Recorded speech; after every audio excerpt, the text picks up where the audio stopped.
So whichever way you're facing. Oh, dear Lord. You look, and you see that Bitsy's unresponsive.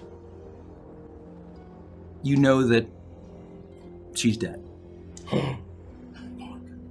And the bleeding star is still making its way across the sky.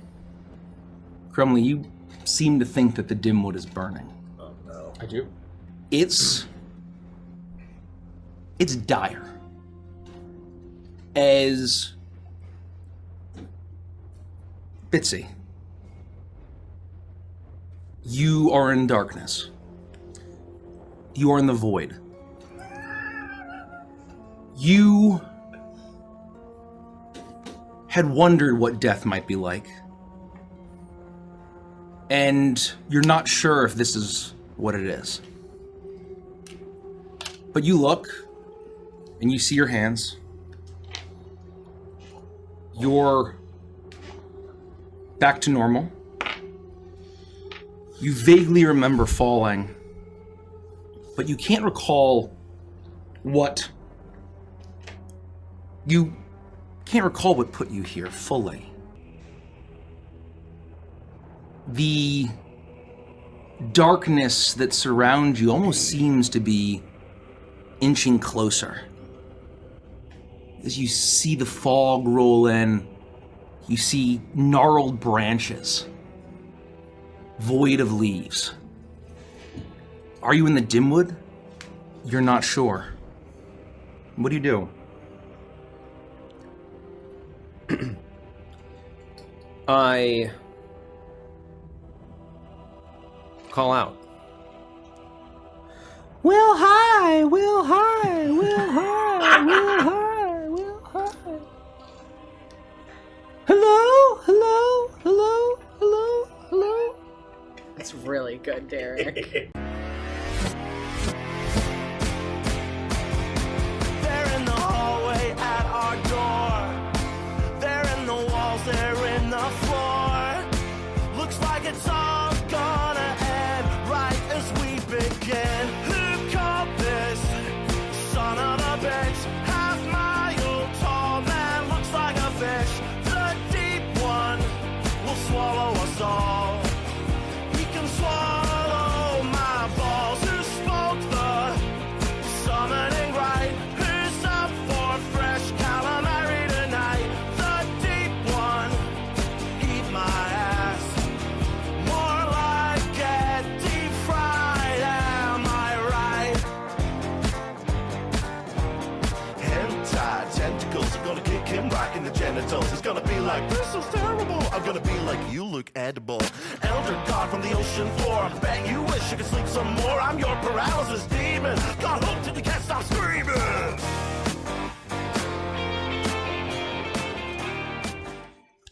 That was amazing. Hey! How you doing, folks? What's up, everybody? Hello. Oh, let me put on some jams. We're nibbling. We're eating. Sorry, guys. We ordered late, It's sorry. Wacky day. It's actually amazing. Sorry, I just thought over a little bit more too. But we were a little nudged. Welcome back, everybody. Hello. It's a Wednesday. We're back. We're Sorry back. for the bait and switch.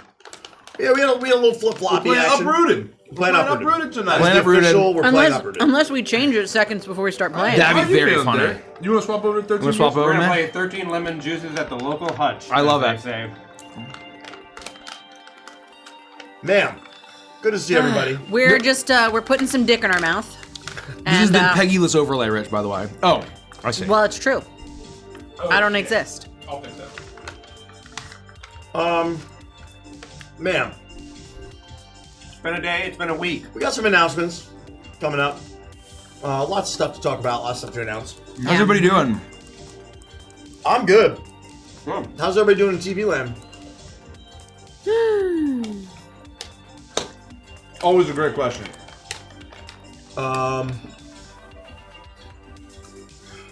Yeah. I already see a lot of questions in chat. If you'd like to ask us a question, you can do so by becoming a patron over on Patreon. Before every stream session of D&D that we do, we put up a questions post.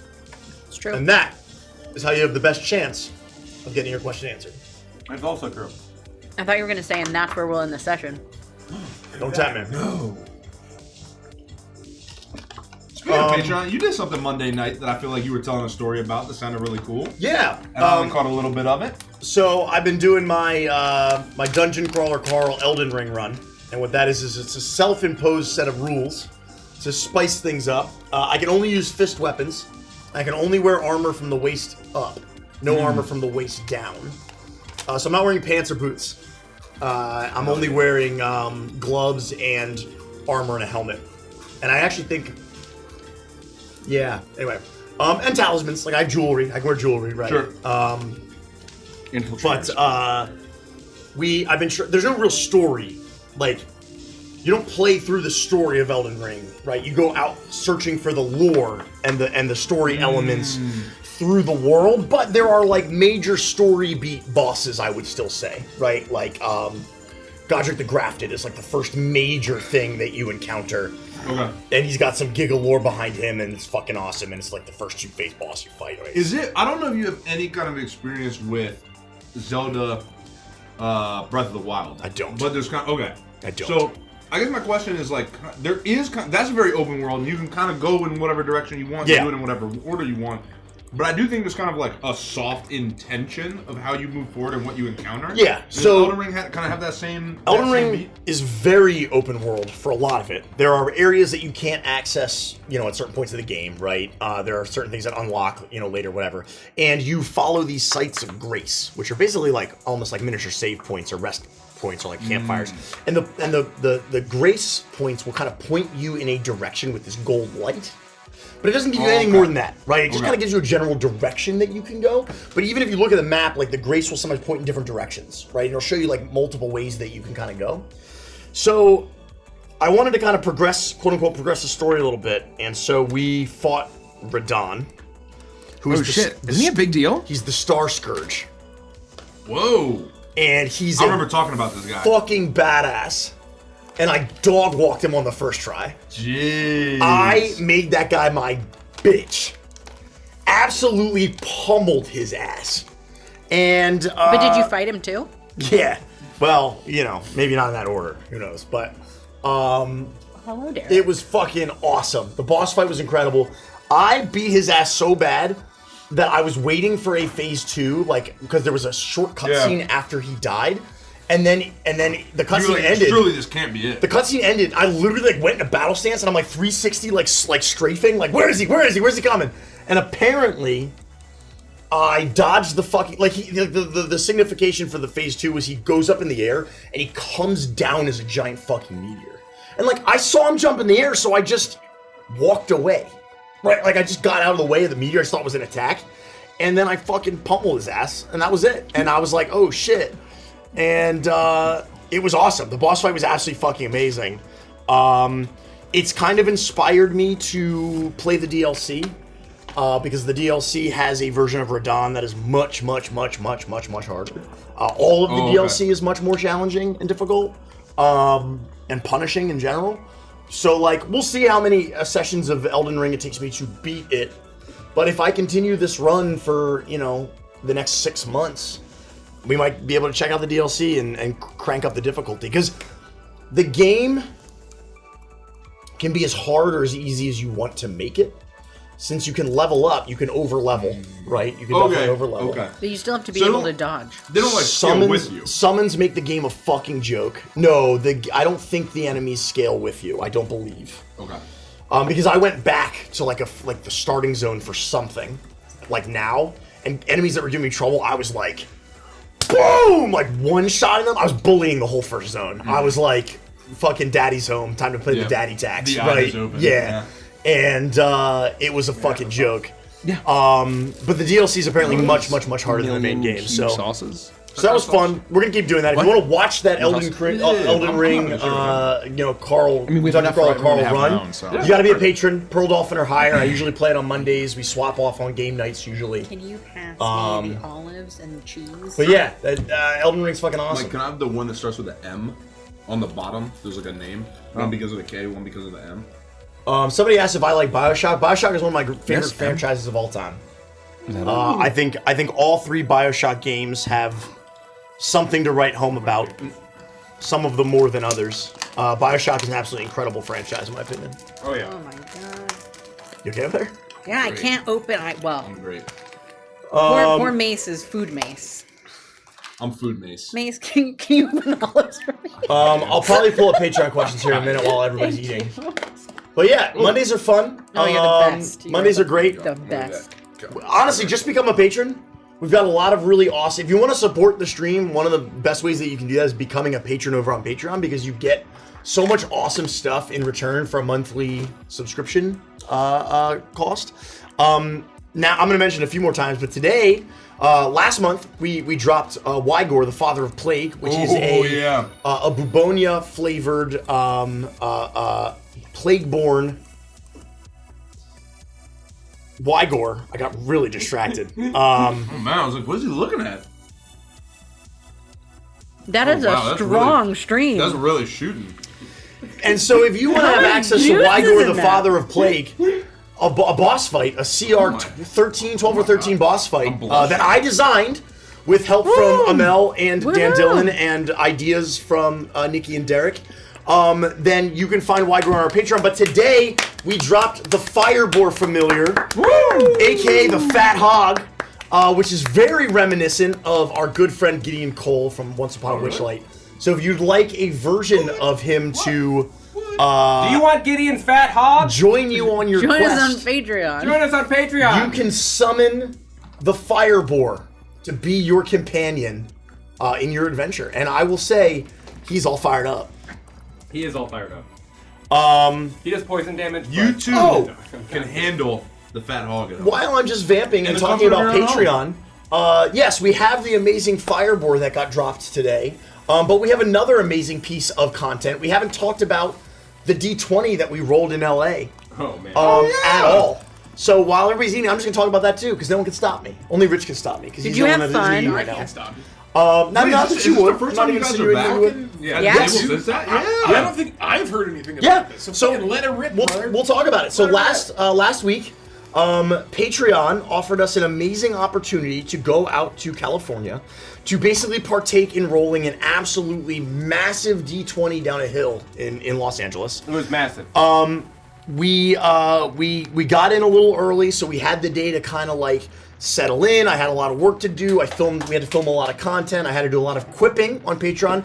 Quipping is kind of like their like text feed. It's kind of like a tweet or a post. It's different than a post. Sorry, it's kind of like a tweet within the platform of Patreon. Blue Sky or Twitter. Yeah, Yeah. right. It's like a blue sky or a Twitter thing, and they're public, so anybody can go check out the quips that we posted while we were in LA, and there's more coming. But basically, what we did is when we knew that we were doing this event, we promised certain thresholds of outcomes that we would provide to you, the Patreon community, based on what we rolled on this giant D20. When I say this thing was giant, it was like 6 feet in diameter, and it allegedly weighed almost 200 pounds.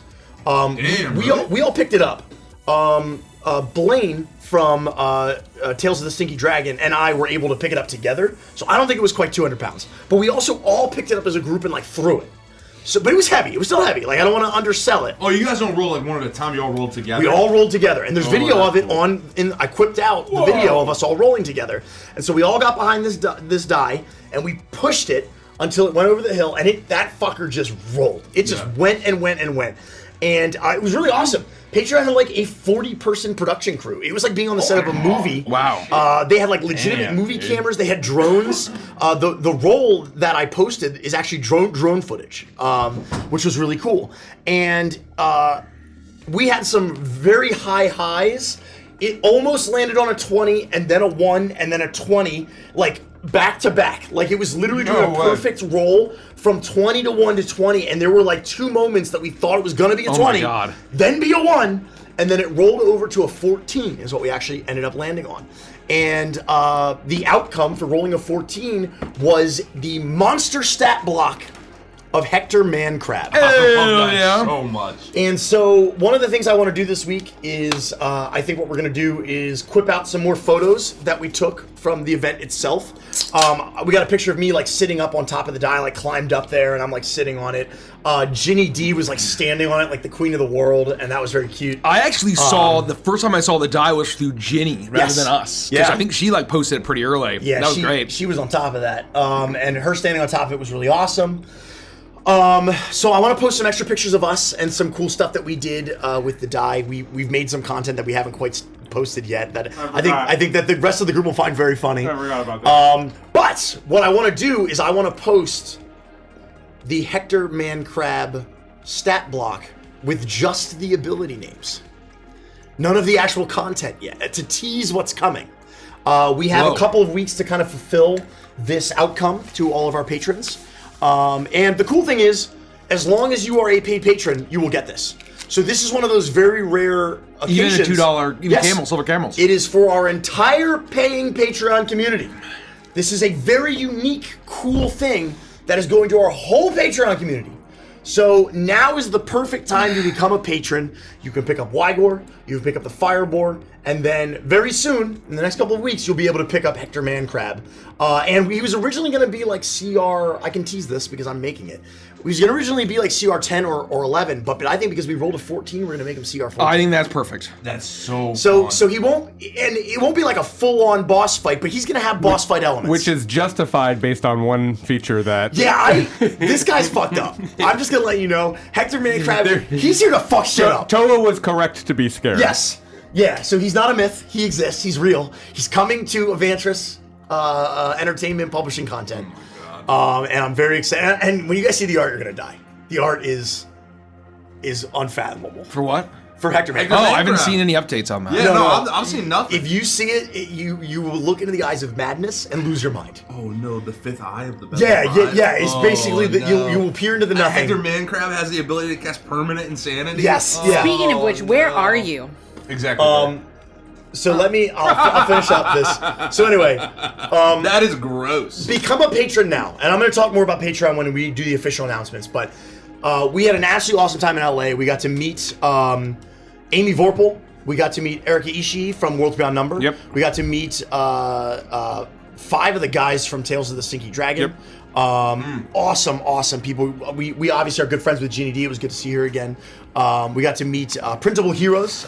Marshall from Printable Heroes. He really cool dude. Yeah, he makes miniatures, and they're really, really cool. Yeah, And these the cool thing about the standees that he makes are you can change the terrain of the tokens that they're on, right? They stand up and you can move them around, but they have a facing side and a back side. Yeah. So they keep the same silhouette, but you can you get this dimensionality that you don't normally get with tokens. Very cool.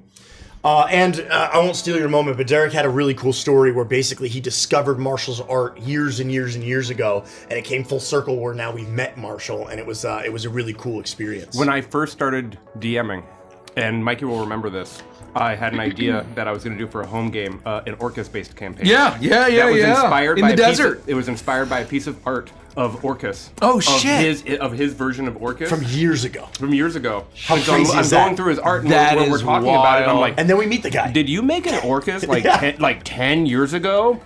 He basically inspired the first time I ever. That's did incredible. It was Yeah. a wild connection. It was a wild connection. He was really a very cool guy. He was very cool. And so everybody was super and awesome. incredibly nimble. We had an hour drive out to the site.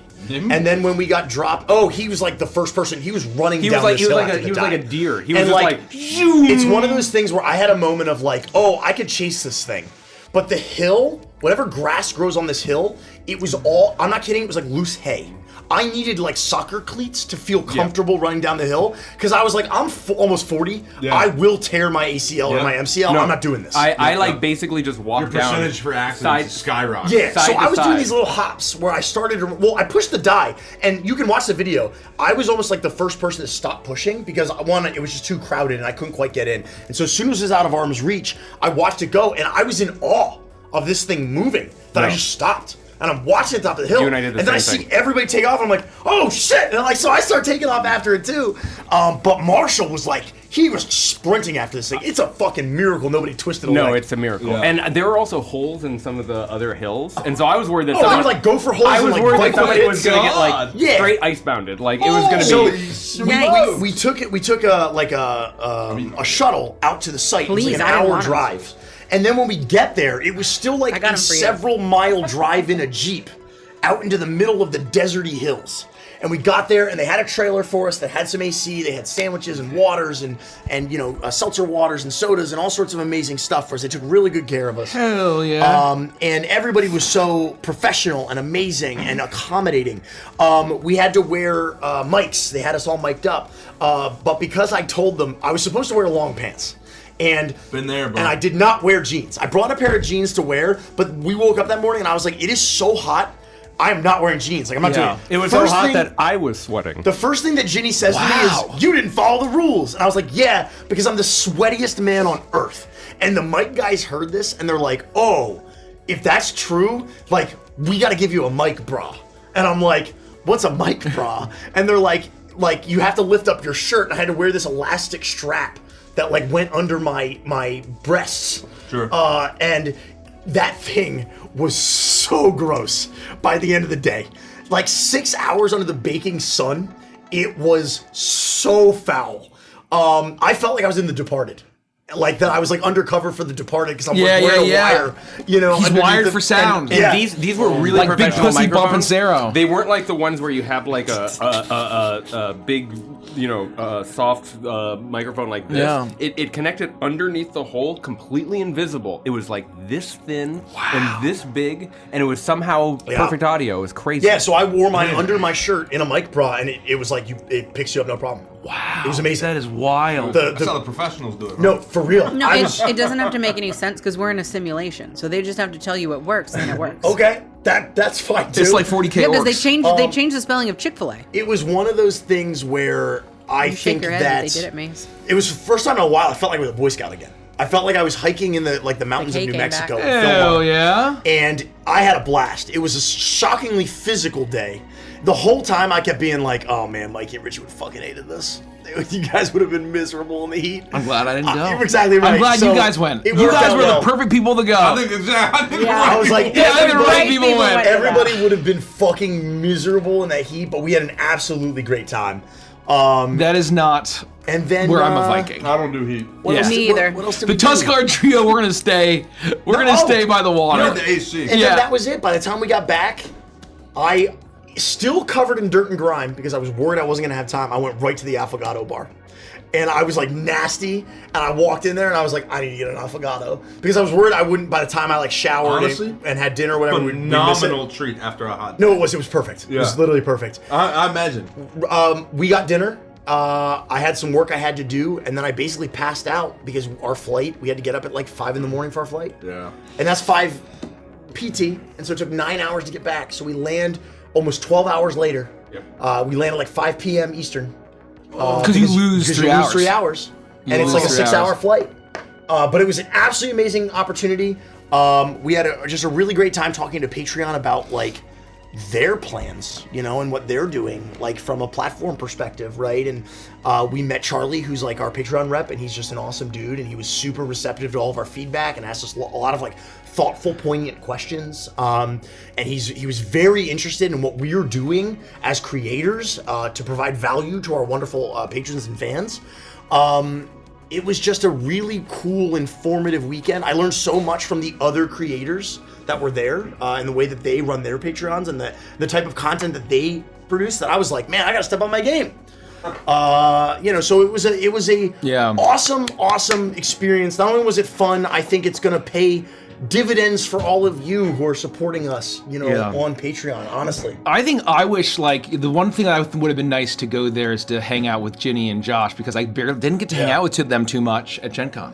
Yeah, so that's the one thing I was a little preoccupied handing out bananas. If I had known that things were going to work out differently, I would have planned to travel differently. Roger that. And I wouldn't have left right after the event ended. I would have tacked on an extra day at the end as opposed to an extra day ahead of time. Because then we could have seen Ginny and Josh. I gotta post an Instagram story. We're back to the Instagram stories, but this time it's organized by our wonderful production team. So anyway, Jesse and Todd. Capping all of that off, if you want to get really cool published content that we're dropping on a monthly basis, some really awesome stuff that you can use in your games that's inspired by our games, you're going to want to be a patron because it's the only way that you can get it. And so thank you, Patreon, for inviting us out to Los Angeles. We had an awesome time. It was so fun. It was so fun. And once again, we're always trying to up the value of our Patreon. And so I think there's some cool stuff coming. You know what I'll tell you? One of the pieces of feedback I gave him was that I would really like it if during our by-year discount, they could get the discount for upgrading their That would be tier. really nice. That would be so freaking And you know what? Did they seem receptive? I'll tell you, Charlie said it's not the first time he's heard that. Oh, shoot. So I'm hoping I can pull some strings. No promises. But obviously, you know, like we like to be able to give feedback where it's due, and we hear you guys. Yeah, I think you know, we'll see what happens, but I would love for that to get reverted. Yeah. You know, and Was it like that before? Yeah, before they changed it to the way promotions work now, it used to be that if it was new monthly or yearly subs, or if you upgraded your tier, you got the discount, and that changed for some reason. But we'll see. We'll see. Speaking of, let me see if I can pull up some questions. Whoa. Speaking of Patreon. Start over. Yeah, let me see if I can There's a story. find it. There you go. Let me find it. We should really zoomed in. You look a little bigger than we do, but you're just Zoom us out a little bit. Just a touch. Yeah, just You are 6'7". Just one more touch. One more touch, maybe. One more smidge. Andy, Yeah. Yeah. you look really short in comparison to Rich. Well, on the it's because camera. I have you have longer torso than I do, right? I have Yeah, longer legs hunch. than you. You have longer torso. Look, I'm way shorter. What are you talking No, about? it still looks taller. What? It could be my angle, it's just your angle. but you look I think like it's fine. 2 feet taller than Andy. Well, Oh, it's definitely your angle. That's It's an definitely your exaggeration. 2 feet is Yeah. All my height's in my torso. Yeah, he's got a long torso. I have long legs. So we're different heights when we sit down. Yeah. And we're still different heights when we stand up, but it's a lot closer than it is when we sit down. All my height's in my pants. That's There have been so gross. many comments That's really when we gross. posted Long legs, Yeah. Andy. I bet. when we posted the Golly. Wood Creek video. There were people who were like legitimately upset that Mace wasn't like a head or two taller than the rest of us. What is What? Wood Creek? Yeah. People have zero perception People of anything. were devastated. Devastated. Next to Andy? They were devastated you were I like a didn't hear head what or you two taller than the rest of us. That's Well, it's like And then you our- were the I tallest. didn't hear what you said. Well, it's I like heard you just a- say my name. It's like at our signings when people are shocked that I'm the tallest member of the group. I know. Yeah. That's, They are. Well, that is shocked by truly that. shocking. That is I truly do. shocking. I feel like 'cause I seem much taller because I'm sitting next to them right now. Yeah. You know what I mean? But you guys are next to each other. That's what it is, But like- I'm very obviously taller than them. I get comments all the time that are like, "Oh man, I didn't realize Andy doesn't I weigh tower 95 over pounds." you. Fit like And I'm both like, feet "Well, I there, sit huh? next to Richie, so it doesn't matter that I weigh almost 200 pounds. It doesn't look like I weigh almost 200 What? pounds." Mace isn't the tallest? My whole world is crashing down. Well, That's Mace is you. almost- That's what you sound Mace like. is almost the tallest. I'm making fun of you. I think you're actually the tallest. Rich is the tallest. But you're Yeah. not far That behind. I mean, you're like right there. I'm It's just just shorter than Richie. Nikki is taller than everyone. I am 5'3". I'm about a foot taller than everyone. You would be shocked to find out that Andy, Richie, Mike, Mace, and Derek are all about 4'3". That's right. 4'2", 4'3". That's right. Oh my god. Our legs actually start right under That's the my table. greatest hidden secret, and you just There's spilled no my fucking- They asked how tall I was, so I answered. In the Wood Creek video, I actually wear 4-foot platform shoes. What is the Wood Creek video? I'll sit down. That's really good. What's the? We got to do a what bit is of forced it? perspective, Derek. No, at Gen Con, You want to have any more meat? shot a video about Or some meat or cheese or olives I could snack on. I got nothing for love- you, pal. You want olives, just there's a olives. stack of pitas? And there's more. There's more. Spread. meat There's here. Are you- cheese. Do you want to share that? Or you want to? With Mike? I would absolutely I'll take share some this meat, with cheese, and Mike. olives if people were. Well, you can't have Clovers and Blue Moons. Well, you probably can't have the olives. Really fucking funny. You can have some That's of the funny olives. as fuck. I need them. That was very Sure, good.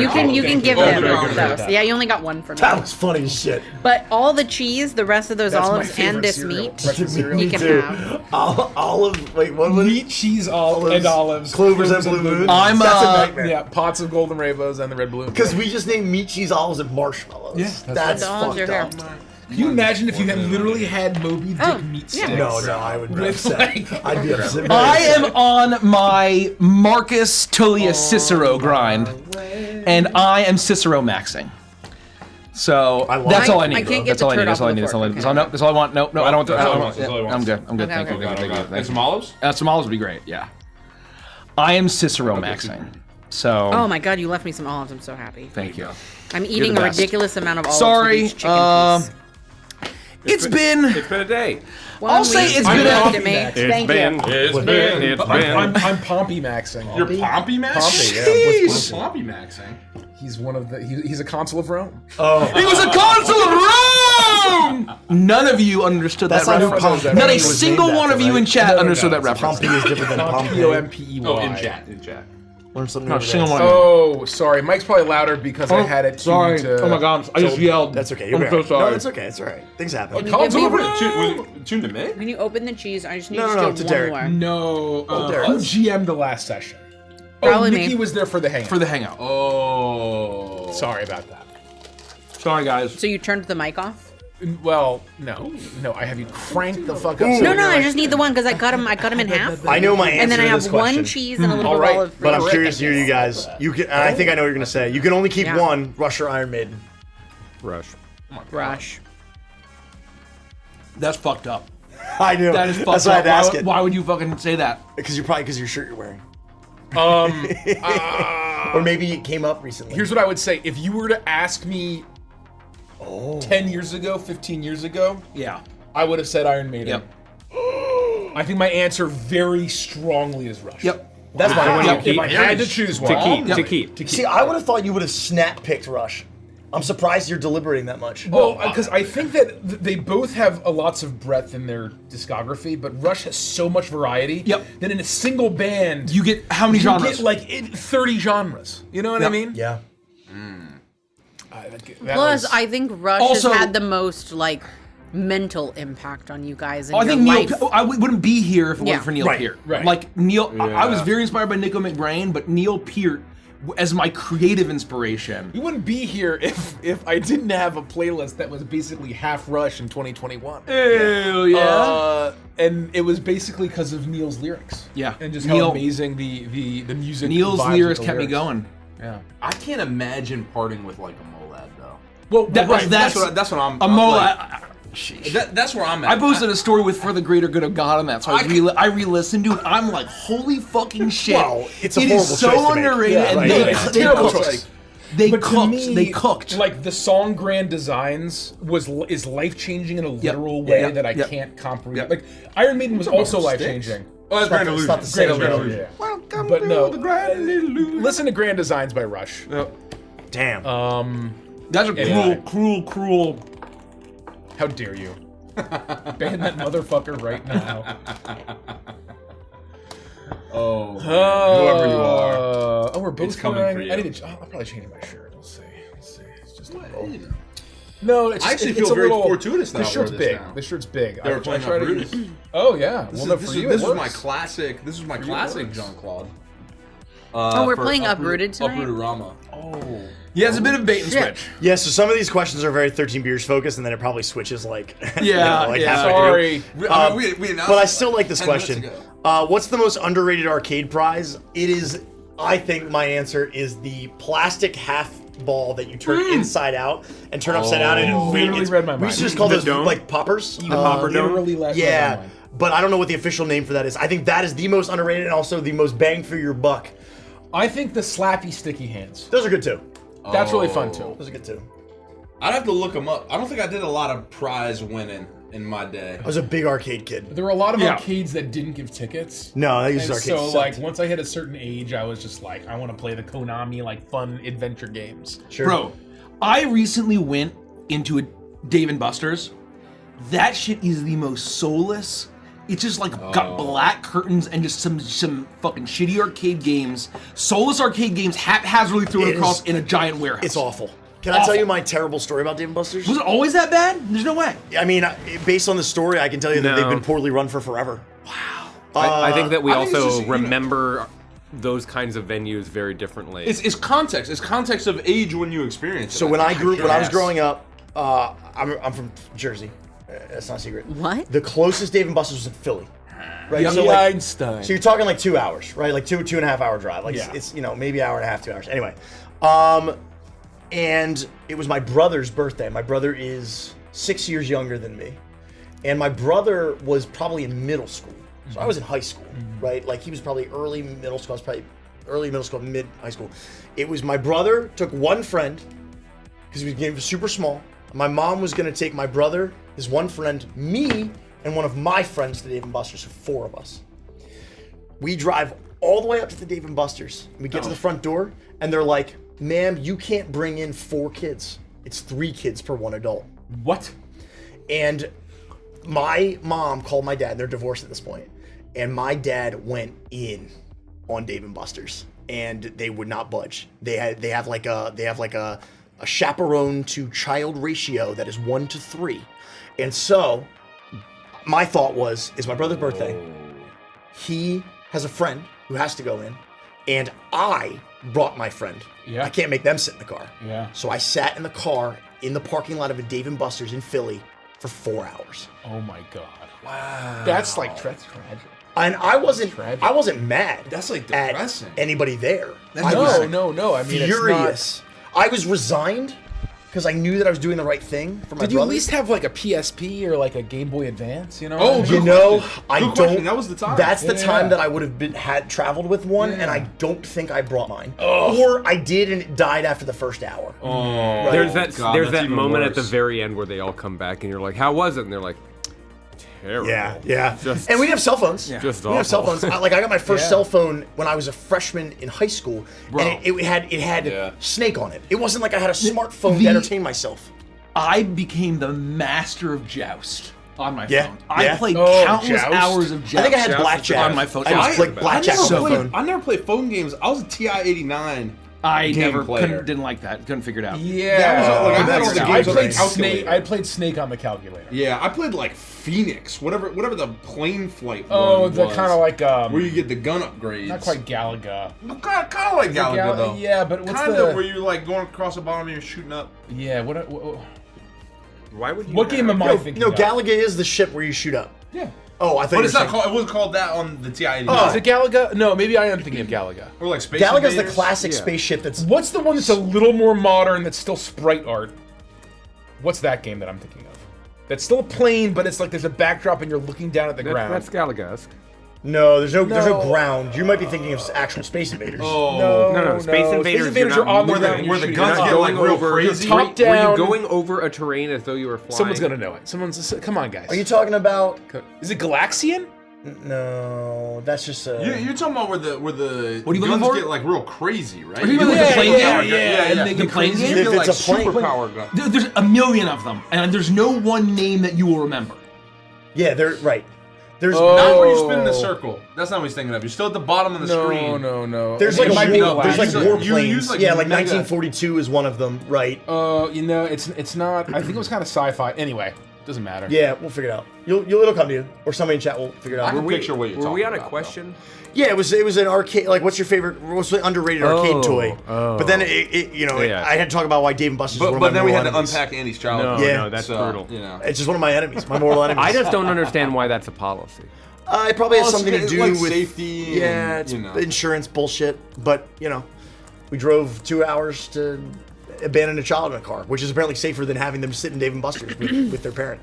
Yeah. Well, it's about liability, you know? No, of course. It doesn't matter to them. And Lord knows that I'm a liability. They clocked me coming a mile away. Yeah. They're like, this kid's gonna have 16 Dr. Peppers. How old were you? Sophomore in high school? Freshman in high school? 15, 14, Yeah, 15? 13, 14, 15, something like that. Damn, man. And that is the most Andy thing to do. Of where, like, I know that there's no scenarios, the kind of person you are, you would never have allowed anybody else. Yeah. No, fuck no. You would never have allowed anybody else to sit out. Yeah. And that's very noble of you. It I was, would've had 4 I would've hours of had my a bad life. time. I'd do it in a heartbeat again for anybody of you guys. Yeah, but like honestly, man, that's big of you to do it like 14. And you know the thing is, Like when freshman you're in high younger, school? Yeah. when you're younger, it's like, man, like that kind of sucks. But at my age now, like I would be like, oh, instead of going into fucking shitty Dave and Buster's, we're gonna sit in the car and hang out and chat. That sounds more fun to Yeah, me in right, a lot of ways, right, right? yeah. In certain ways. Yeah. I have a story not about Dave and Buster's, but kind of about a lonely childhood thing that involves something kind of like this. But, Yeah. Instead of the laws of man, it was just me being really fat, and I went to Been there. like Still there. 1 minute I went ago. to like a Six Flags or something. There's like a theme park. Okay. And I was Oh, no. with my childhood, one of my best friends at the time, Jeremy. And I think he was like having a party, or like there were a couple people there. And we went through this line, and kind of like everybody ended up getting to go on this ride, but the ride filled up. And I was the person standing in last, and I was like, "Hey, no problem. Like everybody, like enjoy the ride. I'll just hang here and I'll wait until like it comes back around. Then I'll just ride it, with whomever else is here, right?" And then so they do the whole ride. I don't know how long a ride is, but probably seemed like enough time. When at the you're time. on it, it feels like it takes no time at all, but when you're waiting, it feels like It feels like it takes like 5 minutes, It's Yeah. like forever, right? And so the whole thing like swirls around and goes around and looks, but everyone's everyone's having a great time, and it comes back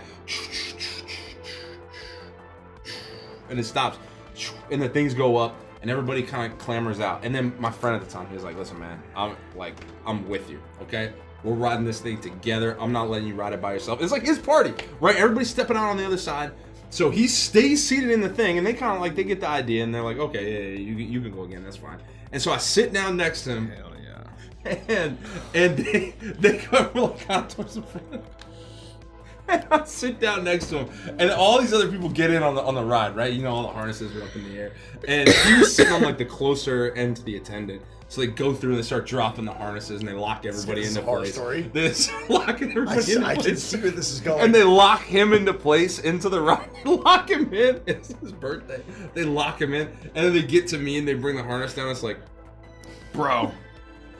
and I was like, oh, maybe if we just pushed it a little bit hard. Like I don't mind being like if it's a little uncomfortable. And they're like trying to push it down, and it's like.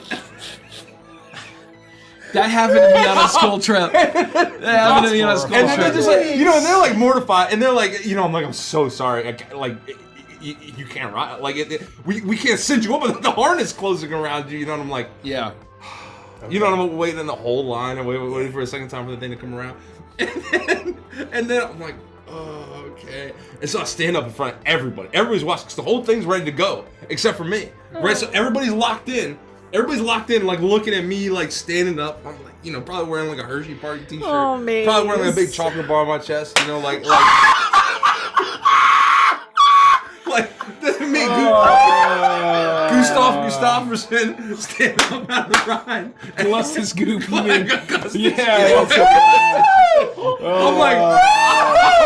I'm like bad. A bunch of small orange men start seeing how greedy you were. What's a big piggy?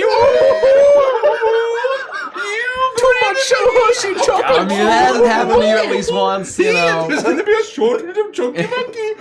And so anyway, I stand up and get out. And all these people are like, they're just like, like everyone's staring at me, right? And I get out and leave, and then my friend's like, "All right, cool. Can you like you unhook me? Like I'll go with him." And they're like, "No, it's locked.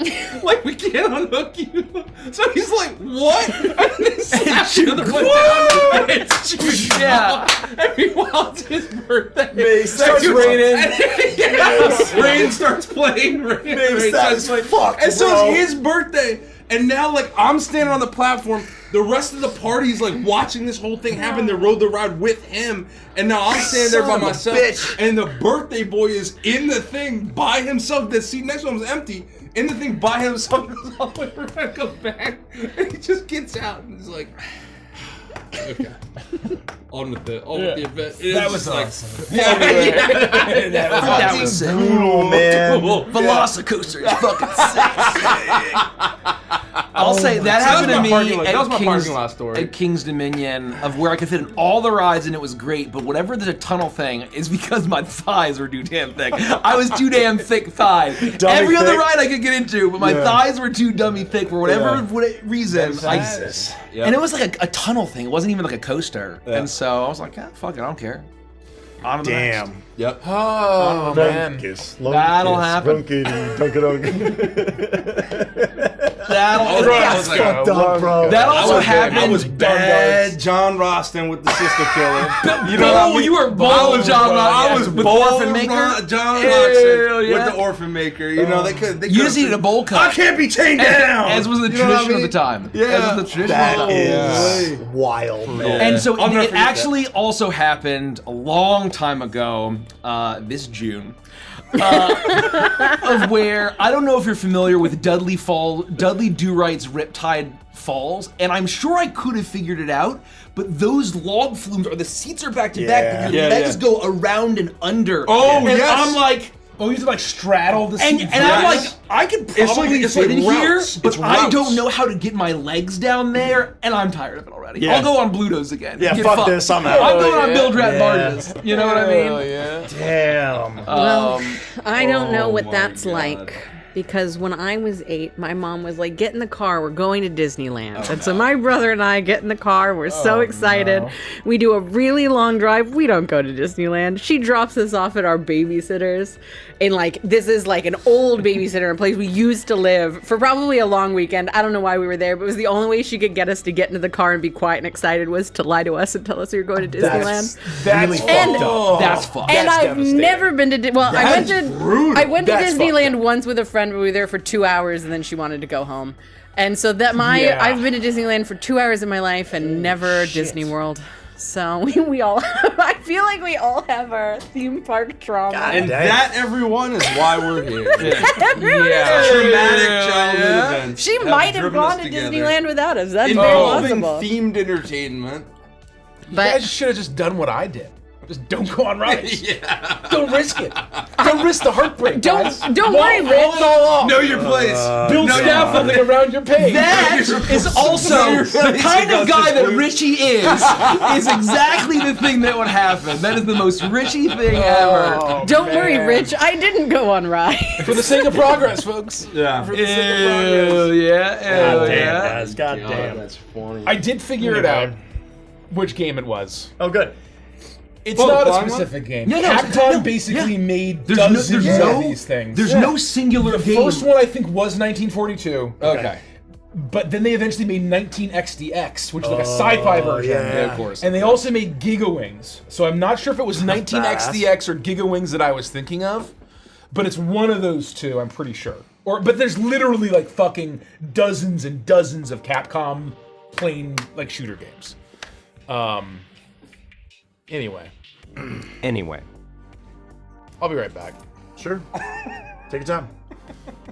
What's a D&D class each of you guys haven't played much of or at all that you'd like to try out? Sorcerer. Hexblade Warlock. Sorcerer for me too, but my number one is actually Barbarian. It's insane I haven't played a fucking Barbarian. I really enjoyed it.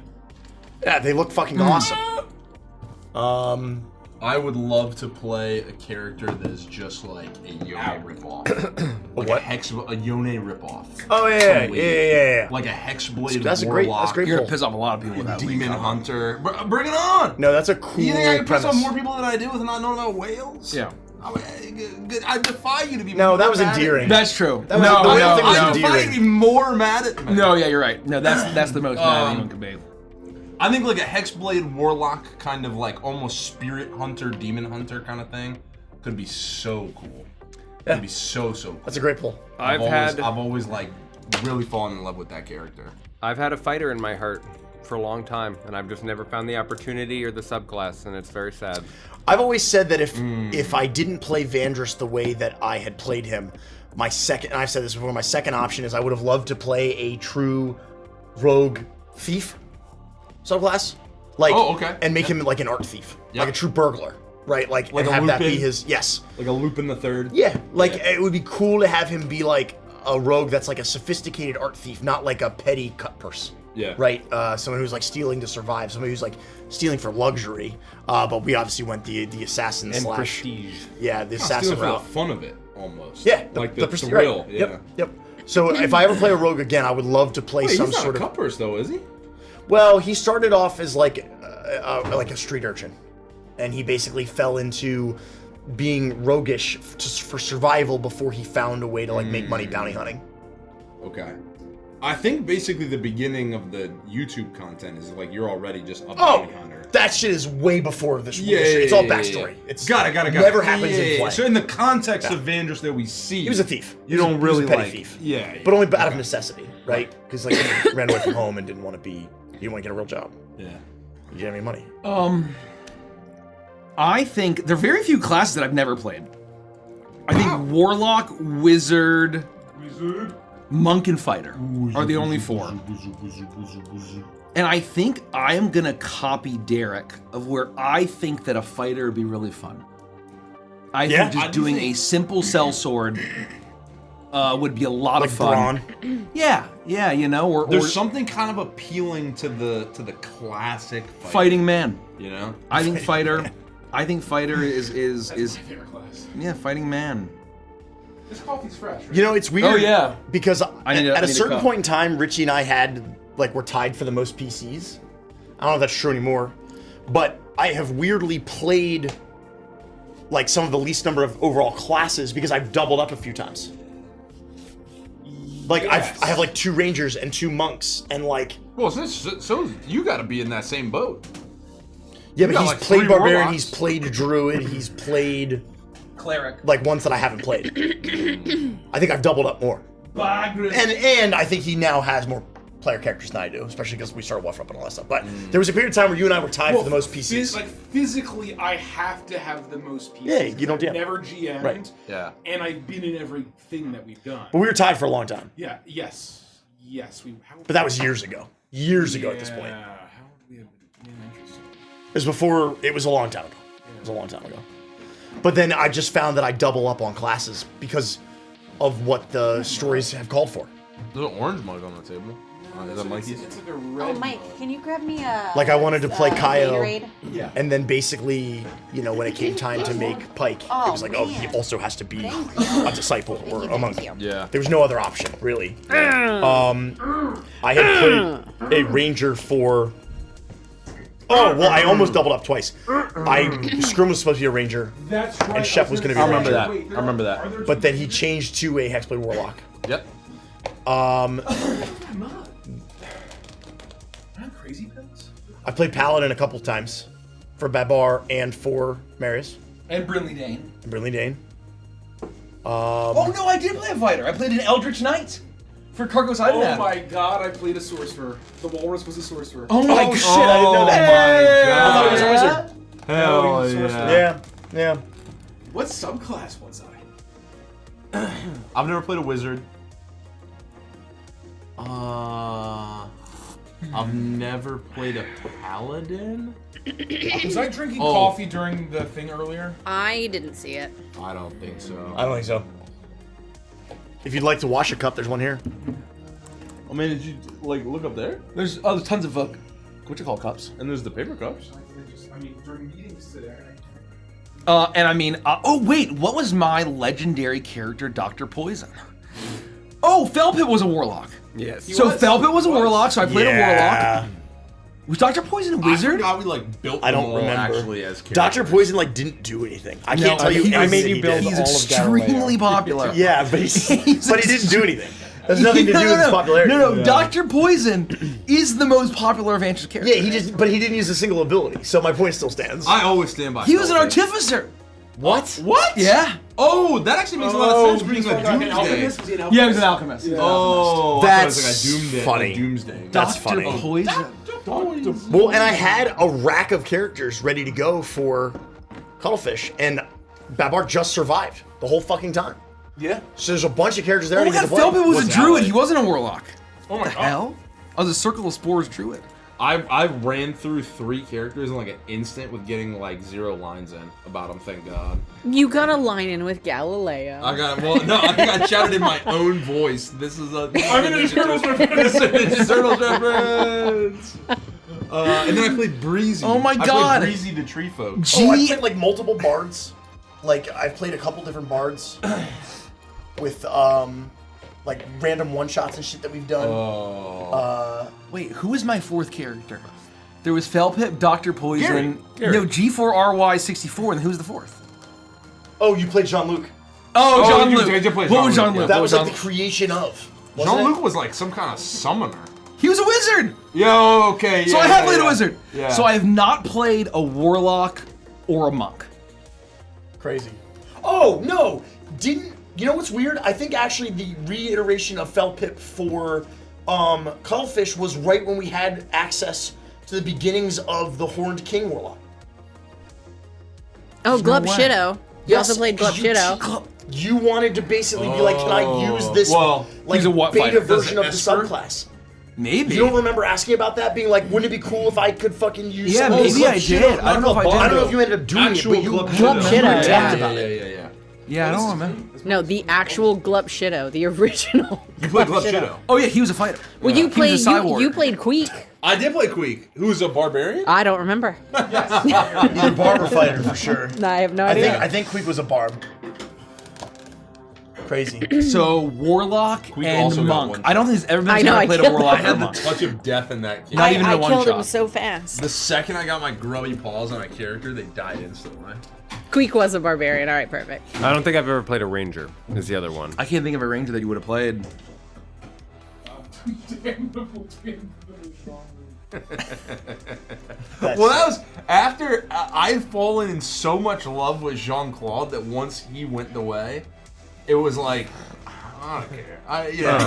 My favorite- Everybody else is from Chop Quibbly. House. Quibbly was a tracer. So Quibbly, technically- Quibbly is a ranger technically. Yeah. Tracer. My favorite bit of lore about Jean-Claude is that May Torment of the shows Paladin? up to the session and he thinks that because it's Cuttlefish-esque or because it's Fleetful-esque that everybody's a Loxodon. So Jean-Claude canonically started as a Loxodon That's really funny. in the session. Oh and then midway my God. through we're like, Yeah. that's stupid, he's now a rooster. That's right. And he can fly. That's right. That's I right. thought we were supposed to make Loxodons. I thought Yeah, somebody no, said that. yeah, I mean, you know. Oh my god. That's really funny. So canonically, he starts as a Loxodon and then just randomly shifts into a chicken. Even looking at the Neon Odyssey campaigns we did, I doubled up on Rogue because of Echo, Paladin because of Enforcer. Again, I was a Bard, and obviously still Monk.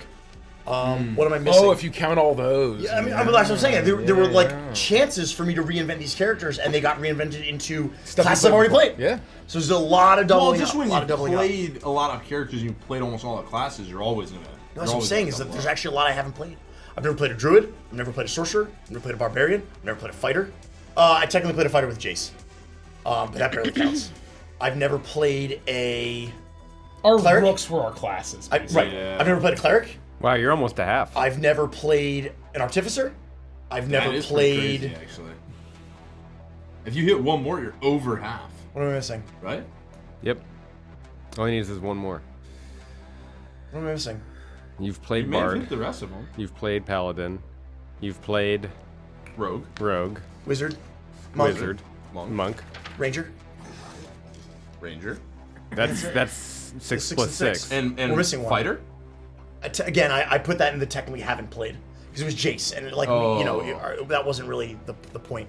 We're missing one. We said druid. I said I haven't played a druid. We said that. Bloodhunter doesn't count. We're missing one. I just don't know what it is. You've played warlock? Did we? Yeah, I'm Hexblade Warlock. I'm screwing as a Hexblade Warlock. Yeah, but so that's it. Yeah. That's. I thought we counted that one. Who knows? Maybe That's not. okay. No, I think we did. Play. Sorcerer. I count that as I did not play. Sorcerer. Yeah, it's fine. No worries. I basically haven't played, but more or less my point stands. I haven't played like half the classes. That's crazy. I think you would love druid. That really is fascinating. I think you would adore it. Pool of characters. just I've doubled up a lot. Druid is so fun. Yeah. That's okay. It's not a bad thing. It's what ends up like, for example, the first like I wanted to snap off Druid for Icebound, but then it was one of those things where I've always been like if somebody has a stronger idea for this class, I'm happy to give it up. And Richie was like, oh, I'm playing a Druid, and I'm like, fine, done. I'll play a Ranger, and then it didn't fucking make sense. There are right? 2 classes I've never played. How are we on the same level of class we haven't played? This wild. Unless you count episode 1 of Curse of Strahd, and I don't mean Curse of Strahdanya. Oh no! No, that doesn't count. I think that counts. Does it count? Well, You played it in a session. You played the class. No, we didn't even have What'd you combat, play? did we? yeah. What did you play? Yeah. remember? No, That was no, so you didn't. terrible. No, You were a did bard. you? I was a bard. Oh. And I was trying to do like a Scandinavian accent. I was kind of going for like a deck. Yeah, no, that was absolutely terrible. incredible. Let's talk about that incredible. session for a second. I was so nervous and excited to finally DM for the very first time, and I spent 6 hours drawing a map in marker, Oh yeah. and we used it for like 2 seconds. 2 seconds. That's fucking brutal. And I don't think Richie and Scotes wanted to be there. Mike was so excited to I was play. having Mike a was great so time. excited to play. It was my I first didn't time know- ever being a player. Ever. I didn't know what the hell I was I doing. was having It so much was- fun. It was just. And it's not that you didn't want to That's the play it, original but you didn't want to Jericho. play Bard. Like No, the I moment you just- I started didn't playing have a Bard, but character. you were like, Well, "This is just not it." No. He was like an old. Oh, was he a gnome? He was a human. He was a like a human. halfling? We were all Oh. humans. We're all humans. Yeah, it was Jericho. And he was yeah. like basically kind of a weird harvest cultist. yeah. Yeah. That's how I played it. So yeah, Ranger and Bard Oh, are the okay. only 2 classes I've never played. Oh, there was a hot second we entertained Artificer for Shep. Like a hot second. Yeah. And then we were like, oh no, they've recently changed that too much away from like magical guns. Yeah. And we pivoted almost immediately. Yeah. Yeah. Yeah. Yeah. This will start the I announcements. wonder if Yeah. I've played. Let me. Did you write the list down? Let me see if I I've did. played more classes than Andy. Because that would be crazy. There's no way. I mean, it's Well, possible. all it takes is just variety versus variety. leveling up. Yeah. I've played a warlock one single That time. counts. And again, to be clear, Okay, then Ranger's the it's- only class I've never It's played. not preference. It's not like I gravitate towards these No, it's classes. just now I gotta know. It's the narrative and what it calls for and what my Yeah. characters are. Right? I don't think I've played a rogue. Not that I can remember. Fighter. Gideon's a fighter. Gideon's a fighter. Cleric I've not played. Sorcerer. Monk. Artificer. Well, do you count? I mean, we're probably not counting. No, I'm counting. Machinist. I'm counting. Yeah, well, That's different enough. That's different enough. that's fair. that's That is different different enough because it's not a. Well, but I also played it, so I'll say machinist. I'm counting anything I did on Druid- stream for like an extended period of time. Druid, no. Barbarian, yes. Paladin? Taishen? Taishen? Crooked Taishen? Shen. Which was like, oh, and Crooked Gideon is also a yeah, paladin. also paladin. Crooked Shep was a rogue. Isn't that crazy? That's right. And not G Fire Plume. Jean Claude is a bard. I'm at 8. Yeah. And wait, is Monk on the list? Yeah. Yeah, I count him up. Okay, you played That's Monk G before. Fire. That- Yeah. Okay. I definitely count. Have you G-Fire. played Ranger? No, I don't think so. So that's 4. You've not played 4 of the. Yeah, 13. I just haven't had the chance to play a lot of things I want to play. Let me see. That is Let me see what I've Crazy. played. I know. I've played a warlock. Well, it's also a No testament rogue. to kind of the differences of fighter. subclasses. Like, played I a cleric. played a cleric on a charity stream once, but I don't count that. Like, I have piloted a cleric, but I haven't played a cleric character. Well, that we've no, made. I think that counts. Well, that's the thing. If we're counting actual, I like, don't think so. I'm counting everything that is, like, canonical to our stream. Oh. And then again, there's 2. right? Like I have piloted So a canonical cleric. to our stream. If we Well, count that's what I'm stream counting. I'm canon, counting the That's what I'm off-stream counting. campaign that we played too. Oh, Where okay. I played But, the like, Monk. I'm not going to count a charity one-shot. Like, No. I played a cleric version of Marius. Correct. Like, it's not, you know what I mean? Like, So, so I've piloted one. I but haven't didn't played. That's create a fair. cleric That's character. fair. Yeah, you piloted the chassis. Yeah, it wasn't. Yeah. We didn't create a character. I haven't played 6. Yeah, so you and I are about the same. You GM a ton, though. You GM a lot of stuff. It's crazier to me that you don't have a little more. But nobody's played the Mystic. To be fair, Derek has had that on all of us. That's true. Derek has Derek played the- has a class that no one else has played. Yeah, that's true. But not just nobody on this channel. Nobody else, period. No one. You're in Nobody chat. Nobody You in the played world old original has played UA Mystic. Mystic. It was You don't V3. even know what he's Yeah, talking UA about. Mystics rise up. Get the hell Oh out my of here. God, What that's the funny. heck is that? That is so funny. Oh. I'm going to start the official announcements. Let's do it. Welcome back, everybody. We are Legends of Evantris, and as always, this is a mature stream. If you'd like to support the stream, we got a few different ways that you can do that. That's true. If you're watching on YouTube, you can become a channel member, which is pretty cool. Help support the channel. If you're on Twitch, you can use your Twitch Prime subscription. If you've got Amazon Prime, you can use your Prime subscription right on us. It's free, provided you have Amazon Prime.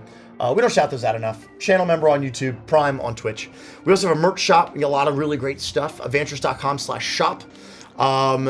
Amazing stuff over there, featuring your favorite campaigns and characters.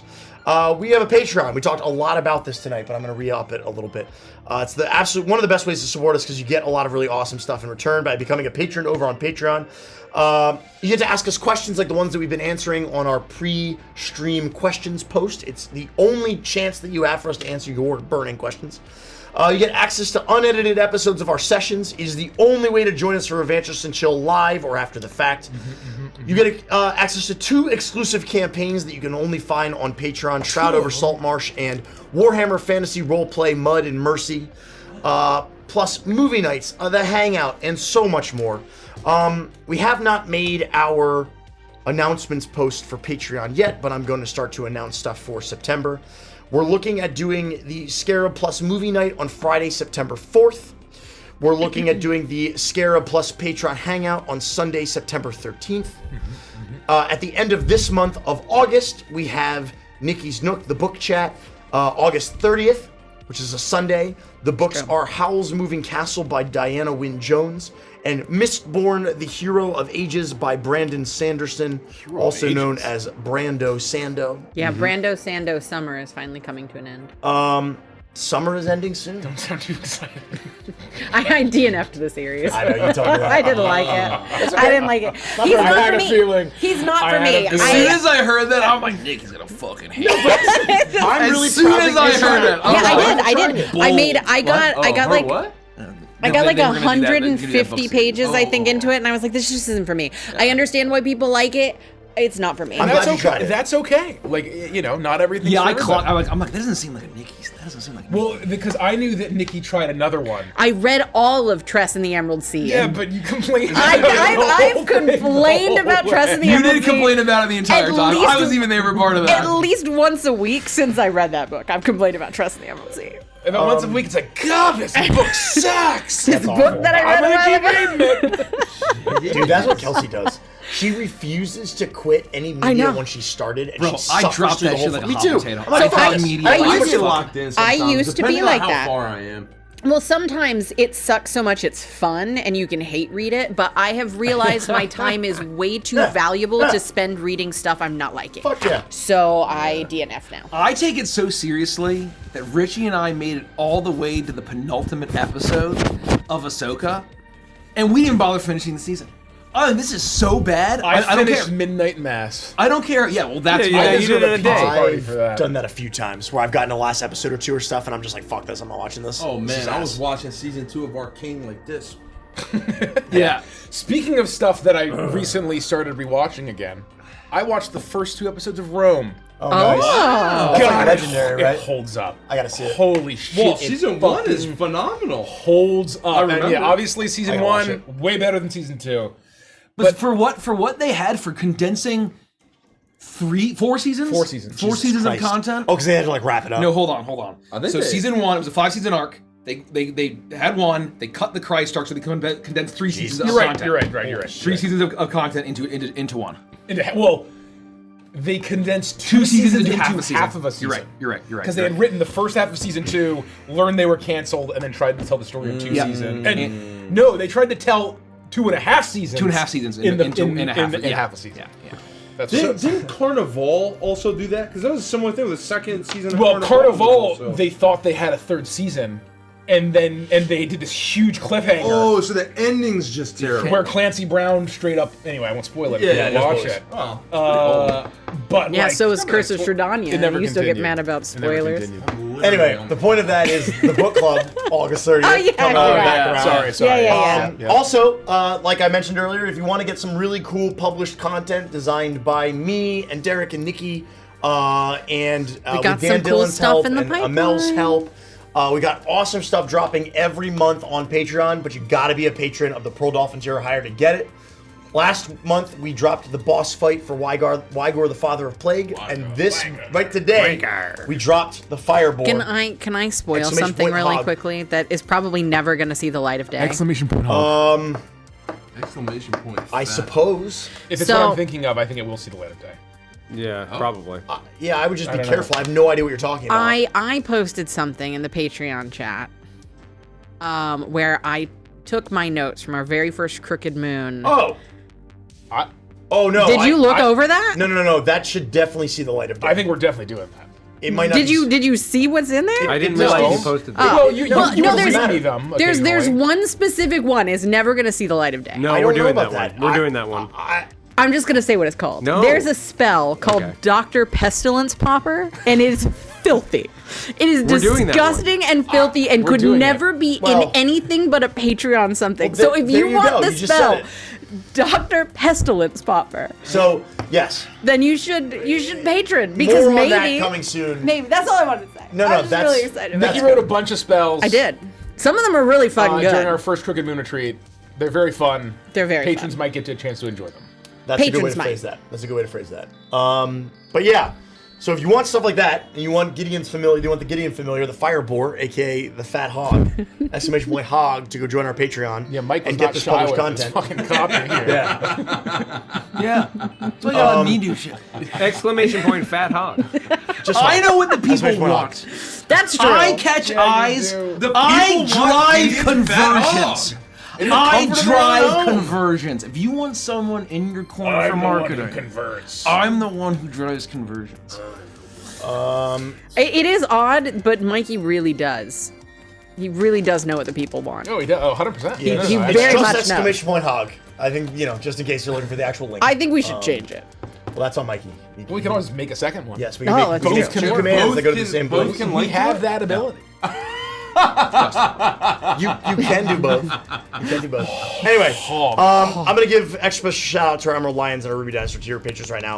At the Emerald Lions here, we got AJB, Aria, Thank you. C. Blake Smith, Chameleon Boy, Chicken Whisperer, Churchy McBiscuit, Dakota K, David B, Echoes in the Dark, Foxyanth, Fruit Loops, Goomba Sushi, Husky, Insane Inkling, Kala, Kid Star Jen, Laffy Taffy, Lord and Lady Deathstrike, Max B, Mute, Miss Amy P, Ophiaria, Project Tomorrow, Real Gamer Kev, Rise to Fies, Ryan the Right, Snazzy K Bear, Spartan Hats, Thrackmortem, Unlikely Nick, and Zephyr T.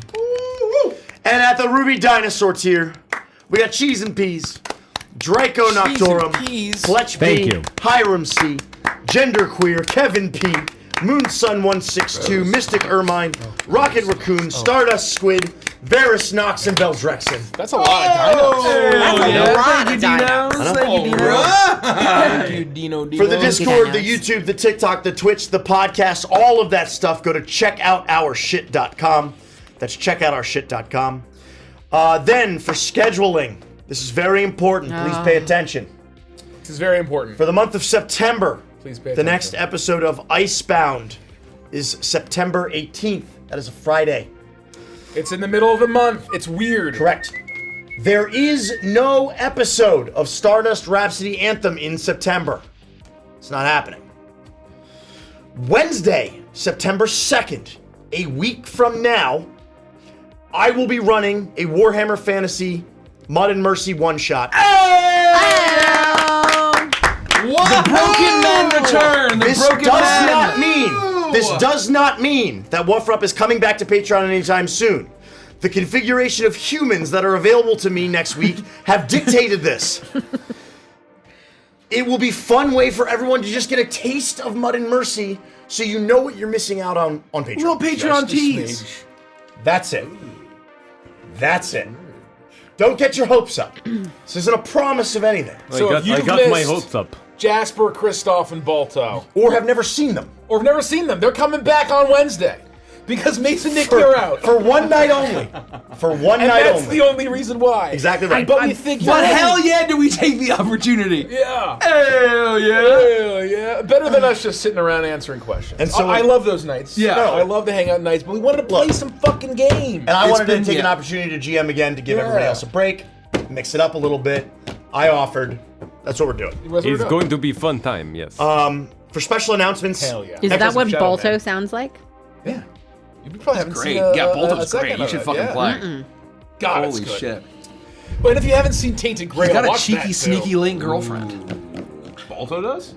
Balto, you If you were, You devious dog. Balto is literally a dog. he's a dog. Balto, you Have you never seen knows the all about animated puppy film fat. Balto? Oh no, but I do know that there's an animated dog. He's yeah. a half dog. Balto is a wolf dog? He's half wolf, half husky.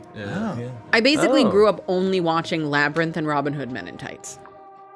Fair Well, enough. now I haven't seen I'm most half wolf and things. half husky, and so whenever Balto gets injured, I'll be like,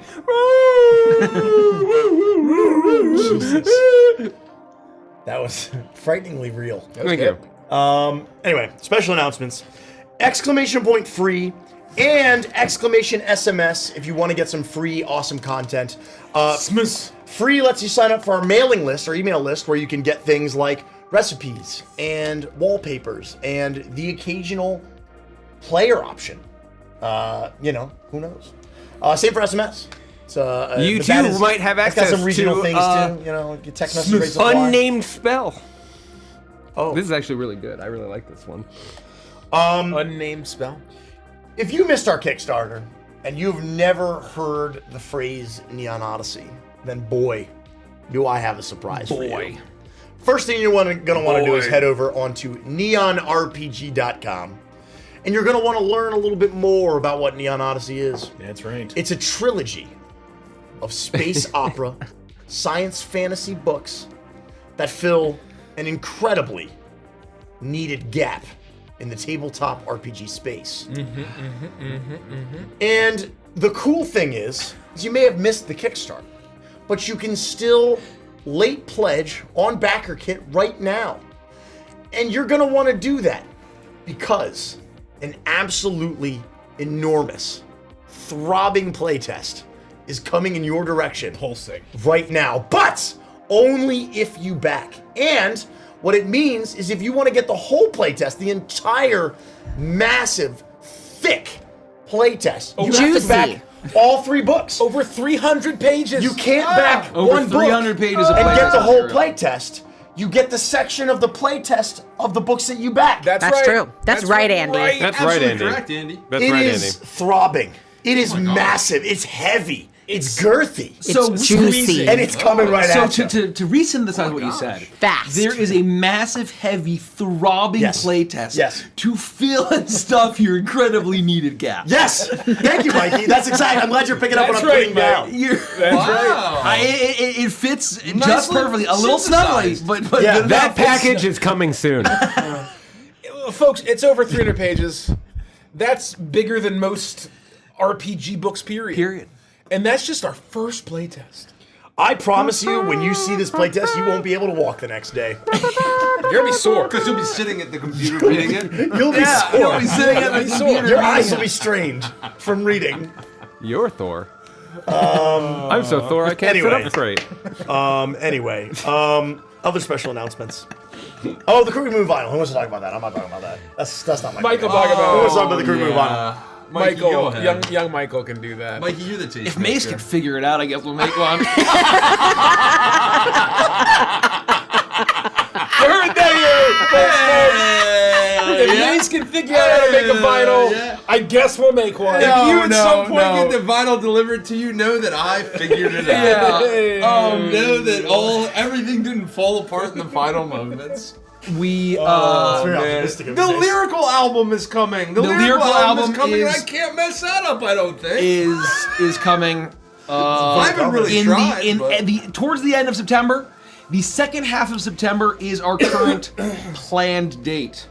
It's coming up pretty quick, so hopefully. We gotta get that loaded up into TuneCore. I need to check to see if depending- so and so is recorded yet. I'm just gonna do a little bit of ad here, just while I remember it. Anything else you'd like to say relevant to the vinyl? Oh, Besides, Lyric Law was coming, and we are finally making good on that final. After all these final, years. not timed stretch goal. Yeah. Portion, which is we're making a extremely deluxe extremely deluxe. extremely deluxe vinyl set. Extreme. There will Collectible not vinyl. be kind of a budget version. We No. just figured we may as well. It's one because thing. Vinyl's a collector's thing. It's one thing. Vinyl's already a luxury. They're already a collector's luxury item. collector's thing. So we are making an extremely deluxe 6-disc vinyl set for all 3 of our Crooked Moon albums. And we will be running a 30-day pre-order window, starting in October, running through the end, through the beginning of November at some point. And we are going to be doing a special giveaway for those 30 days. And you can't pre-order it once the window closes, I believe. But it'll be available on our store, but that's after it's fulfilled. But only during those 30 days, everyone who pre-orders the vinyl set will get a beautiful double-sided collector's coin featuring on one side the Crooked Moon and the other side the Hypno-Volfin. And I gotta say, it looks phenomenal. I saw some of the art. It is the same artist who did our Neon Odyssey collector's coin. Yes. So Koei Kun, Koei Kun. who hopefully we'll be able to see again at MagFest this year, next year. Phenomenal talent. Literally, honestly, every single sketch is so good. It was hard to choose. Yep. So it's looking really good already. We're working on it. So in 30 days, if you order during that period, you'll get a collector's coin tossed into your order. Incredible. So get the vinyl, even if it's just gonna sit on your coffee table. I think with what we're doing and what I've seen, which frankly is very little, because I've been totally unplugged, but the little bits and pieces that I've seen of this, of what you all are cooking up is... I feel bad for like our actual ops and the people who have to do all this stuff because basically we'll just hop on a call. I'm like, here's kind of all the shit we gotta do, and this is the shit, and this and this and this and this and this, and you guys will figure it out. But I just yap for an hour. And I think doing a great job. Doing a great we should job. move that It's looking really microphone. cool. The team's doing an unbelievable job. Just slide it over. I don't know how. I'll do it before we start. While the intro. I like it. I think it's good here. Yeah, it's gonna be awesome. Sorry. What? Remind me of something funny happened at work. Something funny Remind me. happened at Remind me later, I'll tell you. Funny things happen. Oh, I have a special announcement. We did amongst just us our own playtest. Oh yeah. Of the updated Starship spoil anything, combat but rules. Let me tell you, it was And so crisp. it was an awesome time. fucking crisp. I was piloting the Thunder Fang, but somehow Gary Goodberry commandeered it. Yeah. And then somehow this Einstein guy came around earlier. And it was very fun. And Dan was there. Dan and Yelka were in there. Dan was We passed them in virtually. It was a very fun time. We Haas was there too. playtested at the Oh, table. he was in chat for a while. I didn't see that And Haas we was played there. Yeah, Haas was there exactly for a as we bit. do with Oh. the cameras on, which was so fun. I forgot they were there. They had to deal with us. I was I crying. saw Our Haas mode. pop in. Oh I my didn't god, see I was that. crying. I was a couple crying moments where I up. thought I was gonna throw up. I was literally had to dry the tears from my eyes. Yeah, Yeah. I was crusty. My For eyes those were- that don't know, we released a preview, Yep. first blush at the Starship rules. Yep. In the Neon Odyssey Pre-launch. Kickstarter pre-launch playtest packet. Those updated rules will not be in playtest 1. Those are not launching on Friday. Correct. They'll be in playtest 2, which is coming later this year. Yep. But we've already begun playtesting them, and we've made some changes, in part based on a lot of that feedback that we got. And it's during the feeling campaign. really good. Oh, and we yeah. already have ideas of things that need to change further, and I Oh, think yeah, we're we'll really keep going to pushing. dial in this system. Keep So, pushing. um, Yeah. I appreciate everyone bearing with me. I think, to say the least, has been a harrowing couple of days for me, and so that's why we had the shift. But I'm going to do the best I can. We have the bleeding star, the wax moon. I don't know what's happening. The Lord of Smoke and Shadow, Flaming Shadow. the Lord of Flaming We Shadow. call it, guys. We just call it. Let's just I'm gonna get do my like best. 90-minute session. I'm gonna That's do all my it is. best. It'll never be 90 minutes. You know That's that. all we need. It's just a It's light gonna be 90-minute session. This is definitely going gonna to be. This is definitely gonna be a 3 that's- energy drink. Dude, I'm already Aren't you on already 3, on your bro. No, I'm gonna be like on- a 4 or 5 for me. something- I'm funny at about to school? crack an ED2. I was on 2 cups of coffee and an energy drink on the way over, and then an energy drink when we did the test. So I'm at several iterations of caffeine. I'm on my 3rd energy drink. Yeah. Uh, I'm second. I woke up unfortunately early this morning. And so I have a feeling that I'm going to hit the 24-hour mark. Yeah, I was up at like 5 a.m. I know. I just couldn't go back to sleep. Thank you. Thank you. And so I have a feeling that I won't be up till 5 a.m. Well, Anybody at this table has anything to say about it? you apologize for our mix-up, but this was gonna be Uprooted. Right. And Yeah, but we but then we swapped, but The now last it's still minute pivoted, playing Uprooted. and then double last and I want to minute thank pivoted. Derek, who basically, after 0 warning, was like, "I'll fucking GM 13 Derek beers, dove in. fucking Yeah. let's go." Derek No, But then see- it got to See- be see- 7:15. He still hadn't prepped a single word. And we're like, oh. We started talking. we had business. No, no, we had Yeah, a we lot started of shit to do. talking. A We were lot doing of shit. Yeah. We had a lot of shit. God. No, but the not Derek's fault. The offer was there. The hero was almost there. Hold on. All right. Hold on. Everybody just hold the phone. No, Whoa, Derek whoa, still pulled all the way through. Yeah, That He did. offer and that, 100%. He was there. Here, I'll He was just ready to go. I'll just read the first thing. And he would have done it. I'll just start with where we'll pick up next time. Are you currently experiencing a problem? Have you tried making it somebody else's problem? Then come on down to the local cheese. That's pretty good. That's I so love good. I'm a big fan of those opens. That's so good. Oh, Okay. So good. I got nothing else. Any other special How we options? feeling? Yeah, I mean, that's Good, man. Let's send it. I just want you to know, Derek, I did not realize that name read like that until you sent that screenshot. What? really. Yeah, it was not you didn't intentional. see- you didn't I understand that? named a spell seed spray and did not realize the We're not changing implications of that spell name. Well, the implications are there. The implications are there. Because of the implication. The implications are there. And all Derek does is send a picture of zoom in on the word seed spray. I can't wait to cast seed spray. I've cast seed spray before. And I'll do it well, again. the funniest part about it is I looked at it, I was like, why did he send this? This is oh It god. does require a magic This wand. book is all swollen wood and sea spray. Even What are you casting? Say it. I'll have the Rudy Tooty fiction. I spray my seed. Well, you know, I just kind of like sprinkle seeds all over. Now read Okay. the flavor I'm gonna text. Okay, let's get to it, folks. Okay, okay. It's 9:37. Good lord. Ready? How y'all feeling? Go for it. I mean, Hell, I have the YouTube intro. Oh. Roll the intro, Derek. Son of a bitch. I'm rolling it. You see the curvature of Evantris. That never ceases to fail. He said the thing. The thing. It's been such a long time. You since haven't I've done that in a while. Yeah, well, we haven't had an Evantris curve in music? many months. Almost all year. I have the. You feel good about it? I have music that was fine. Okay, here we go. Here we go. Oh, no, we need to move the do you, Mace, do you want to grab it, just jumping up and I sliding don't it know. like, I don't know what to do. like 8 inches to I'm utilizing weaponized 8 incompetence. inches, so like. So like that. That's definitely 8 inches. Yeah. No, 32 inches. That I'm felt like extremely familiar with 32 inches. 32 inches. Oh my god. I I've mean, always nobody's heard that big. I've always heard that simply too much. I've always heard that hurts. Nobody's that big. Yeah, there's some points you complain. That's Is that fine or is That's that? cool. You want to further? I don't know. That's perfect. I think that's perfect. It's like really close to mine. You want? Well, no, It's just really. push- I would like it over a little bit. Just yeah, fine. Yeah. Just as long as it's still in your mouth. Yeah, that you went 32 more inches though. Yeah, that's at least 64 inches. That's unreasonable. Who could survive? That's truly unreasonable. such a thing. I mean, you know, Okay. 64 inches. Andy, quit joking around. Do the YouTube man. Yeah. You're really Andy, burning. you're yeah, delaying Andy, you're everything. burning moonlight. It's always me. You guys just shut the fuck Damn up. it, Andy. Guys ready? Here we go. Oh, man. I'm ready. Send it. Me personally, I'm ready. Welcome back to another episode of the final season of Uprooted.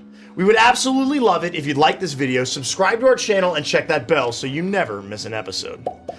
And of course, while you're doing that, and Richie's doing that, and Derek's doing that, and Mace is doing that, I would love to read some comments from last week's episode.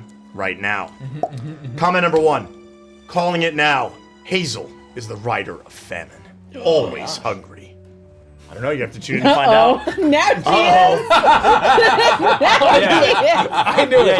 You just changed everything. You just changed everything. Comment number 2.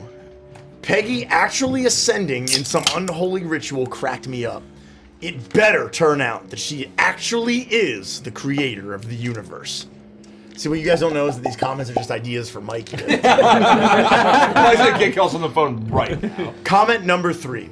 I love how it only took 10 seconds on a throne for Booker's dad to have his very own Jafar. That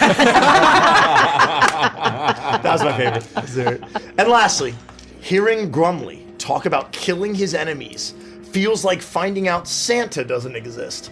It's unsettling, yet oddly securing. So as always, make sure you leave a comment below, and maybe next time your comment will be chosen. In the meantime, if you'd like to support the stream, we got a few different ways that you can do that. You can become a channel member right here on YouTube. You can check out our merch shop. We got lots of really great stuff at adventures.com/shop. You can become a patron over on Patreon. It is the only way to join us for Adventures and Chill and to get awesome new published content from us. And lastly, go to neonrpg.com and pre-order your copies of Neon Odyssey right now. Don't delay. Thank you. Take it away, Mike. Last time on Uprooted, you encountered the Lizard Cult. Simple name that many of the Dimwood call this shadowy religious organization that seems to worship a mysterious dragon god known as the Lord of Flame and Shadow. There seemed to have been a strange import about Bitsy. He always gets me when he laughs. The figure that they met, perhaps the leader of this cult, of this clearing, known as the Gardener, welcomed Bitsy and her comrades, and offered a mysterious dagger. Strange blade of black metal and gemstone and bone. And said to hold on to the bear skull. And in a trade, he took the bee pen, the Buzzy bee pen. I'll take the pen. And realizing that they had effectively risen up as soon as the bleeding star appeared on their, the bleeding star appeared on in the sky, and they slaughtered all of the eerie soldiers, and setting the woods around, perhaps as a distraction, around this clearing ablaze, and then burning all of their battlements and slaughtering them. It was apparently very grim and bloody. In this time, Peggy, while they were all focused on this, no one saw Peggy get the-witched into the sky. As she floated up with glowing eyes and mouth as she rose upwards into the morning sky, lost to the smoke. Also, Booker's father was dragged off by cultists to a throne of skulls, where he was given a goblet and said that he was of a powerful line and might need to pass it on, and was offered pube wine. What? And Booker, You heard that right. pube wine. Yeah, we had a whole conversation. Booker attempted to reason with him, but his new trusted advisor from the cult said that he was a prophesied god king. Yes. And Beauregard T. Raccoon seemingly trusted Satan-hearted Bone to pick instead of his own son. They decided to get some sleep for the night, get a meal, and they made their way through the gloomy town of Drakesmith, and finally found the belly of the serpent, I believe, with a fanciful sea serpent on the sign. Found a very kind of gloomy but warm, or rather a quaint, but at the very least warm inn. Most of the establishments closed up and locked up after the bloodshed. This is one of the few establishments open. Much blood in the streets, even some remnants of drag marks of where corpses had been dragged to the great pyre. And it was here they met the innkeeper, a man named Boral, who offered slippery stew, I think. Ew. A mysterious stew that was very mysterious and very slippery. And they sat down, and amidst the patrons, there was a huge looming shape, a very wide shape that I actually foreshadowed as soon as they entered. That's true. And as soon as they mentioned, Bitsy mentioned hot dogs, I knew that was my opportunity. And who else but Big Ned appeared? The figure. He said that he had escaped the horror that came to Muckbed Creek. He also said he was Big Ned. And he also said he was Big Ned many times. Many times. That was he. And then he was fine. And he loved Chicago dogs. And that he had narrowly escaped, that there was going to be a great day of public executions. Nestor, the political leader, was hanged viciously. Gruesomely. Yeah. And then right before the kid brother of the Don of the Riverfolk Company was to be hanged, a bunch of crazy fishermen erupted from the river and started eating everybody. Allegedly saving this otter, but everyone got it. Pendleton, the cobbler, got horribly eaten. Roxy from the foxhole got eaten. God bless her. And he was on his way to look for his brother Sonny, who was looking for a basement. He was looking for a basement, and he was on the hunt for his brother Sonny. How true all of this is not entirely clear, because Bitsy offered for Big Ned to share a room with them. Bitsy went to bed first. Big Ned joined shortly after, while the other three enjoyed the rest of their slippery stew and drinks. And in the flame, Grumley saw a figure, the Blazing Heart, a king, who in a strange fiery vision kneeled and knighted him as a herald of war, a knight of war, and charged and warned Grumley that Bitsy was in grave danger, and said, "I still need her," very mysteriously and foreshadowingly. And so Grumley narratively important. Grumley ran up the stairs and burst into the room and found Big Ned, having already stolen much of Bitsy's things finding the dagger and getting ready to slit her throat. And in a moment of certainty, Grumley plunged his blade through the back of Big Ned, piercing his heart, going out the other side, and igniting as Big Ned was slain and set ablaze. Any questions? So many. But none that you can answer. A lot, actually. None that you have the ability to answer. Can we call him Big Dead now? Well, you can do that in a second here. Oh, okay. Ned's dead, baby. Okay. Ned's dead. Yeah.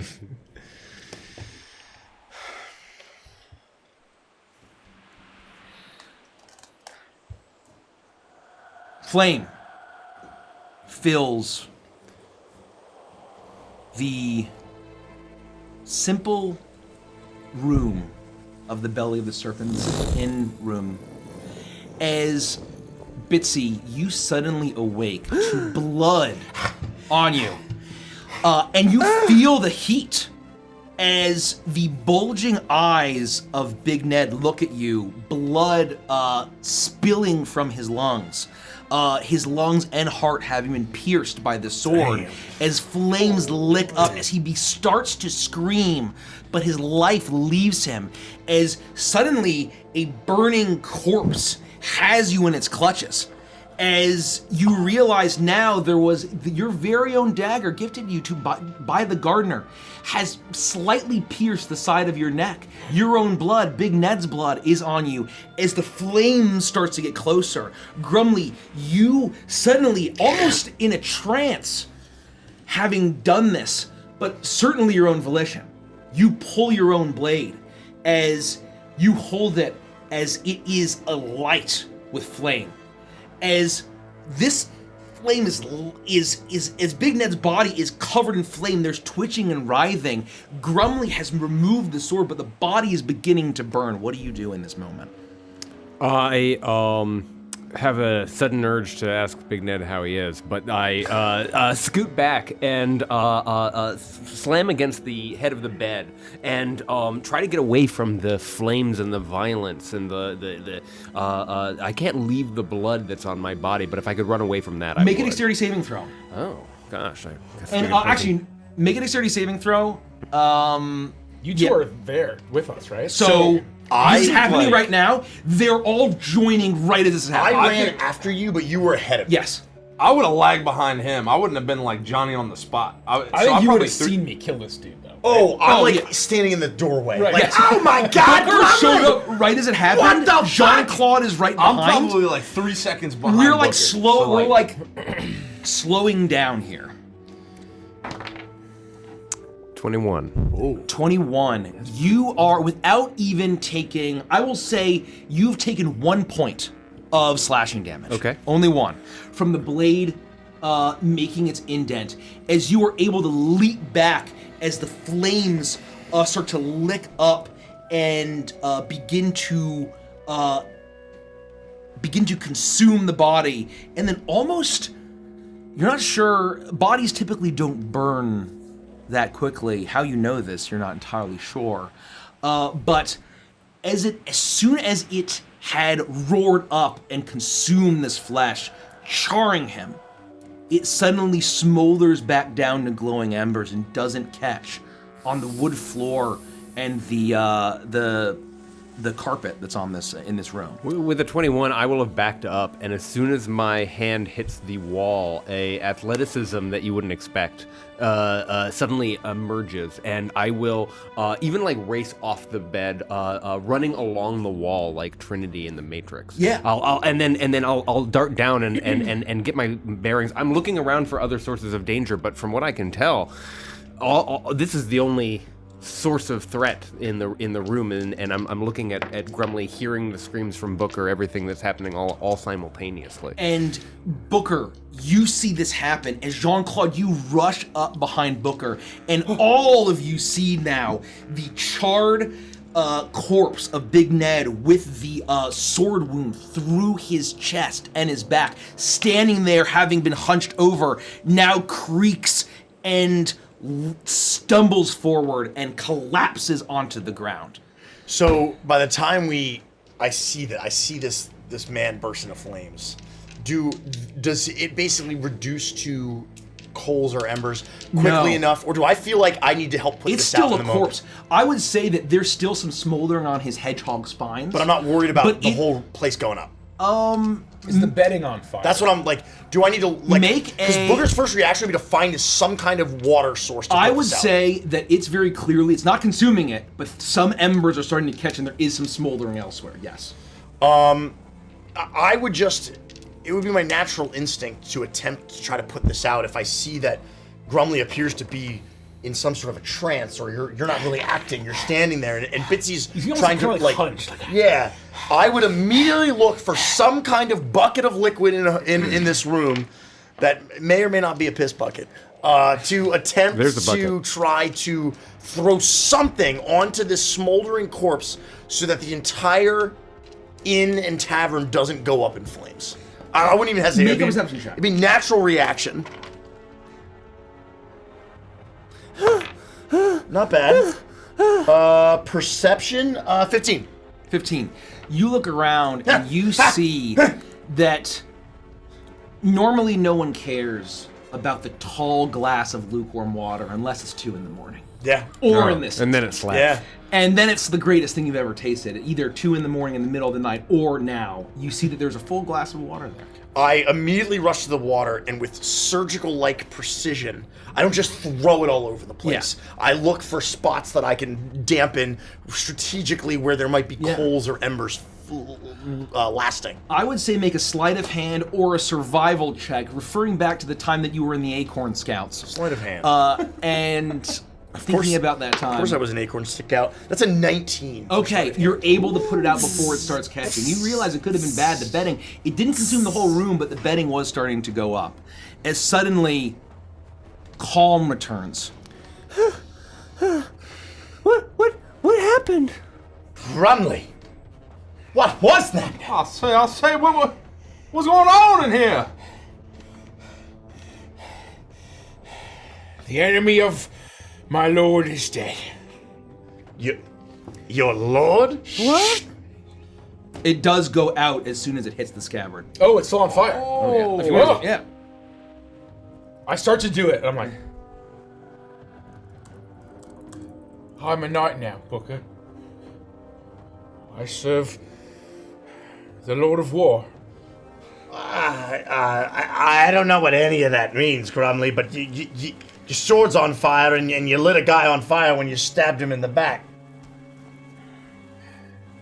What's my duty? To sentence him to death. I mean, yeah, we were gonna... Dude, I know we were gonna kill the guy, but we really took that a few steps ahead and took the initiative. You say Bitsy, I'm proud of you, but where did that come from? This newfound assertiveness. Oh, yeah, I'll say it. The only thing I've seen you kill with such gusto is a stacked sandwich. Did you not see the flames? From your sword, yeah, for sure. They were everywhere. I mean, you burst into flames. Big Ned is very dead. The crown of antlers. The Lord of War, he knighted me. He made me his champion. He told me that Bitsy was in danger. And she's okay now. Are you okay, Bitsy? I think so. I think I got nicked in the neck a little bit, but other than that, I think I'm all right. Did Bitsy ever mention any of this antlered burning anything to us? I'm trying to remember if she divulged any of that information.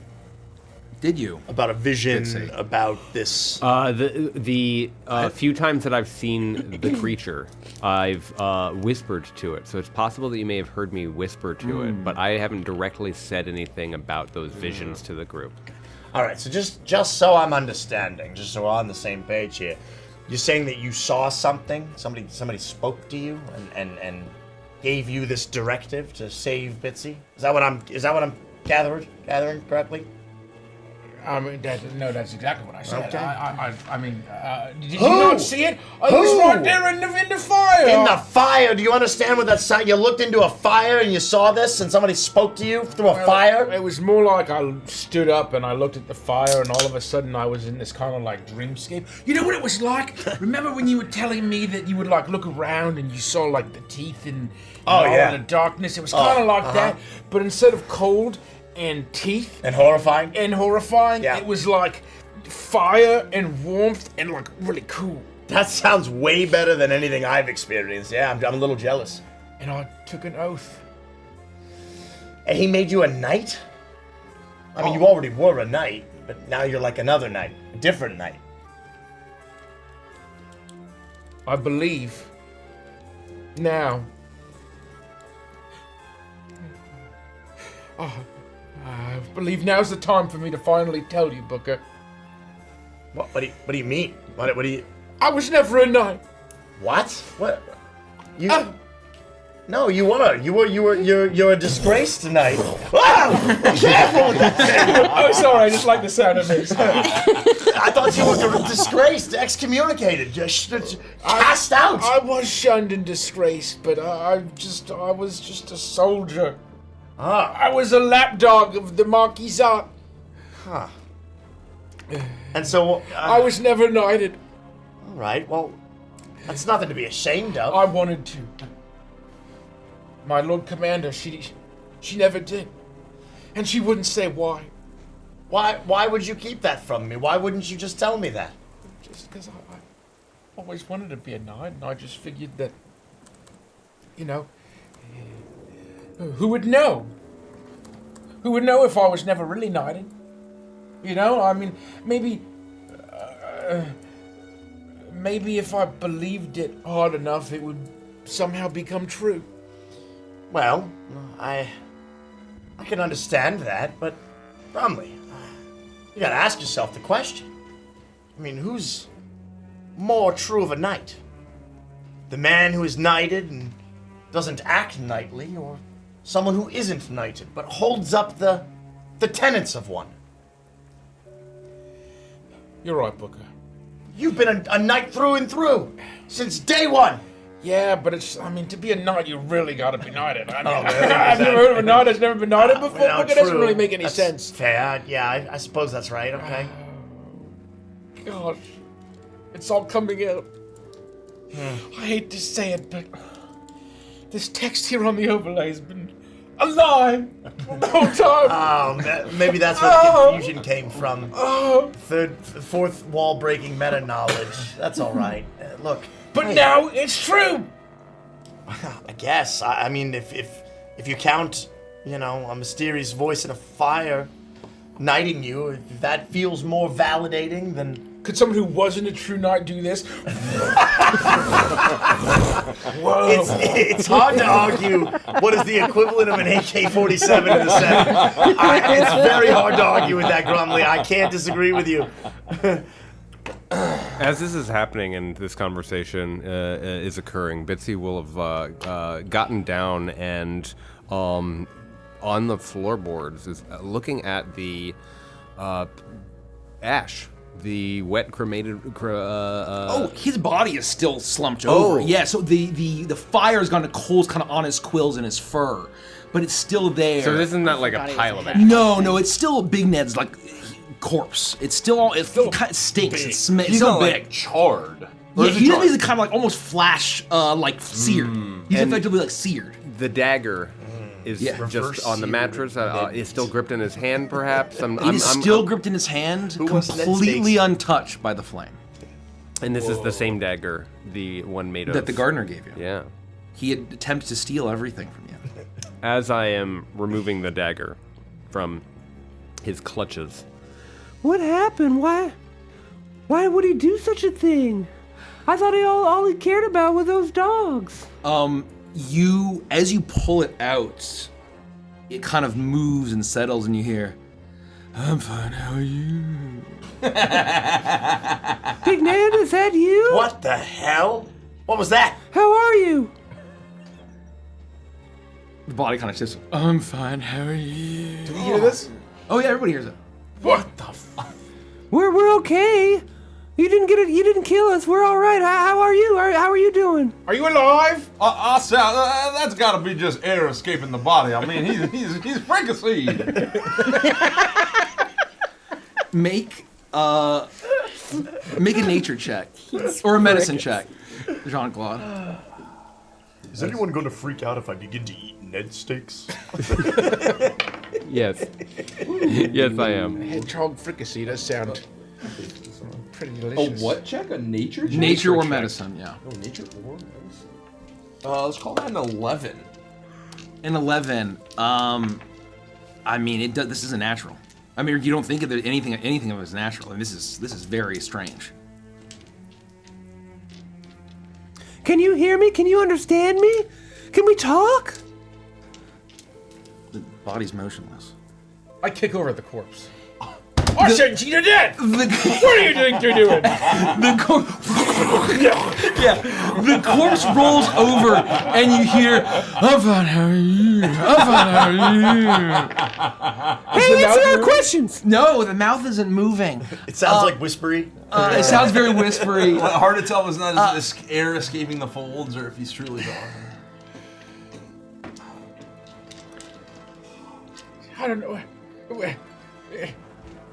Wait, but Ned, if you're really alive, what kind of dogs does your brother like? Ned's not dead. He's surely alive.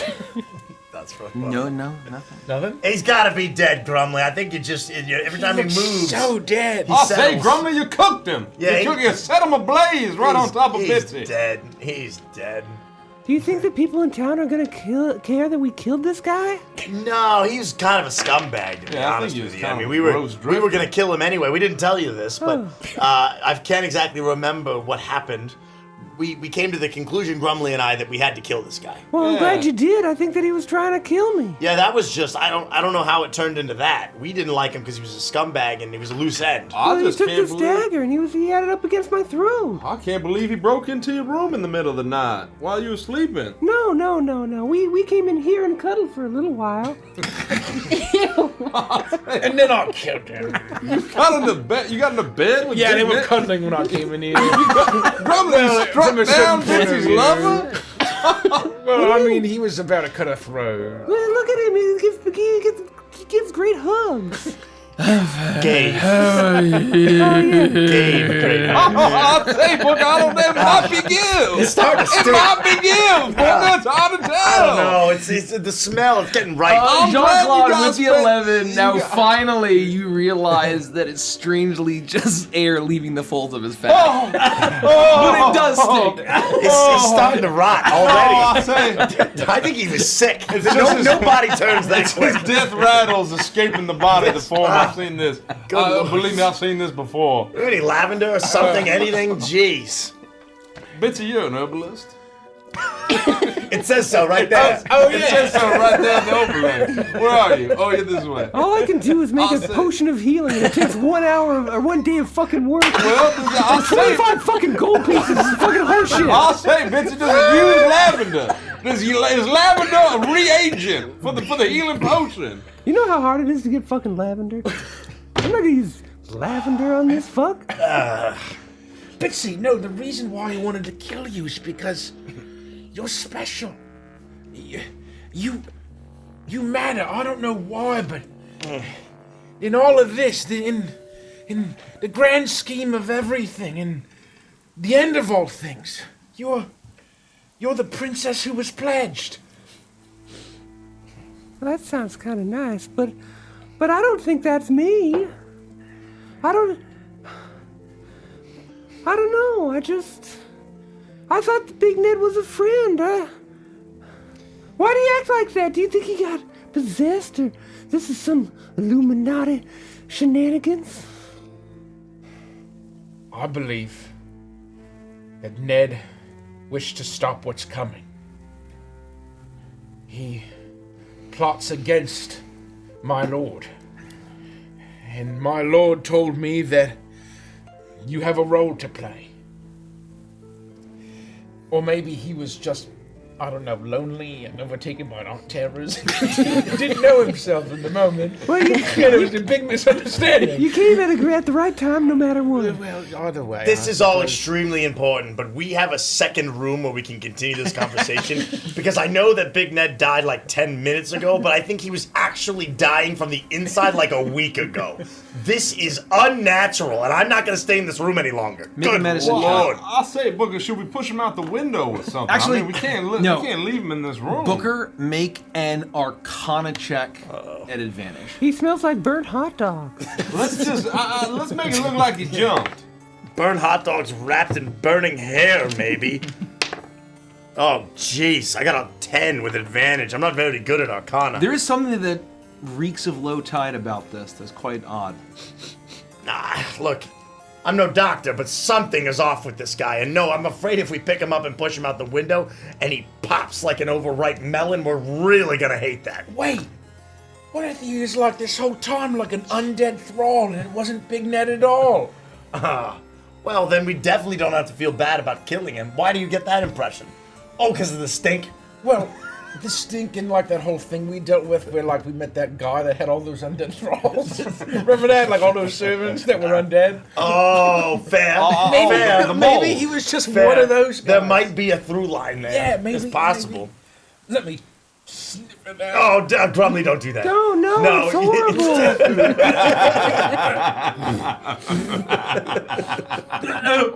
I'm trying to like investigate to see if I can like understand. Was this guy alive? Is this smell normal? Make a medicine check, but because you're using your nose, do it at advantage. I think I'm proficient. Seriously, guys, don't move him. I think he's swelling actively. 22. 22. You sniff and you... 21, sorry. You realize, as you sniff, there is something foul in this. And you're kind of sniffing, and it's actually where your sword had pierced the back. You sniff, and you look at the wound, and then suddenly you see some movement inside.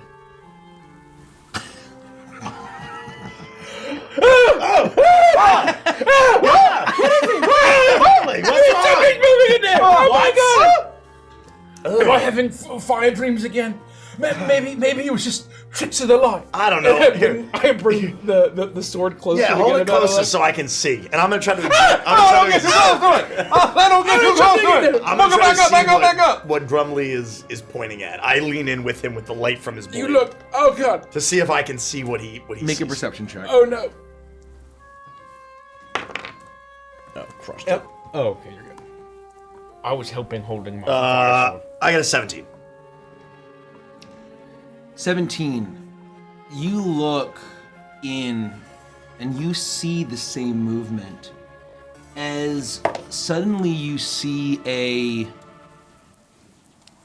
what looks like slimy flesh.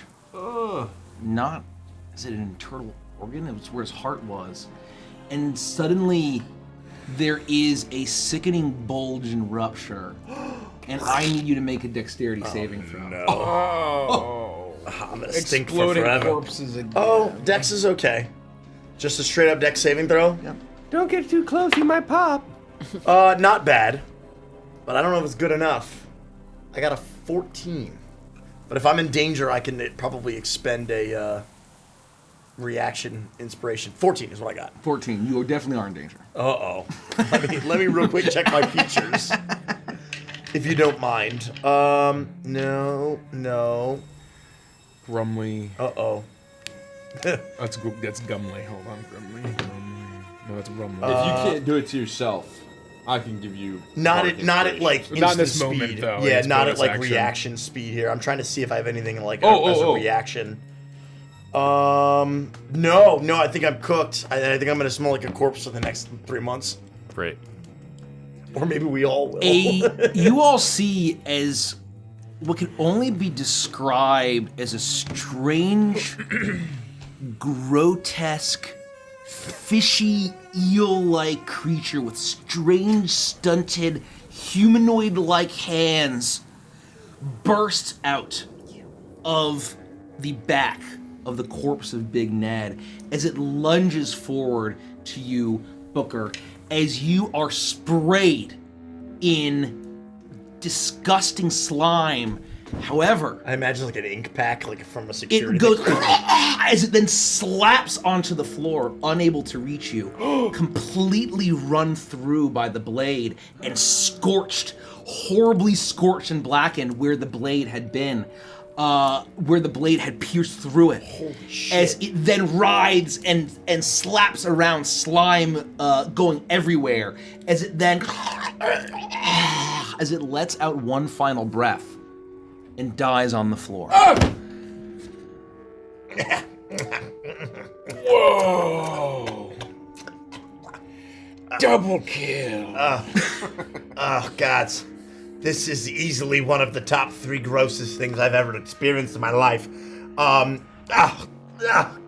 the stink. Did I really kill 2 guys with 1 stab? You definitely got something, and I'm gonna lean in close to this dead creature to get a good look at it to see what it is. Yeah. Make an Arcana check at advantage. Most notably, what I'm looking for is if I feel like it's reminiscent of any of the visions that I've had of the deep. Oh my god, a natural 20 gives me a 24 in Arcana. Wait. I was due after that The awful DC dex was roll. 25. You Oh, look, shucks. and as you lean down, you feel with absolute certainty that this is a child of night here. That this is almost like a larval type stage of presuming whatever Big Ned had said had erupted from the waterways and made their attack on Muckbed Creek. Yep, okay, that makes sense.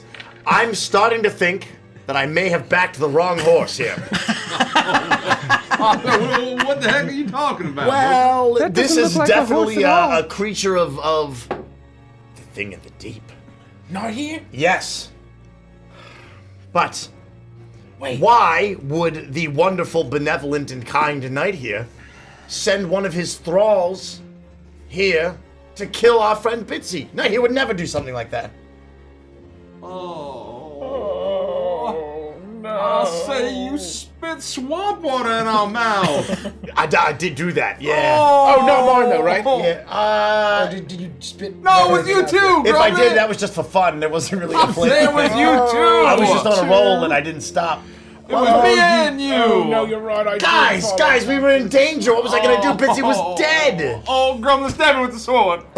Whoa. I'll say stab me with the Oh, sword. Mr. Oh, Hey, guys, calm I say down. burn it out of me, Grumpy, burn it out of me. I don't know if that's gonna work. Maybe we can just say some, in the game of courses and undo the whole night here seawater thing. But no! I say my God is dead, bugger! No! God is Wait, dead! the literal God is dead. No, the game, out of the game, in the game, above and beyond the game, it can't help us now, bugger! Are you sure? It's not his crazy fish monsters are in us. It's possible. I may have made a slight miscalculation. But to be fair, who could have known? Who could have known what I'd gotten myself into? Oh, they're wearing me like a puppet. Oh, say it to me, I can feel it wriggling around. Can you? Is that like particularly? Never mind. I'm not gonna ask that question. It's more important to ask what do we do next. I propose that Gumby stab that thing again in case there's another smaller larva inside of it. And then, once everything's Yeah, you're Gumby. Once everything's all done I'm and dusted, let's just stuff him in the closet and leave. I don't hate that plan. Grumley, take out this thrall of night here one more time. Give him a good flaming stab. Just really cut him up. Where though? In thirds and quarters. Who cares? Just chop him up real good. Oh, not like stab, not like piercing damage, The old but chop, more chop, like chop, chop, chop. Give him an old, you really julienne that guy. Wait, which one? You mean that guy? Or No, that the both worm, the worm, the small one first and then the big one. Maybe the eel first. They cut him in half real quick. I say, Grumpy, that's not julienne, that's cutting slices. Make an attack roll. It's like using a butter knife to cut a raw scallop. Oh no. 12. 12. You slice this thing in half. And you make a dexterity saving throw as you see a flash of movement. Oh shit! This thing. 10. As you see what looks like a small, wriggling little eel-like, fish-like creature burst out from the wound. And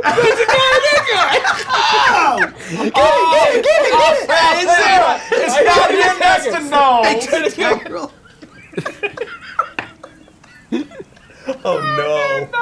Oh no! As it lunges forward, and you cut the thing's head off, and it's basically about like this big at this point. As it slaps down, and the head flies off, and it lands, and it stops moving. Oh my god. Wait, what why did you did say you saving do throw? that? Oh, it was what did I say it was? 10? 10. 9? No, I think I rolled that was a your 10 attack and roll. then there's no modifier. I think it was 10. And You- then I got a 9 attack. You are covered in the strange slime from this burst as you cut the head off with the Spit knife. in my mouth. Oh no. Spit it out. Am I gonna have one of those things wriggling inside me? I say you already do. You already do, no. It's Grumpy. entirely possible. Look, Also, it can't get worse. I don't want to alarm anybody because surely we don't have a Matryoshka doll situation going on here, and there couldn't possibly be a third one. But maybe maybe give it another stab just to make sure. Yeah. Oh, just I take a really big make sure. step back. I'm like playing with my food at this point, Yeah. and I'm just like gonna try to like. You do that, make an attack roll. I'm trying to very lightly cut him in half. 14. 14. You see that the tongue of this thing is lolling out until it wriggles and moves and opens eyes and a mouth that lunges towards you.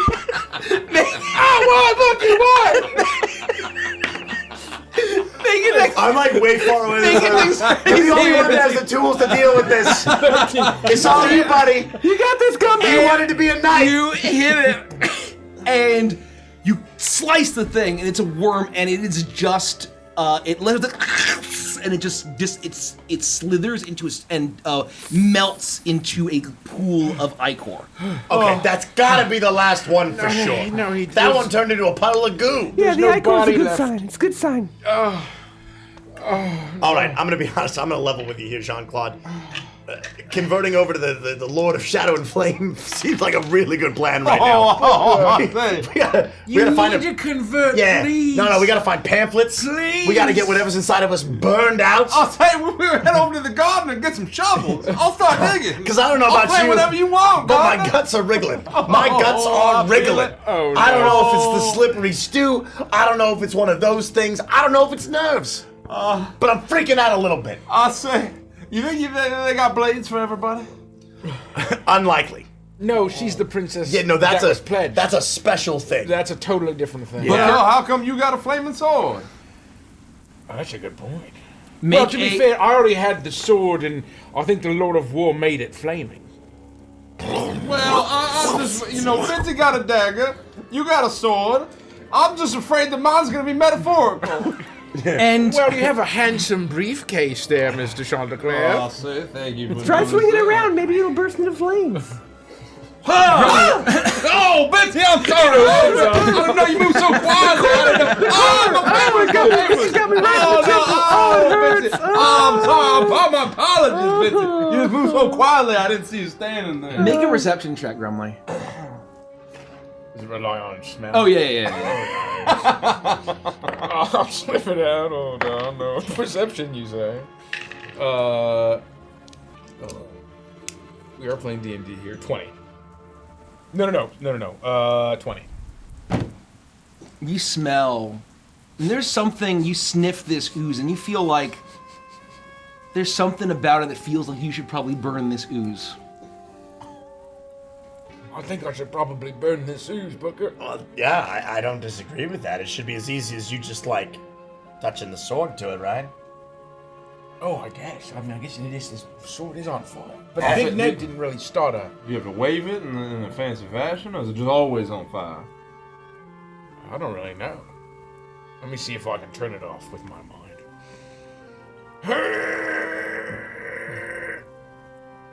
Is it turning off? I don't think this is my sword anymore. I think it's his. Capital H-I-S. So like the whole thing's capital? Or capital H-I-S? You know, it's unclear. Oh, Unclear. I didn't tell you how to spell it while he was giving you a flaming sword.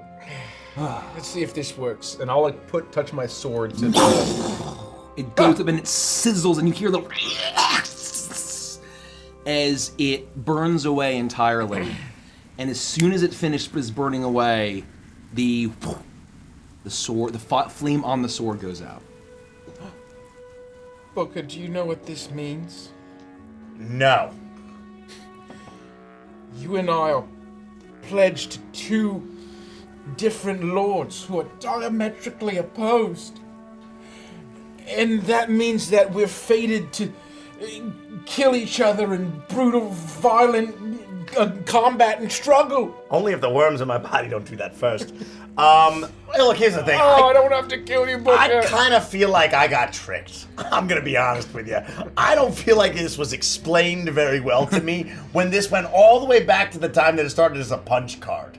Okay? There wasn't really like, any explanation in the initial pamphlet that the world was gonna end and that there was gonna be some antlered king and that we were gonna get attacked by the equivalent That's of how they Russian get you. It's dolls always of the worms. pamphlet. In fact, the information was purposefully obscured, Booker, until you reached high levels of acolyte hoodness. There's gotta be some sort of contract negation, a I loophole. think you're foolish. There's a thing about signing into contracts, and you don't understand it. We claim foolishness, Booker. We can definitely get it. Jean-Claude can get me Yeah, out. I think he can flip-flop gods and demons easily. Is foolishness a defense in the court of law? If you know what you're doing. Oh.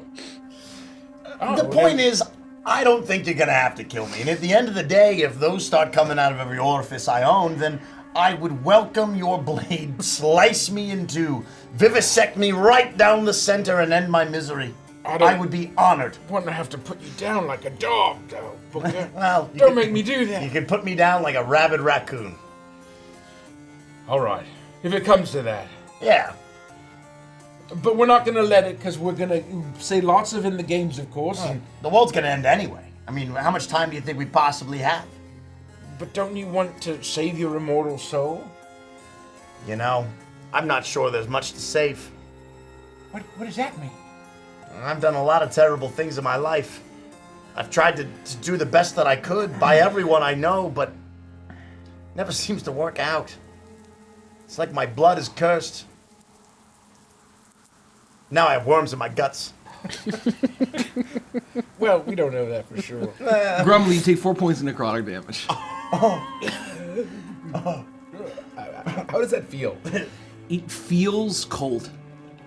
It feels a chill suddenly comes over you.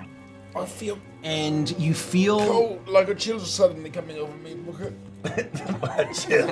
What do you mean? What do you mean? And you get a bit of I feel chilly. Why don't we take you down by the fire? Oh, well, yeah, why don't we get out of this room? We still have that second room. You And the guys keep stink is exploring. getting worse, Oh, and yeah, it's let's all go- over let's me. go to the other room. I want to get out of here. I don't like this anymore. Let's go down to the hearth. We'll get you warmed up. Maybe we can get you some more slippery stew. The corpse is getting louder. I think, in fact, we gotta wash off some of this alcohol before we walk back downstairs. Okay, all right. Let's wash off the best we can. I feel like I'm screaming over the corpse. And we'll get you some slippery stew and a nice fire. How about that? Okay, Booker.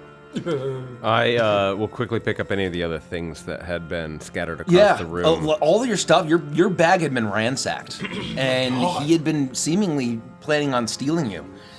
I think that you're not sure. You presume that maybe he was a thrall, or did he just happen to get bit by something in the attack, and was still just trying to steal from you and escape out. He was a criminal. He was a criminal goon. Yeah, I just feel a great amount of concern, and my very new friends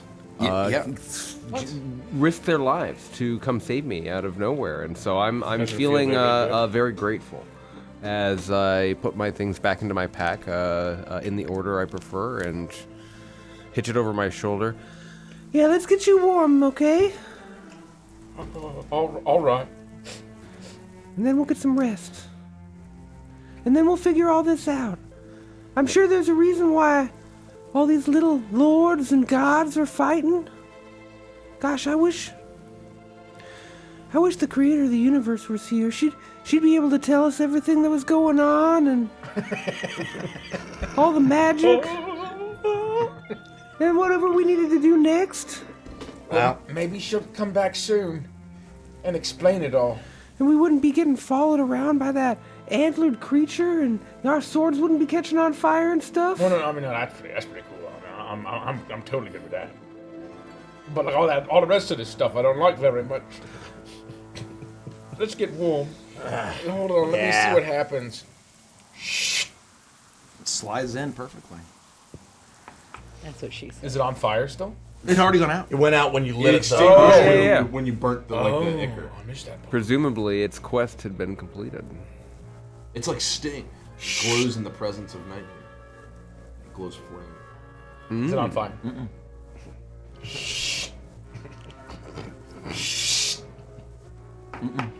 Here, wave that thing around Jean-Claude's ass. Let's see if there's any worms up there. Oh, do you think that's what it is? It like lights up in the presence of It would be funny if it did.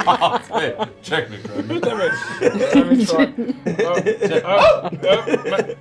Careful with that! Yeah, I'm next. Spank me with it a little bit. Are you sure, Booker? I mean, look, if tell? that thing bursts into flames and it takes me with it, it was meant to be. And you can just chop me up. I think you cured my Polaroids. That's And with that, you burn them out. You burn them out. you all go back down. You enjoy another bowl of slippery stew. Ew. No one seemed to have heard the commotion upstairs. Good. Is there anything you'd like to do before you turn in for the night? Plunge the sword of flame and shadow into my body. Just reflect on the night, I think. I would probably just, I don't know, eat more slippery stew. And lament the end of the world a little bit, probably. Yeah. I'll spend 8 hours of work and 25 gold pieces of raw material. How much is an actual potion? That's the fucked up thing. I think a potion is like 5 gold pieces, 10 gold pieces, if that. And you're spending 25 gold pieces worth of material to make a single healing potion. That's insane. I'm Googling it right now. I'm thinking about everything that I've witnessed since waking up and meeting my new friends, and I'm trying to put these puzzle pieces together. It feels like just yesterday I was in my hometown and I was with my sisters, or in my hutch. And now I'm here, and suddenly it feels like the end of days is just around the corner. And I am trying to put those pieces together, wondering what terrible tricks the Illuminati must have up their long, long sleeves. But 8 hours later, I produce a potion of healing. No, I go to sleep. I go to sleep. You all That's settle fucking in, bullshit. exhausted. It's been a long day. Bitsy died. And you almost got consumed in a wildfire. That was today. You also fought the shirt and stained bears today. We've been up for a very And the long moles. And the moles. You have not slept. And you all pass out. Good night, Booker. Good night. Good night, Bitsy. Good night, Gumby. Good night, Mr. Chanticleer. I'll say good night, family. Good night, Mr. Chanticleer's Polaroids. Good night. How are you?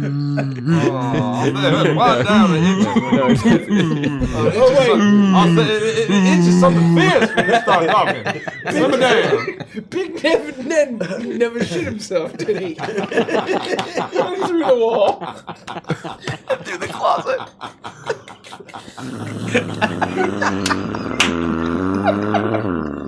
I said bed. What is that? What is that? You see that? It sounds like wet denim ripping. The closet door's rattling. Wait, what is that? Oh, there it is. It sounds like Velcro gummed up with mud.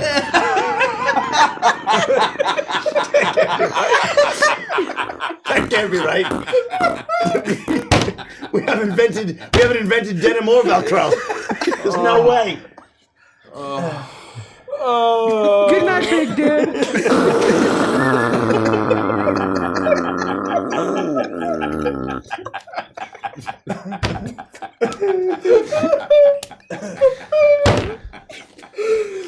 Hey, good night.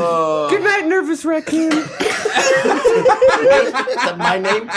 Well, I don't know. I don't really know your name. My name is Booker. Booker. Booker. Good night, Booker. Yeah, good night, Bitsy. Good night. And with that, you all...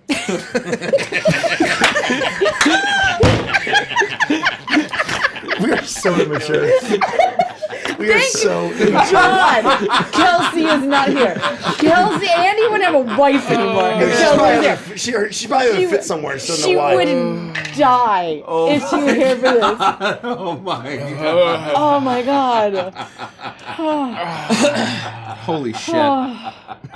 You all go into a peaceful sleep. Peggy.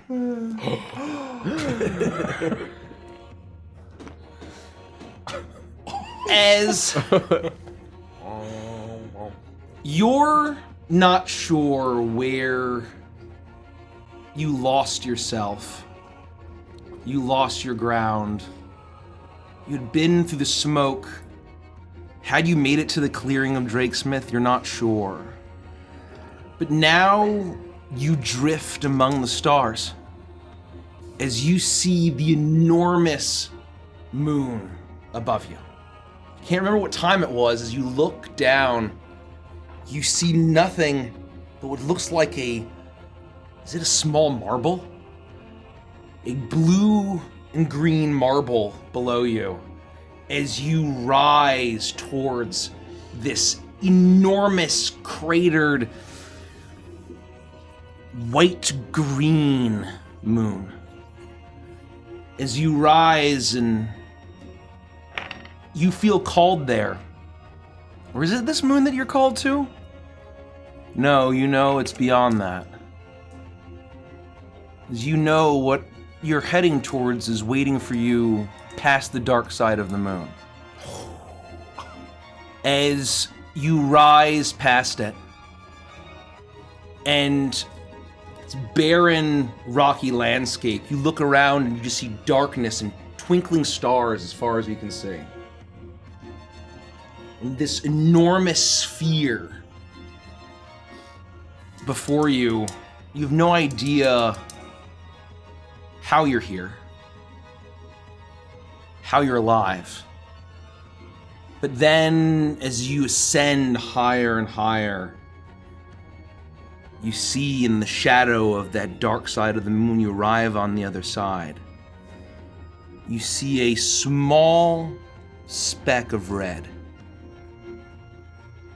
And you look just beyond this moon. Is that a second moon? A second, smaller red moon hidden behind the moon that you've seen in the night sky. And it's to there you're called. What do? You suddenly realize that you're floating. It's like Melancholia.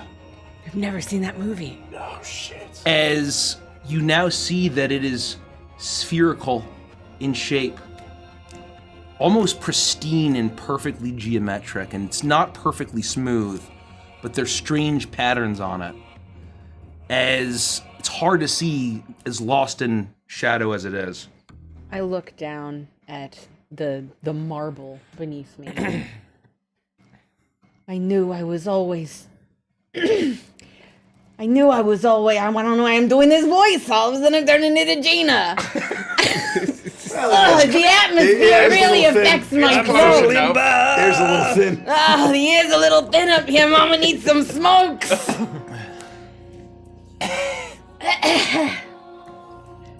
I knew I was too powerful for that tiny dimwit.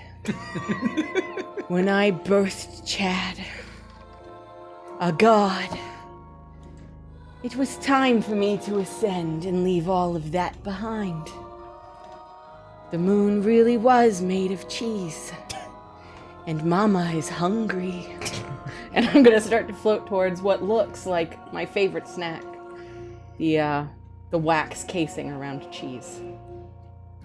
You approach, and you see that this is a small planetoid, small celestial body that's floating just beyond the huge moon.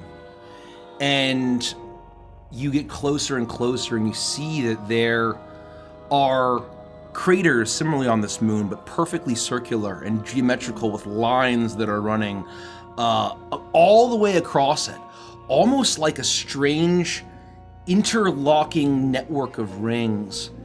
As you then get closer and closer, and you see that in the center of directly where you're heading from, you see that there is what looks like a shape that is just moving very slightly. Brief silhouette. 2 legs, 2 arms, a head, and a pair of great bat-like wings. You see your son sitting on what looks like a simple circular pillar of red wax on top of this strange alien red moon. Mom is so proud. My boy has his own planet. Chad! Mama has come. He's no doctor, though. And I'm gonna float towards him.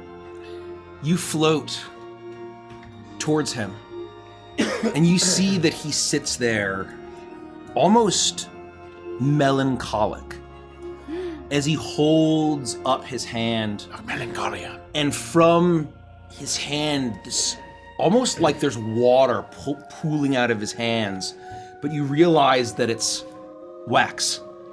Is he holding it? Is he making it? Is it him? It's hard for you to tell. Oh, dear God. As he looks at it, and then you see, as you call out to him, he looks at you with nearly emotionless eyes, but a hint of sadness. I knew you would come, Mother. Yeah, I'm predictable. I know. Wait, why are you so sad, baby? I went to the moon, seeking... The other one, not the red one? Seeking the gods. And they were not there. There was nothing there. Well, you know what that means. What does it mean, Mother? Well, it means there's a power vacuum and someone's got to step into that place. If God's dead, then who's closest to the moon now, honey? This moon. I like the one that I've made. Well, I'm not taking it away from you. You know, if there's a power vacuum on the other moon, Mama's got some free time. There's nothing there, Mother. No gods. Yeah. No creators, no clockmakers. I've come to this place without seasons, without clocks, without an hourglass, no vessel to hold this wax. You are really well-spoken. I did not teach you that. I had a feeling there was no God. I'm going to be honest. I didn't want to tell you. It was going to be a hard conversation, but John Claude really does seem like he's talking to himself. I don't think there's anyone on the other side. Santa Claus is real, though, just in case you were worried. I sought the truth, Mother. Okay. I sought it here. I thought perhaps if I pled with God, if I looked into the eye of truth, I might be able to preempt my fate. Oh, you mean the one where you die as a virgin within 7 days? More time on the clock. Well, we all want more time on the clock, Chad. But if you are God, then you can have as much time as you want. I really am not understanding the problem here. I did not raise a quitter. What do you suggest I do? There's a power vacuum, baby. You just have to be... Look, what if I know we don't know each other very well, being mother and son, but think about what I've done. I created the entire world. I created magic from these froggy hands. Mother, if you created this world, why would you create one where I blink in and out of existence in a matter of weeks? Well, because one of strife and one of war, not one doomed to annihilation below. Do you want the truth, or do you want me to sugarcoat it for you, baby? Until only I will remain looking down upon its ashes. Well, you and me, of course. I'm not going to go anywhere. Well, the truth is, I didn't really think about it. That's kind of, everyone's got a problem. And my problems, I don't think too far ahead. I mean, life's too short for you to be planning everything all the time. Just like you, I didn't plan you, and look how you turned out. You were just a late night snack.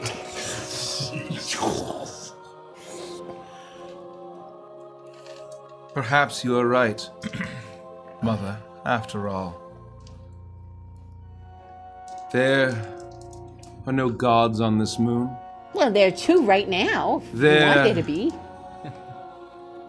All of this is meaningless. Oh, God. There is no truth. How did I give birth to an All emo? of us sought nothing more than a light snack. Well, yeah. I think I understand your meaning. No, I don't. Mother. I don't think. I think we're having a serious miscommunication issue here. It might be a generational thing, you know. I'm more of a boomer and you're a Gen Alpha, and I just think we don't speak the same language. I mean, I know how to read. I don't think you do. If we are to... Truth is not there to be found. God is not there to be sought. The truth is for us to make. The world is ours to remake. And he looks at you. I understand now, Mother. Father was foolish. Well, I mean, you were a virgin birth, so it's a weird thing to say. His lack of ambition. I mean, if you had a father, he definitely would have lacked ambition. I can tell you, I don't pick him the best. If nothing in this world can forestall my fate, perhaps it is a new one. Oh, you want to recreate the world? One remade. Okay, I kind of like where you're going with that. That moon. He looks up. You realize now that you are facing directly and looking up above. You just see this massive sphere. And as he raises his hand, the ground on this wax sphere starts to rumble. And these strange geometric shapes rise out in concentric circles and spheres as they rise up. And from this, all pouring down from the wax that spills from his hand, as it rises and rises and rises, is what can only be described as a palace, is created. I gave birth to such a special boy. I am grateful to have such a special mother. Look, you know, if you want to reshape the world, and look, I love a good bit of destruction. Once I threw a Molotov cocktail into a forest filled with innocents, and I listened to them scream as their skin popped. And it was quite liberating. So if you want to do something like that, I'm not going to tell you not to. I'm not going to stifle your creativity. And the egg told me, I think the egg told me the mouse needed to die. Although I'd really like it. Can we keep my friends, do you think? And also the chicken that's with us now. What do you wish, Mother? Well, you know, I think that I kind of agree with you that the dim woods, it's kind of worn out its welcome, Chad. I think we should just... You are as tired as I am? Yeah, I'm pretty exhausted. I am only a week old and I tire. I was supposed to go to college, play hacky sack, have awkward sex. We don't have to talk about that. It would have been awkward, though, yeah. You made out of wax. That would have been a conversation you would have had to start off. And if you're anything like the day you were born, you're built like a Ken doll, so... I've been asking myself, why was I made? Who made hungry. this world that I made did. me? I grow tired of the Dimwood, Mother. These critters, their simple, strange little lives. Yes. You know, it sounds exhausting, remaking the world, but not nearly as exhausting as the world has been as it is now. We could make it however we wanted. I could have everything. Just like this. And you look in this enormous, intricate palace that almost looks like the beginning of some sort of city. As additional structures are starting to grow, as you realize now that layer upon layer is being added to the sphere beneath your feet, as it is growing in size. Jeez. Do you believe in fate, Chad? How can I not? I did some drugs once. The egg was wise, but I don't think I got its message true. I think fate brought you to me for this very purpose. I think I had rested on my laurels for too long. I think the true heart of the frog was slumbering inside me. But I think with your birth, a virgin birth, I have been reawakened. I would like to destroy alongside you. Yes, I would like this very much. Is this the purpose? Well, as long as we save my friends and that chicken that's with us now, too. Destroy so that it may be remade. Yes. In our image.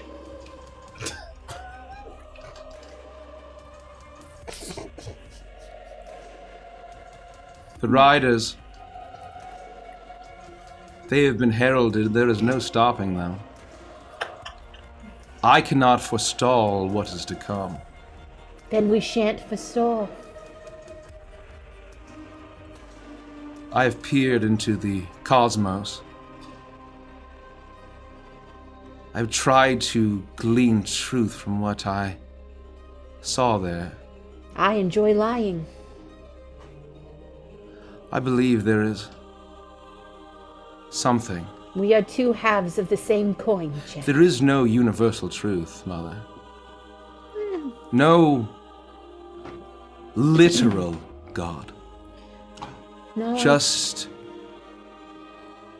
fragments, shards. I do not know. But there is an aspect of truth. I have seen it. Visions, dreams. It's like the places I walk are memory of Woodland and the memories fading. Have you ever thought about writing a book?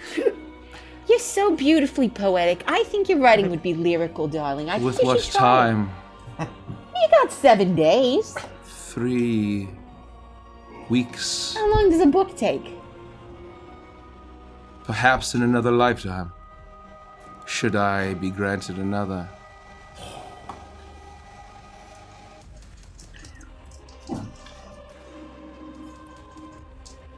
Mother, you must find the hovel.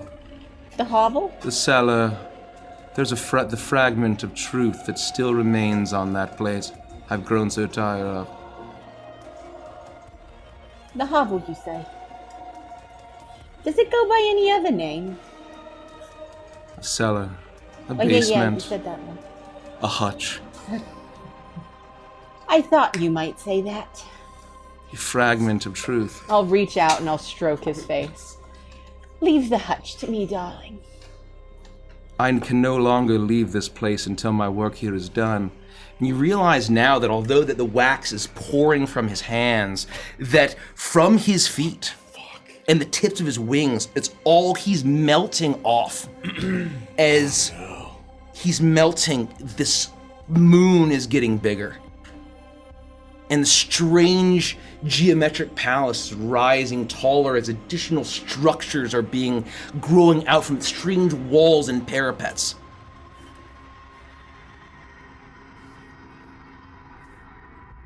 For I am here.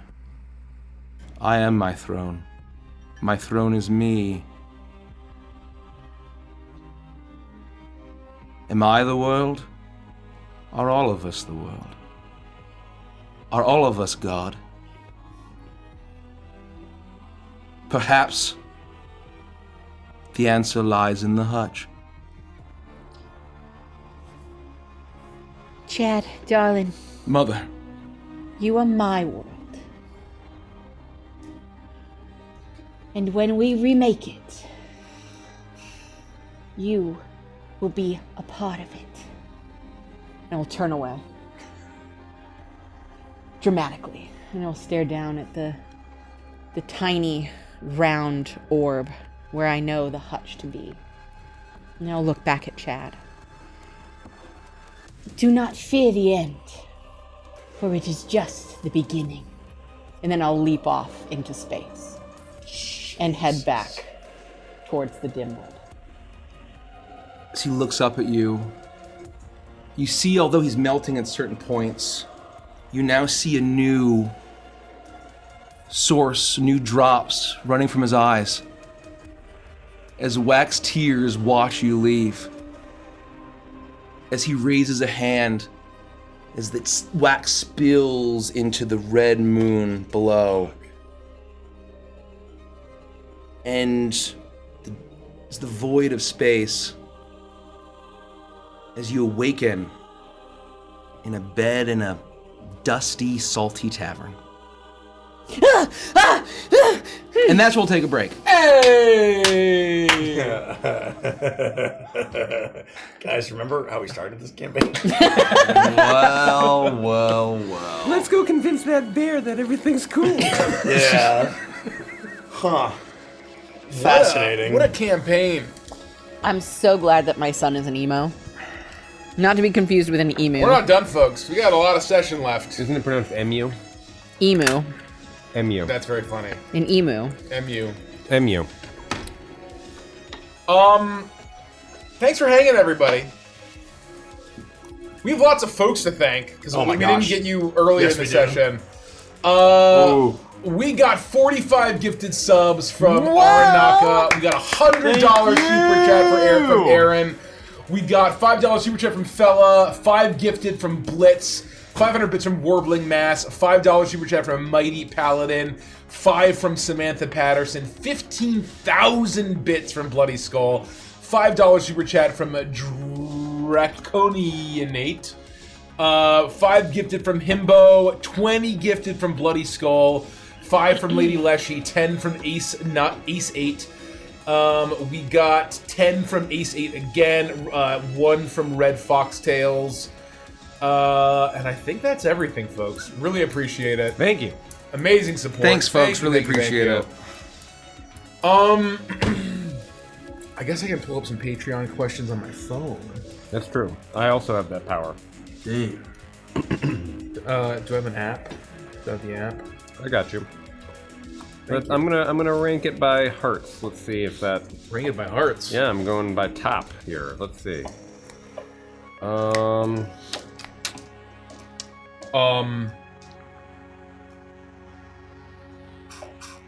Chukles. Chukles.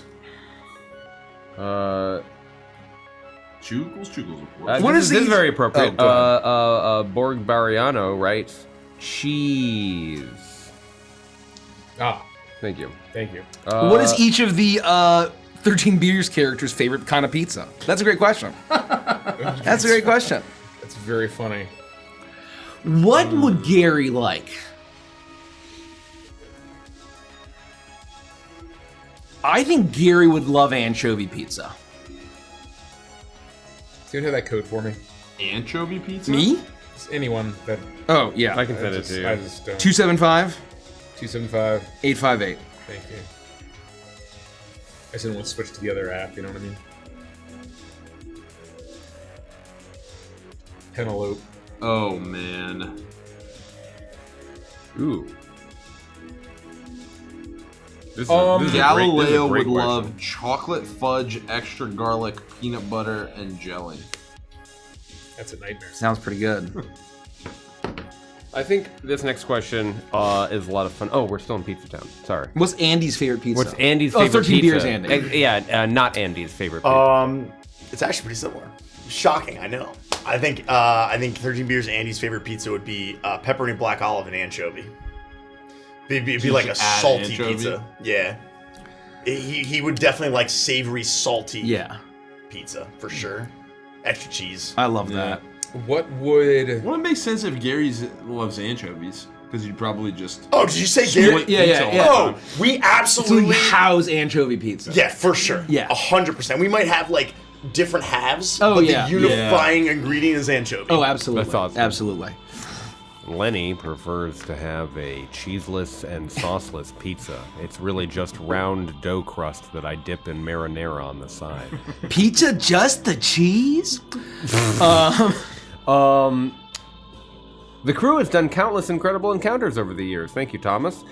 If you had to design a boss rush for Evantris where you could order any boss rush, 10, we don't have to do 10, but order any Evantress boss fight in order of increasing difficulty. What encounters would you pick in what order? So, like, you could go Thorn Mother to start, tough. and then you could go to, Who would the first boss be? Like, who's the first boss? Who's the last boss? Of an Evantress boss rush? Yeah. Jesus. That's tough. I I think like, who the boss is. The last boss, I don't think I can say. Yeah, I agree with that. Immediately as minor spoilers, but not crazy spoilers like yours. Immediate knee-jerk reaction that came to my head because of how unique the boss fight was, that I would probably rank somewhere like 5-6-ish, would be Torgrad the Incinerator. Yeah, that's a good. awesome. That's a That good is early one one of the most unique boss fights you've ever had. And he was like not super hard, but it was also, we weren't like low level then either. You know what I mean? No, it was basically a Zerg. Yeah. It was like a patchwork was style awesome. fight. And basically, if you had not killed him on that round, I think there was no chance that you survived. Yeah, I think that would be good. I think that you would kind of start with some of the more like monstrous bosses. Yeah. I think Diadra in her like elevated water elemental form from That was a lot of Prime. fun. That was a lot of fun. I think would be a very early one. Honestly, I Yeah. think both of the epic boss fights from Arc 3. Oh, I know the very first boss in the boss rush. I'm trying The to think of who the low-level boss is. the Lieutenant Minotaur of Golbar. Golbars, Minotaur Lieutenant. That's a that great I think answer. would be a Is that great BDW? first. That's No, Saltmarsh. Saltmarsh. I think that's a great first boss. I agree. That's a great first boss. I think you'd have to put the roulette fight in there somewhere in the middle. Yeah. That's so good. I think the next boss fight, someone mentioned the Herald of Fear. I think will be a good one after that. Maybe you put someone in before the Herald of Fear. think the fun thing about that fight, as unbalanced as it was, because I was still learning, was the floating ice. Well, I think you basically just take the set piece and the vibe, Yeah. and then you do the whole thing. And then you have the clock yeah. of the coming waterfall Yeah, and all of yeah. that fun. Yeah, that was a lot of fun. I think the final boss is Uprooted Rama's Wide Horse Homunculus. Oh, that's a good one. Ascended to godhood. I think maybe also somewhere after the Lieutenant, you could do Big Thunder. That's like a chase. Yeah, I was kind That's a chase boss fight. That's pretty fun. In that realm. And then you would do like, Rugarul. Maybe you look back-to-back dragons and you do Rugarul, Princess of Wrath, and Rajani. Yeah. And you basically have like back-to-back. Or maybe you place the dragons somewhere out and they're kind of a through thing. That'd be very fun. Final boss, can't say. You could probably guess. You can probably guess I think the final boss. the question actually already named it. One more, and then I'll be right back. If you ever had to design an Oops All Blank style D&D one-shot, what would be the theme? I've been wanting to do this literally since like when Prime was the only thing that we did. I wanted to run a Oops All Bards like Battle of the Bands one-shot. Oh, It would be so good. So I have is it wanted classes? Oops, Well, all that's classes? No. That's what So I'm interpreting it. Oops all anything you'd like. Examples: Oops All Goblins, Oops All Bards. Oh, I didn't even see. I I wanted didn't to finish- do Battle of the Bands. No, but forever. But it's the twist of Battle of the Bands that makes that really fun. And to be fair, you kind of ended up doing it with Fleamflow. It was and Oops All Cuttlefish. Loxodons. But that was kind of the style where I wanted it to be this like you're a troop of bards who Yeah. have a band who have to go win a Battle of the Bands. What's the question? What would you you have have to do Oops Oops All All Blank of? one-shot. It could be species, it could be classes. something Mine else. is Oops All Clowns because we were this close to doing it during the original campaign for Crooked Moon, and now that we've had even more time to mature as a stream, I think it would be even more fun. I think that would be a really great time. Mine is very obvious. Oops All Fighters, and we do a Hedge Knight. No magic. Fucking right answer. say less. Oops All Fighters, people can fight in different styles however they want, but I think like a very simple, low magic. We should do a Wolf Rub. I mean, Yeah. Literally play a Hedge Knight Wolf Rub. I mean, I don't hate it. I think a group of Hedge Knights, and bro, like the Mystery Knight is Mr. like E. Knight? the Mystery Knight. It's the third book of the Marvel third character. Duncan Egg story. It's Mr. really Knight. a lot of I think- ammo. I think Oops All Frosts. That's amazing. Oh, yeah. Because we all do the impression. Yes, because you all do about it. doing It like would an be everyone very. is John, but Yeah, but it was all Everyone Frost. Frost. That's a really good answer. I would think we should do an Oops All Zephyr. Oh my and god. we just That's need to that's find very 4 cute, too. more, and we can cast a cast once the in a once per life life wish. Oh, I and then love one of us that. will die. Oops, also Zephyr is really excellent. Yeah. God. That's Yeah. a funny There we go. Yeah. I did. This is not a question, but a comment. Oh my god. Paper Burke says, I would love a campaign about the walrus and his time at the Guild of Villainous Intent. I would love nothing more than this. That would if we didn't have so Oops, much all content villains. and so many stories we need to wrap up and finish, that is absolutely on my list for the next 5 years. What is it? Basically, like the super villains guild of the walrus. Like Oops All Villains. Because it would be really funny. Oh, no, if, this is a different. This is a comment, just in a different. That's what I was That's what I like was sure about. same kind of thing. We'd all be villains. Oh, in yeah, the yeah, Guild yeah. of Villainous But it would be Intent. really funny if Richie like designed the guild and then basically was like, you know, like Andy, you should play this villain. Mace, you should play this villain. Nikki, you should play this villain, right? Because it's all your backstory. Well, it's funny because, fun fact, pulling back the veil, I don't think Derek would mind too much, but before we aligned on exactly what Cuttlefish Sweepstakes was going to be, we called it like villain campaign. Yeah. And we were all going to play super villains that Babar basically fell into. And then at some point it changed, but I just didn't change my character. And so that's kind of what happened. Well, we all there. kind of started in prison. It was Well, still kind of like we're all like right. kind of like We all Morally started gray in prison, or but Yeah, it wasn't bad like guys. we weren't. We definitely were. Nobody was a good Jean-Claude guy. wasn't like a supervillain coded character. No, He right, was right. a Well, guy yeah, in yeah, prison. He was a That classically. thing. Like, it was Yeah. hard to get Babar to that spot. Exactly, exactly. So like, you would have had to go like Skeletor, Dark Knight, Babar to like really lean into it. But so anyway, I love that idea, 100%. People ask, Dr. Poison question, so very important. Yes. Does he have a snake lower body? No, he has bipedal legs. He has 2 legs. 2 legs. He's a Yuan Ti, right? Yep. Jesus. Never known that. I don't know what I imagine for Dr. Poison, but it's never been that. I don't know. I never would have known that. I've always Gun in pictured my that head. like mustachio twirled villainous race car guy. No, he's a with snake the hat guy. and the He's a like snake pencil guy. thin mustache. Not Dudley Do Right. That's I thought I was Dick thinking Dastardly. Snidely Whiplash. No, it's not. It's It's the same, they look identical. Snidely Whiplash. Snidely Whiplash Oh, and Dick Snidely Dastardly Whiplash, look I think is identical. the Yeah. The one I think you're race thinking car of. driver guy. Yeah. I also thought of the first one you said. Dick Dick Dastardly. Dastardly, I Well, believe, is from... Sounds like the exact same thing. That's from Dudley different Do Right. cartoons, I think. Snidely Whiplash is the Hanna-Barbera character from Wacky Races. Okay, so Yes. okay, I thought That's what Hey, well, in Dick yours is Dastardly like the wasn't Wacky Mountie. Races. Yours is the Mountie Okay, one, right? I think. I Yeah. get them Something like confused. that. I don't know. Yeah. So Snidely Whiplash has Muttley. And he's got like kind of like a. I think he wears like a pink hat and like a purple outfit. Well, yeah, it's like It's kind of like pink how and I've always purple, imagined like Dr. racing Poison. cap. Yeah, for no good reason, but I love that. that's just He's who I've just always that guy. pictured. It's not- I was just I'm a always fan of picturing that. exactly that guy. I love it. you know? I love it. It just kind of seems very Dr. Poison good. Dr. Poison. I don't disagree. Ugh. Robbie Rotten, that's pretty good. Elias asks, hey y'all, question for the crew, specifically either Nikki or Mikey. Do you think there will be a future campaign in Chalk or the Neck Oh, Dick Bats? Dastardly is Snidely Whiplash is from Dudley Do. Wait, Oh, are we Do the we one have them guy? mixed up? Let's Google it. Oh, maybe. One or the other. Yeah, I can't I thought may have Dick brain farted. Dastardly was. We're gonna find out. Possibly. Wacky Very Races possibly. Mikey. Yeah. Snidely Whiplash. Mikey got it exactly backwards. Okay, got it. Okay. Yeah, no. So I was right. Snidely Whiplash is Dudley Do Right. Apologies. Okay, got it. I think Dastardly. because the name Whiplash feels like a racing Like a thing. racer. It does. Yeah, I yeah, agree. yeah. Apologies, It does. apologies. And then this is Dick Dastardly. Who's Okay, got That's the okay. goofy Yeah, outfit. I can probably Yeah. guarantee to confirm there will not be a campaign that's like the Chop campaign, the Neck Bet campaign.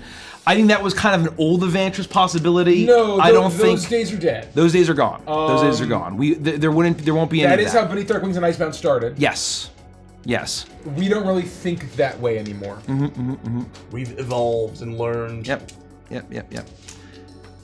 Not to say that a certain campaign at some point wouldn't eventually go there. Sure. At some point. But there wouldn't be like, this continent campaign and this continent campaign. So. Yeah, exactly right. Nordic Moose asks, any plans to make Neon Odyssey Patreon content after it comes out? Similar to how we're doing Crooked Moon. I think that's a safe bet. Pretty safe bet, eh? Patreon. Oh, yes. Join our Patreon.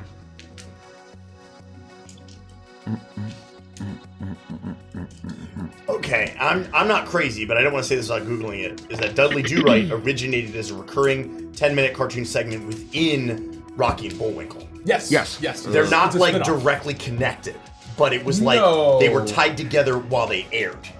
But I actually thought they were in the same universe. I wasn't sure if they were in the same universe. I would say they're the same universe. Well, that's what I'm trying to figure out. It's more like they aired together. I don't know if It's they're kind of like how necessarily- Animaniacs had the squirrel characters and it had the pigeon characters and like didn't Freakazoid kind of start as like a spin-off? I think so. Yeah, maybe. It's all kind of the... like I wasn't sure if they were Freakazoid. actually the same universe. If you could or pull what. questions, I can use the restroom. Yeah. Let me do that. I was a reboot, man. in each. Oh, thank you. That's very funny, Lockless. The answer is no. Get out of here. Has anyone checked out the new Fortnite update? And I just went to the shop and bought skins and shit. Yeah, same. I just bought shit. I played, I think, 3 games the other night. Oh, nice. And it was very fun. Of what? Fortnite, Oh, new sick. Fortnite season. So a bunch of the sprites are Sonic themed. So there's like a Knuckles and a Shadow and a Sonic and a Tails sprite. And the Tails sprite is so fun because it floats you up in the air, and so you just I was fly gonna ask around. if it lets you kind of yeah, fly. you just fly around, and it's really really cool. The Green Hill Zone is Tails amazing. A copter? Mm-hmm. Oh, that's so. Yeah, basically the sprite is just coptering you around. Super It's really different, cool. like a brand new season. Like it's super different. The map All of the different? guns are different. The map, well, the map is, yeah, the map is very different. Okay, But it's alright, like, so it's like a new you season. still have Latte Landing, you still have Sunken Shores. It's just they've changed now. They don't look the same. Does for the Green most Hill part. Zone exist Yes. on the map? Yes. No way. And so when you go there, Oh. well, it's cool because all around the map, even when you're not in Green Hill Zone, there are these like little square paths, and when you run over them, you turn into Sonic for a second, and then you can run to the next one and then just zoom all over. But they're only on roads. cool. And then in Green Hill Zone, they've got the big swirly loops and stuff, and so that's really neat, and it's very Yeah. pretty.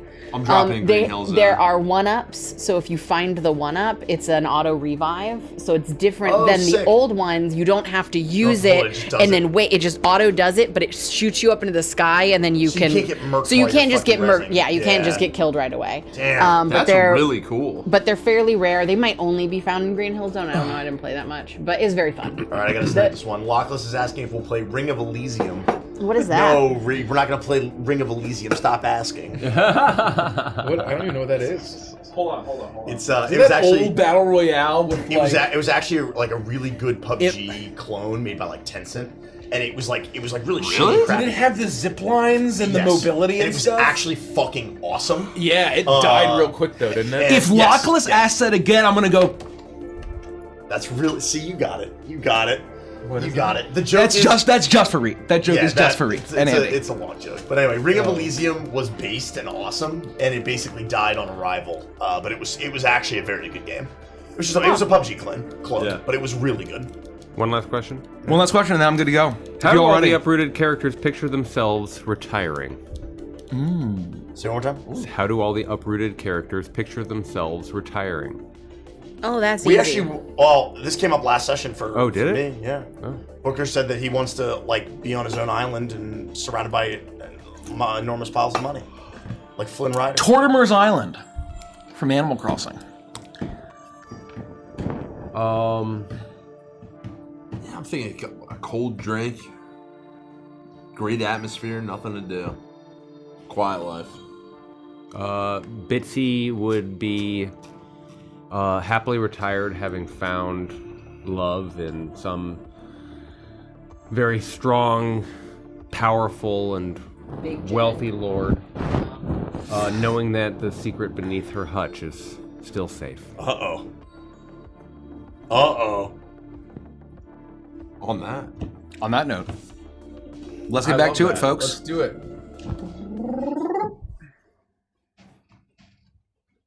Pardon me. Let me just. Whoops. Oh my god, I have so many fucking blue.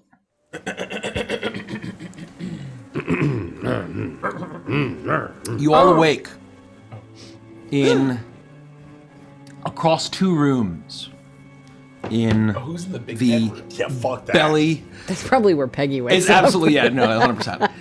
The belly o the serpent.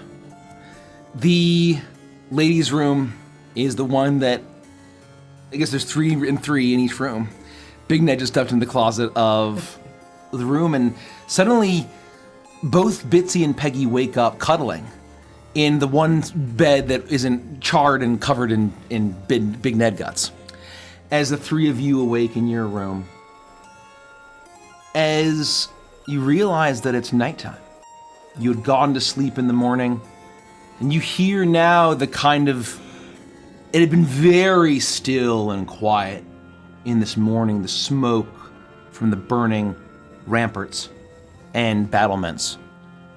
Still in the air, but you occasionally hear the bell ring for the night fishermen going out to dredge up for various shellfish or hunt for sharks while they're feeding. You hear occasional murmur of voices from outside of your windows as the night seems to have returned. What do y'all do? Oh, wow. Goodness gracious. I did not sleep well. Yeah, Oh. what a long night. Oh, wait, do we I'm determine? still hugging Peggy's Bitsy. snuggling Bitsy. In the other Nobody's in the other different room. No, in a different room. That's what I'm asking. Who's in what room? I thought we were all in the That's same what I'm Oh asking. no, you guys are in the Big Ned. So Big Ned's and his shit vans. I didn't go to sleep in Big Ned's room. Yeah, you did. I did. I thought you did. Oh, no, I thought no. We all all of us fell asleep in. Oh yeah, you're all in the same room then. You're all in the same room. Oh, Yeah. okay. I mean, if I was Yeah. suddenly transported to the other So room, both that's of fine. you are in. The ladies are in a bed. I don't know how you would have slept. Grumley's probably curled up on the foot of a bed or something. Sure. 100%. 100%. That was a Apologies. really long night. Oh, Peggy, it's you. You're back. Oh, say I must be going crazy. Good morning, Booker. Good morning, Bitsy. Good morning, Peggy. Good morning, Grumley. Peggy! Grumley? What does this mean? You're back. Yeah. What happened? Well, I just had to do God stuff. See? I'll say last we saw you, you were ascending into the, I don't know, into the sky. She was Up doing into the God stuff. She was stars. doing God stuff. Yeah, I was doing God stuff. I got some confirmation about things. Sorry about the death of your God, by the way. That sucks. And then, Bitsy, do you remember how to get to your hutch? Well, what do you mean? I'll say I've been saying that, but it's strange now when you say it. You said it with so much confidence. My condolences. Do you remember how to get to your hutch? I could show you how to get there once we get to Pottsville. I think, and this is God stuff, Bitsy. You understand? I do. I think we have to go there. We have to go to my hutch? I think the fate of the world depends on it. Is it because of what's Well, first, down there? I do have a question for you. Are there other hutches in the world? Yours is the only hutch, right? Isn't a hutch just a house? I thought it was like a basement or something. Well, like exactly there's like a hutch. It's just like a thing, and then like you can No, go that's a into the hut, basement I under think. the hutch. It's the same thing. Well, I thought it was kind of like a. Didn't we have this conversation before? You told me it was something under something else. I'm not sure. I don't think I said that, but maybe I did. Who could tell at this point? Oh, Based but on the not last yet. 24 hours of what we've experienced, all Also, of us. why what's does it really smell like shit in here? Big Ned died in the room next door, but we think that he actually died multiple weeks ago, and then Grumley killed him, and it released the stink, and some worms, and some ichor. And like a little creepy fish guy. Yeah, and Another little creepy fish. it's not guy. good. It's not good. And you slept in here? No, he's in the other room. Yeah, I know, but you still slept in here. Well, we only had 2 rooms. What do you want I us to wouldn't do? sleeping outside be better than in here. I don't think you know what's going on outside. Lot of no, burning, I've been- sacrifice, a lot of weird lizard people. Possible threatening there's also plague grain and. Yeah, there's a whole plague thing. I We mean, have a lot going on. Okay, so you have the only hutch. No, there are many hutches. See, I knew it. But they're all false hutches. Ha. So, There are this, 41 other false hutches. and I 41? why? You know what? It doesn't matter. The one true I hutch. think. I'll say 41 other hutches, meaning yours is the 42nd hutch. Well, mine is, yeah. Or the first hutch, and the other one's at 40. What Yeah. Peggy said. 42 through 2. We need to go to your hutch. We do? We do. Is it because of what's down there? You know that it is. But that must mean, but people aren't ready for that yet.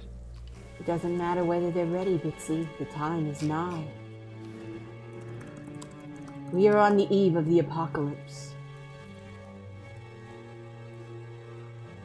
Okay. Well, we have to make our, we can't do it now, today. Well, why not? Why? What else do we have to do? I mean, that's where. I mean, I was gone for like 2 hours. That's where we wanted to take Mr. T. Raccoon, wasn't it? Or didn't we want to get him away from everything and take him to Pottsville? Oh so God, that are we can still escape his- carrying around Booker's deadbeat father? Oh, and it's worse than that. He's basically become a god king. No, he with, hasn't. with a royal vizier named Satan-hearted Bone to Pick. He's Well, I got mean, people it's- carrying him around now. Well, it Whispering sounds like he's in a good falsehoods. place. Why don't we just leave him here? Why Exactly are we right. gonna take him with I think it's gonna be too difficult to peel him off that throne. And damn him. Whatever he wants to do is fine. us? Yeah, we don't need him for my Drinking plan. pube wine and What? oh yeah, you heard me right. Pube Yeah. wine. Whose pubes are in the wine? Unclear. It is Oh. very Extremely unclear. Oh man, I didn't even realize frogs, raccoons, pugs, chickens, and Bitsy's had pubes. Well, they didn't farm it from us as far as I can tell.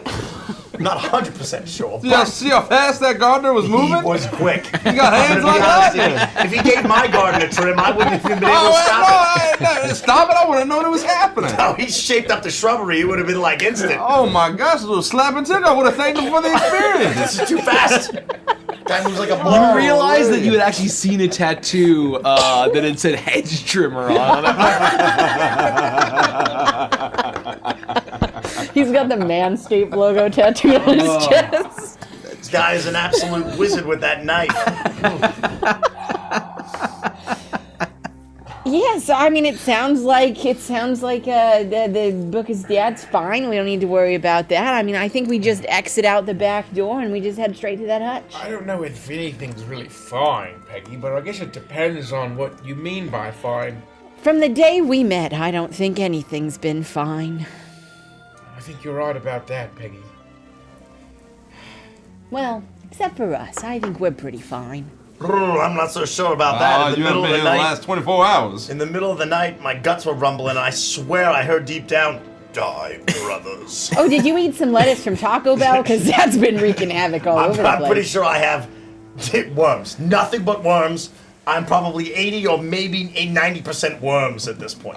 Booker's spitting out here in our mouths, Yeah, and we're afraid that the worms are swimming around. We got wormed too. we made some bad choices. Some real bad choices. I mean, you could sell them to some fishermen and make some money. Well, it was Booker's choice to spit in our mouths, but Well, you consented, I feel. we I passed definitely out. got the sense that Grumley wanted me to spit in his mouth. I wouldn't have done it otherwise. I didn't want to Desperate die. times call for desperate measures, and at the All right, time... look me straight in the eye, Grumley. If he asked you, Grumley, can I spit worms in your mouth? Are you going to tell him no? Well, if the choice is to have worms spit in my mouth by my best friend, or die because I took fall damage after being given the gift of flight by literal God after saying 42 in the games, of course, I would probably take being spit in the mouth. That's what I thought. What about you? Oh, I'll take the. Well, I guess when the flying wore off.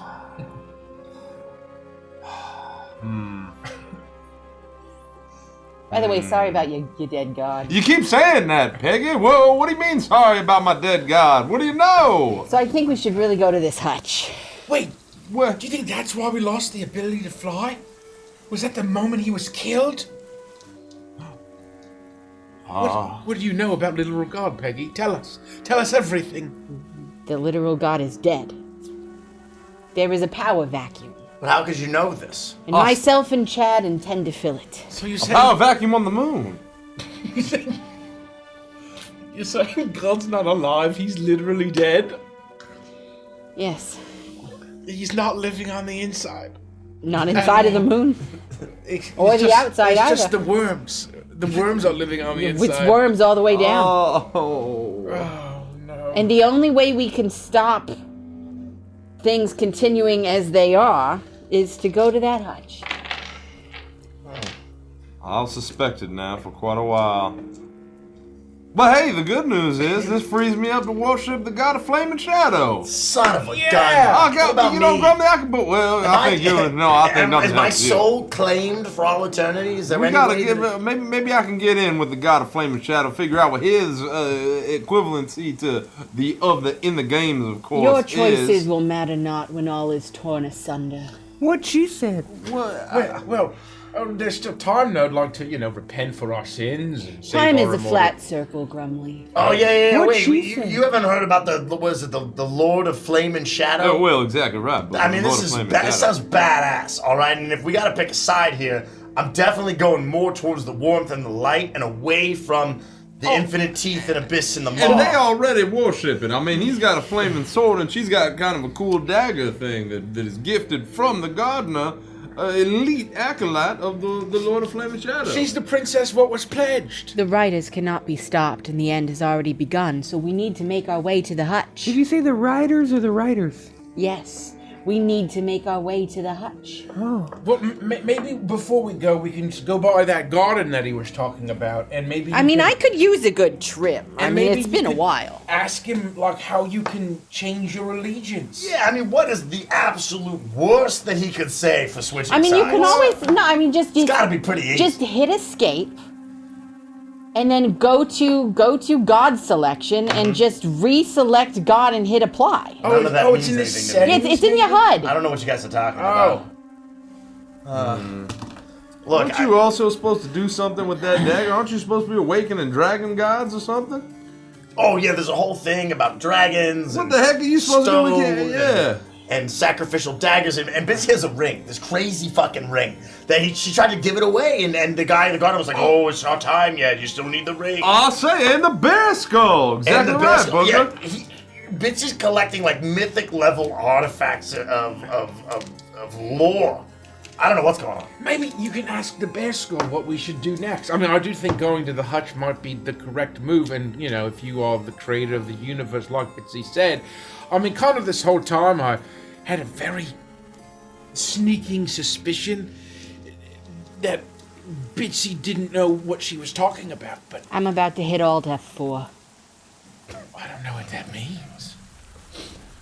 But now I'm wondering, maybe you did create the universe last Thursday.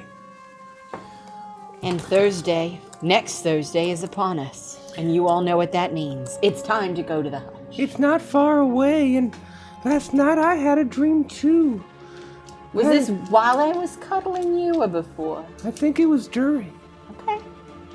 And I was presented with a crossroads. Both of them led to Pottsville. One was a mundane path where we took the usual roads. We walked out of town, we walked through the woods, and we found our way back there, encountering whatever was in our path. Another road was more treacherous.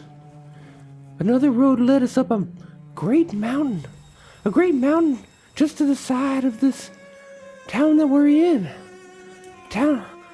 A mountain that wasn't there before. There were many challenges on the way up the side of this mountain, and at the top, there was a way. A long, smooth, curving half-pipe that bent and twisted and swam all the way down to the edge of Pottsville. You want to take a mountain slide down to Pottsville? But we couldn't go down that way. Okay. Not without some sort of transport or vehicle. Like a long sled that we could all fit in. But just as my dream ended, I realized that there was no man that could make such a device in this world. I wouldn't be too sure of that. We might be able to find somebody if you had a dream about it. It seems like a very achievable thing. And if you're like the home chosen one or whatever, maybe it was a message. I think the dream was taking us the faster path, the path that will get us to the hutch all the better before the end of days. So we need to go to the mountain that wasn't and find the thing that can't be created. The mountain that wasn't. I know it sounds impossible, but that's all I got. Well, I'll say, if this dream rides two different paths, both end in Pottsville, one you just walk straight there, the other we climb a mountain and there's a winding serpentine pass. We have to ride a vehicle in which no man can make. And yet you still end up in Pottsville. It begs the question, Betsy, what the hell? That's a good question, John. I say, why don't we just walk to Pottsville? Okay, my dream seemed pretty insistent. I don't know. We can do whatever you want to do. That's fine, I don't care. Well, Mr. Chanticleer, are you the chosen one? I'll say, no, I'm not the chosen one. You're not the I got chosen no one. flaming sword. I got my God is dead. The God of Flaming Shadow is a lot and blades left and right. All I'm saying is, you two paths, a crazy mountain, a serpentine pass, a vehicle would not exist, and yet you end up in Pottsville. Gentlemen, please. We are but a humble lawyer, a humble knight, and a humble musician. And amongst us we have the princess that was pledged, and the creator of everything that we've ever known. I think that the three of us have to take a back seat on this one and let the ladies fight out where we're going. I think we should go to the mountain that wasn't, and I think we should find the sled that can't be made. Do you think it's possible? Do you think it's real? What I saw in my dreams? No, not at all, but I think it'll be really hilarious. Well, we might be able to make some great shorts out of it. I mean, I don't know what clothing has to do with this at this point, but I'm willing to try anything. Just lead the way and I'll follow. Well, it was your dream. Don't think that the wood wizard survived the fishman attack. Oh, no, not a chance. That guy had the survival instincts of a bear. There's no way. What do you mean, wood wizard? Yeah, there was this guy who literally, well, it's kind of a long story. He had the ability to craft exactly what you're talking about. A wizard with wood? He was a wizard with wood. It's unlikely that he's still with us. And you don't remember that at all? Oh yeah, we told this whole wonderful musical play about miserable people, and we needed some large platform to perform it on. So a rotating device. Is that the one where all the children were killed? Exactly right. He built us a giant rotating toboggan displaying device. It collapsed. It was a terrible accident. There's so many, countless lives Probably lost. one of the greatest tragedies that Dimwood has ever faced until now. But the clearing that he lived in was on the north shore of the lake of which all the fishermen erupted out of and killed everyone. He's almost certainly been eaten alive. What the fuck is a toboggan? You know, I'm not really sure. What is a toboggan? Unclear. He's the one who brought it up in the first place. You're right. None of us said toboggan. Correct. I will die on that hill. Well, don't say that. We're gonna go up to a mountain. There's no mountain. We're in like the lowest bottom river delta of the Dimwood. We gotta go up the mountain and we gotta find the wood wizard. What about this Fire Lord entity of shadow and flame? I mean, that sounds pretty godly. And then Peggy's saying there are no gods at all. I mean, is this guy a god? Or is he just some sort of king? No, you know, it's not very clear, but I think that the Lord of War is a rider of the apocalypse and is heralding in the end of all things. He's not necessarily a god, so to speak. Okay. He may be like a demigod. You know. All right. The riders cannot be stopped. What has begun must be finished. The end is nigh. And I think that lizard guy was pretty clear that the Lord of Flame and Shadow was like a dragon. Oh, a different entity. Okay. Yeah, no, I think that's the guy. I have read that book. The fairy's fucking it like 15 times. Oh. But Peggy's saying that she's got all this information about all the gods are dead. There are no gods. I mean, what does it mean? I mean, I don't I'm a little lost. I'm just going to be honest with you. I feel like in my heart of hearts, I know that the Lord of Flame and Shadow is real. Perhaps literal God is dead. The riders cannot be stopped. No, What I was believe made that. will one day be unmade. I'm pretty resigned to the fact that we're in the end of all things, Peggy. You know, The you don't have to world sell me will be anymore. made anew. From the ashes will rise. Wait, the world will be remade anew? Oh. Well, does that mean that we'll be remade anew? Here I thought it Well, was I the mean, end look, of all I things. did make sure that there was a stipulation that my friends and also the chicken would be spared. Do you think this has already happened? Right? Like we were made anew once before last Thursday? Right? Maybe we've already had this conversation hundreds of times.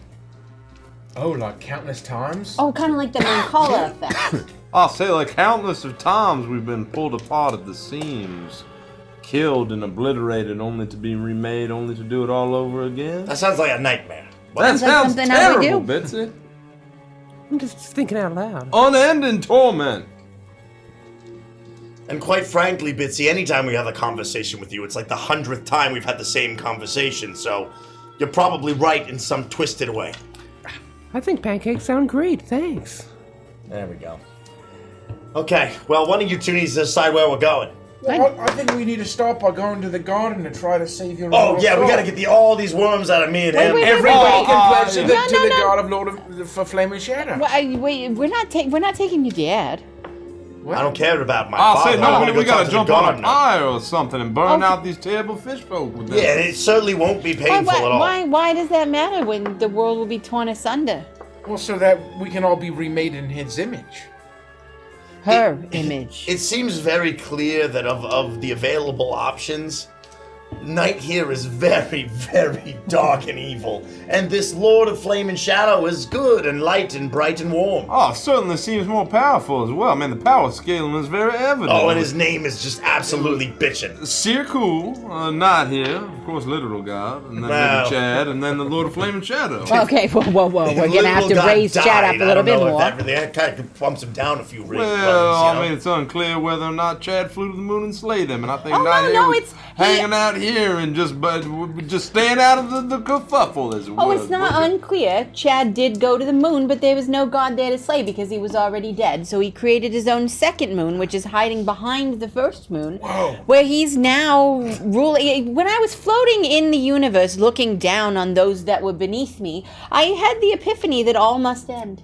There was a moon hiding behind the other moon? Oh, yeah. There's the defunct moon, and then there's Chad's moon. The second moon? Was Kirsten Dunst there? Who? I mean, she might have been. I didn't see her. Or even Kiefer Sutherland? Oh my God, she's gonna take his virginity. Chad can't be left on a moon with some bitch named Kirsten. I'll say he could Kirsten do worse. Duck? Is that what you just said? I just want to make sure I heard it Yeah, correct. why not? That's canon Kirsten now. Ducks. Kirsten Ducks. Like MR Ducks. That's perfect. Thanks. That's all I needed. That's good. Anyway, we go to the garden. Yeah, we gotta go talk to the gardener. Can we in have the breakfast garden. first and confirm that we got along? I right? don't middle want to of the have night. breakfast in the middle of the night and in the room next to a room filled with shit. It must be just so full. It was so long. The don't have to door's open bowing in. Look at it. Let's go. Good thing these rooms were free. Never repair that room. There's no way. The floorboards are toast. No, you get do outta here. something else with that space now. Yep. That's just useless. Well, come on. Suddenly we're in the garden. We teleport instantly. It's a transmission. You head downstairs, and you actually, when you open the door, there's a bit of clanking of silverware. It's about supper time. There's a number of fishermen. You can definitely smell the smoke. You hear the music of the heron musician on that lonely stage as you are able to get Another round of slippery stew. And you got enough of this. It just never gets old. It's better every time. Cheers. Cheers. Surely all will be fine with the stew. Slippery yet scrumptious. You make your way out into the night and out of town, and as life returns, your destiny or destination is towards the swampier, marshy area, away from the coast, until you see where the pyre of bodies had been is now a series of braziers lined in the direction off into the swamp. You see further out off, there's continuing further flickering light into the darkness. Do you follow? That's totally gotta be where the garden is, right? I mean, I don't know what else to do. I do just want to say, before we go to this gardener and have all of our bushes trimmed, it's not a good experience to shave your bush and then have to go on a long walk through a zoo or up a mountain. A menagerie, perhaps. A menagerie. What's a zoo? Or anything. So, I mean, we should think about it, because I've heard firsthand that it's an unpleasant experience. We definitely should not go to the zoo anytime soon. So if we're gonna be walking a lot, do we really want to have a trim first? I'm just putting it out there. If the consensus is yes, I'm all in. Well, no, just if he asks and offers, we just say no thanks. I had a big pasta salad earlier, and so I'll pass on that. All right. So we're in agreement. Truly, this must be the way. You continue downward. The whole fire theme, I think, is on the nose. Let's go. Shadow. You follow this, and every time you think that you're going to get perhaps lost in the darkness, you see just off ahead another flickering flame. As you called away from this village, unsure if you'll ever return, as the ground gets less wet and swampy and gets more firm, as the tree cover becomes more dense, as it turns into more forested terrain. Ow. As you see up ahead the shadows dancing as the brazier casts its light, and you see, you could swear that in this strange gnarled forest that continues to get denser and denser, that there's an occasional patch of large stone blocks embedded into the earth. Ruined mortar. And you feel like you occasionally see a shape with antlers in the woods, and you look, it's just shadows cast by branches and nothing more. And you're guided deeper into the woods until you see perhaps 6 of these huge weathered stone bricks stacked up, gnarled by trees, sunken into the earth. Some areas still damp in this marshy terrain. Until eventually you see the garden ahead. And let me change the music here. It would be like kind of spooky. What does it mean? What does it mean? What does it mean?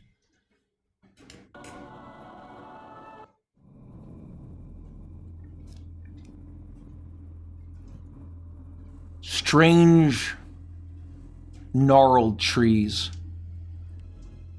grow. The bark is black. its branches split off, almost looking like antlers on each limb. As the leaves are strange darkened shades of red, orange, yellow, almost looking like they're alight in flame. As you get closer, you see that there's strange carvings on each of these. You see intricate knotwork, effigy that looks like perhaps figures. Are they mythic, legendary, historical, or just abstract? It's hard to tell. And then you see that there is a grove, a ring of these strange trees with a huge brazier at the center. Smaller braziers all in this space, and you see that along these gnarled roots and branches that hang over, there are strange flowers that grow. Some off the branches, some from the ground, up from the roots. Their petals seem to almost flicker in ember. And you see amidst this strange garden bits of stone, the remnants of some sort of ruin, fragments and chunks of incredibly ancient moss-covered stone plaster, even bits of metal. As you see hooded figures standing around the greatest brazier. What do you do as you step into the garden? Betsy, keep the knife visible. It's supposed to be a sign, like a pass, right? Like we can get through. We're signs of friends. Oh, okay. Just make sure they can see it. And I ask if I'll say if they're taking on additional acolytes. And let him know that we have the frog mother with us. Should we walk into the grove bush first, or? I don't know. Well, it just sort of comes naturally, doesn't it? Oh. I guess why not? Do we all have to take our clothes off? No, I think that's just a special Peggy thing. Well, yeah, I mean, you can't be scaped if you're wearing your clothes. Well, I'll say it didn't stop him last time. Oh yeah, wait till you see this guy move. You didn't see this guy's hands. He's that skilled. He knows what he's doing. Well, I don't want him to miss me if I'm invisible the whole time, so I'll put my robe back on. Oh. I'm gonna start to walk in. Well, hi. Why did I think you were gonna do the Twilight sound? That is fucking insane. That's definitely the Guts theme. That's not the Twilight song at all. Wild. That's the Guts theme. What are you talking about? I start to sing as I enter. We're here with the Frog Mother and 3 potential acolytes, and I'm the princess that was pledged, I think, and also I got this knife, and we're here for your guidance, because we think there might be a mountain that doesn't exist, or maybe we just go the other way, because maybe that's okay too. As soon as you sing this melody, Yeah. all of the hooded figures match your tune. And they all sing in these shrill voices as they all separate from around the great brazier. And with strange, almost supernatural speed, they form a row past the brazier toward the far edge of this grove of strange trees. As you see that they form a line on either side. Their hoods shrouding their faces. And each one of them is holding a small torch, almost forming a flickering pathway to the edge, where a throne of skulls and bones sits. Torches and braziers on either side.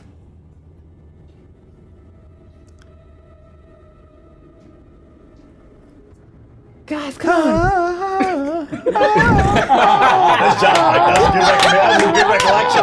Yes! Oh, I don't know. No, that was really good. There's all kind of like strange choir. Oh, very distant choir. I'm clearly singing the Gusty. Slightly Slightly off. But it's a different song. Yeah, I imagine that there's this like very guttural, low, echoing choir of the Hoa Hoa song from Twilight as we. Guys, come on. They're down the path this way. Yeah, right. I pull out my sword as we go down the path. You do. Not expecting it to light on fire. And it or anything. sheens. Your sword is presented. They make no motion. They don't seem to. Not in a threatening way, just to kind of, you know. You don't seem to threaten them. As you see now that up against this, and you see that on this edge, the trees and the roots and the branches are so knotted together and gnarled it almost forms like a pure barrier. And you see now on this throne of skulls as you approach, you see a king. An antlered king. You see a pudgy, older raccoon. Son of a bitch. His cheek in his fist, a large crown atop his head, an antlered crown, and you realize as you approach that this crown is not antler. It is charred bone latched together. Damn, that's pretty hardcore. As Beauregard T. Raccoon watches you approach. All right, guys, these guys can't help us. Let's just leave. Let's just find this mountain that wasn't. Let's go find a fucking toboggan. These jackasses can't do anything for us. Oh. But it looks like the 1970s down here. Well, that I cannot comment on. I'll say we just leave the night here, fishes swimming around in our guts. Look, even if I'm not sure they have the ability to help us if they put that jackass in the lead. Mr. T. Raccoon! Can you please help us save the immortal soul of your son? Oh, here we go. And also Jean-Claude. And also Grumley. Well, I was sort of already nodded by it. I think I'm He's good. basically approved. I'll He think got the I'm pre-approval. Like Okay, TSA well, pre-check. that's certainly me, okay? Well, all right, maybe he's fine. Don't worry about him. Unless there's like any worms and fish that Booker spit in my mouth that need to be cleansed I up. want to talk to the gardener. I don't want to talk to my dad. Where's the gardener? Booker! Here we go. Here we go. My son. Yeah, how much pube wine you on? You all drunk? I can smell it from here. You sick fuck. He's looking down into his cup. I have supped upon the enchanted wine It's just pubes, Dad. and It's just fruits pubes. and honey of our Lord. Oh, gosh. No, I can't. I don't remember him with a beard. He's a raccoon, Bitsy. He's a raccoon. Not like that. Something else. It's a fucked up thing to say, Vincent. Go on, go on. Don't I let me knew you stop would ya. finally come. Don't say it like that. Dad, don't say it like that. I'll say Okay. I knew after being denied for so long, you would come very quickly, yet forcefully. How did he know? I suppose you did walk He's into a the prophet. clearing He must be a and fucking kind of prophet. Must be the wine. Must be the wine. It's a to pube convince wine. him. It's all that pube wine. Yeah, You see the future now, Dad, huh? Oh. See how that Precious. is? Oh, he's a seer. Leaving a mess in your wake. Well, we do kind of do that. Yeah. How does he know? Wow. Yeah, go on, Dad. I have communed with the gardener and my dearest, trusted friend, Mr. Bone to Pick. Son of a bitch.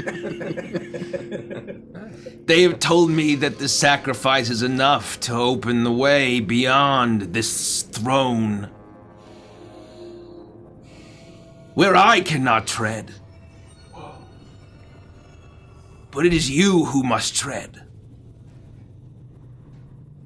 All of you. Whoa, all of us, even me? The princess that was pledged, Dang. the frog mother, and the rest.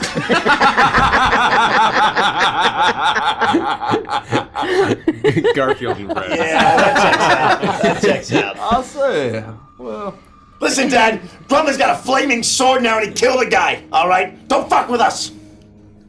The final sacrifice. As was foretold. As was foretold. As was foretold. all chant out. I'll say, you talking about Ned? Was Ned the final sacrifice? I believe he was called Big Ned. Okay, well, was he the final was a sacrifice? Well, with the flaming sword, he was cut down by Sir Grumlin, Knight of the Lord of Flaming Shadow. And so presumably that's the final sacrifice you mean, not anything else, or cryptic? The Lord of War granted me this power, this duty. And it will be that power that will take you to where you belong.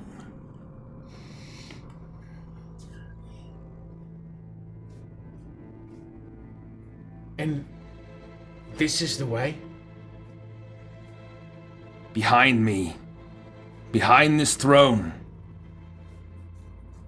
is your destiny. And you can clear the path. The sacrifice was great enough. The way will be open the first time in many moons.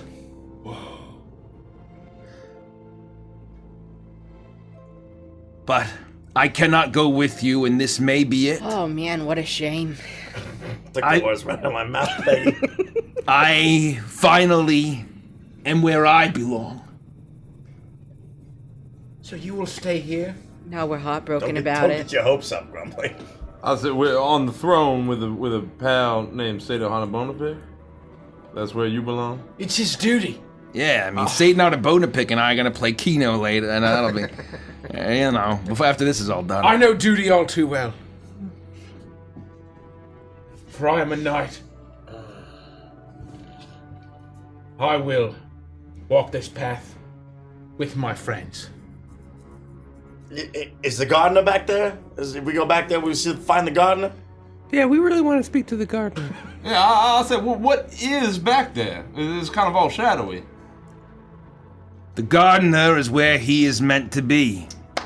Bullshit. It's classic. He is not here. Ah, god damn it. He waits for you.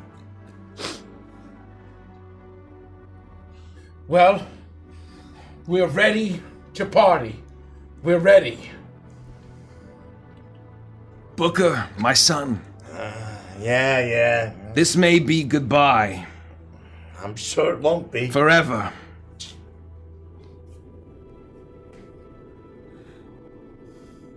Thank you for showing me the light. I don't know if he's being serious or not. I'm gonna level with you, Dad. I'm gonna level with you. Look, I really gotta see the gardener, okay? Chances are, like, pretty good that it's anxiety and obsessive compulsion. But I just feel like I'm full of worms and they are burrowing straight down out through my gooch. And I cannot risk that, okay? I need to find the gardener. I need him to fix me and get me to the right side of things here. Booker, I have this power now. The gardener anointed me before he walked into the wood, disappearing into the shadow. Do you wish to gain my knowledge? And he extends a hand. He has this large ring. And it's a strange, you can't tell if it's glass, but it looks like a huge glowing eye with a vertical slit. You're offering knowledge? If you kiss my ring, son, I will know what can be done, and if it is within my power or those in this garden. Within the garden, in the garden. Is there any other way to do it, like sticking a hot poker in my eye? That might be preferable. Booker. No, you go. I said you his friend, chastise him. No, you the whole like literal god guy. You go. I say, Booker, kiss his daggone ring. You do it. You go first. Now he's offering it to you. I don't want to do that. I say this is a father-son No, it's a healing thing. He's gonna trick me somehow. Booker, we have worms. It's gonna turn into something. I say, Booker, we have foul. worms. This is gonna be a cruel prank. It couldn't be worse than what's going on within you right now. It might be. It might be. I say, kiss the daggone ring. Do you even know my father? You're this guy's son? That's horrible. It's not good. It's not good. I gotta look in the mirror every day. Goodness gracious. Didn't we want to save your soul? I'm not so sure anymore. Maybe this is the way, Booker. Is it worth this? After everything I've done? For that lazy bum? Think about everything we've been through, Booker. Doesn't this seem so trivial in comparison? Right now, a horrible, evil fish demon god of night and coldness and death has claim on your soul! Yeah, but maybe, we think, possibly. I still think Jean-Claude should do it first. And your own father has invited us to come on in. Come to the place where fun never ends. Have you seen the way he's treated me? Us? I know. Maybe he wasn't the best dad. But maybe... I don't think that's a maybe. I think it's very clear he wasn't the best dad. Well, now I'll say, looking back, he's tried to cook his meals and hang out with us, and he always just kind of gets beset upon by evils of the surrounding area. And then he's tossed off in different directions on whirlwind adventures. I mean, Booker. and to be fair, he could be worse. He did say he was going to play some game with Say Departed Bone to Pick, and he didn't choose the game Bunko. So, I mean, he could be worse. That's true. That's true. I guess at this point, I just don't really have anything to lose. Except for my dignity. Oh, well, I think you sent that out the window a long time ago, Booker. My Kiss the dignity? ring. Yeah, absolutely. What happens if promise me, Jean-Claude, if this goes south, run. Save yourself, okay? Don't fall for his tricks. He has an advisor named Satan-Hearted Bone to Pick. What are the options? What does that mean? Well, what are the options? Kiss the ring or walk into the spooky forest, wreathed in shadow and flame, or you made me the gardener? You're a smarter man than I am, Jean-Claude. Oh. Do something with it.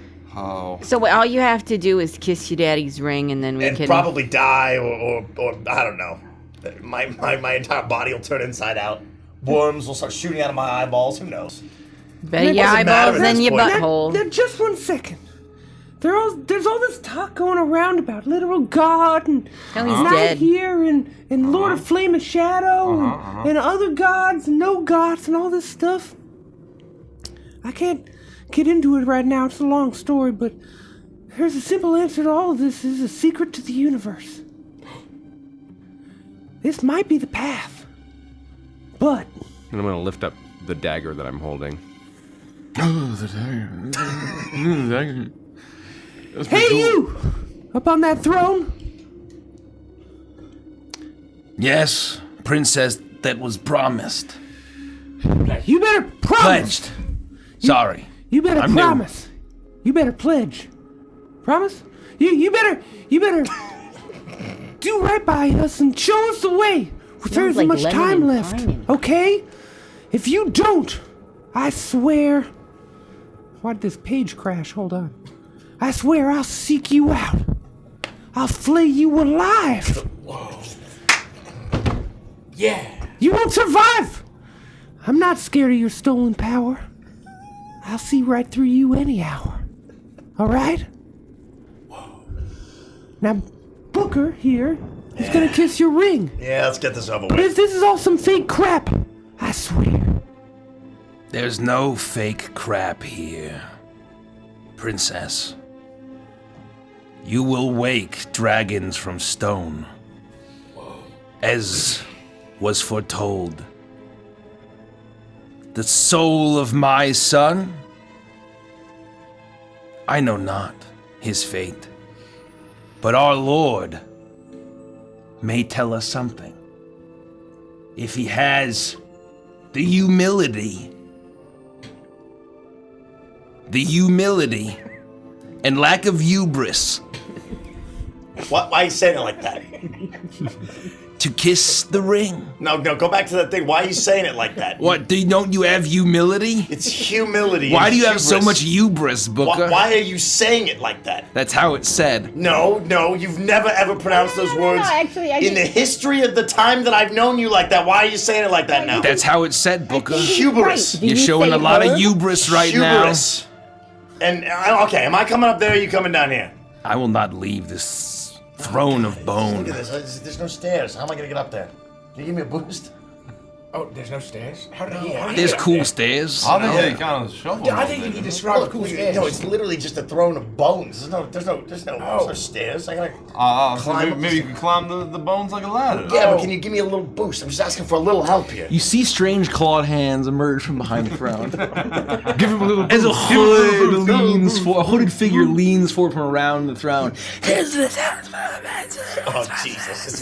This ain't our bone to pick guy. Look at him. He's skulking. This isn't any kind of trick, is it, Mr. Bone to Pick? He's gonna lie!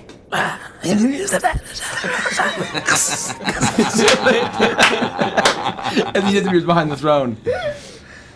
My faithful advisor and dearest friend says time is short. Dearest friend, my ass. I'm gonna start climbing the throne, but it's gonna take a while. He, herald and knight of war, will cut through the wood behind.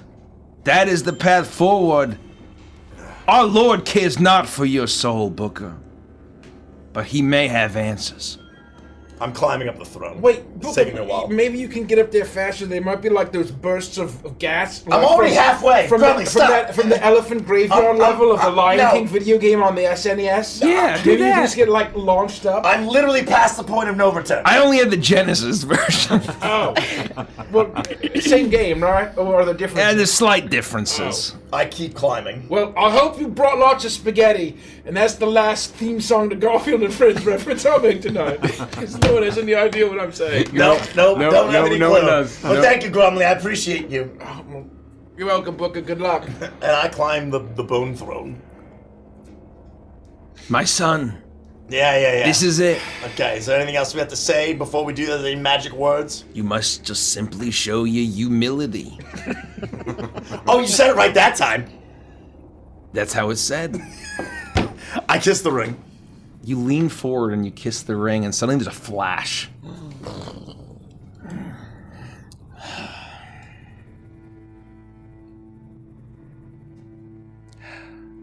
My boy. Oh, my boy. Oh, great, he's having an art attack. That's very humorous. Oh, my boy. You're lost. Yeah, no shit. You are lost to the deep. You are lost to the cold. This is beyond my power. No, there we go. It's okay, I got a good lawyer. Oh, my boy! Oh! Okay, all right, come on. Oh! Yeah, we've heard it all before. Get it out. Ah! Ah! You guys hear this? The theatrics? You see St. Harborian go around. Disappears. Oh, never mind. Mr. Bonepicker's sake, it's not very kingly or prophesies godly to show paternal affection, especially crying.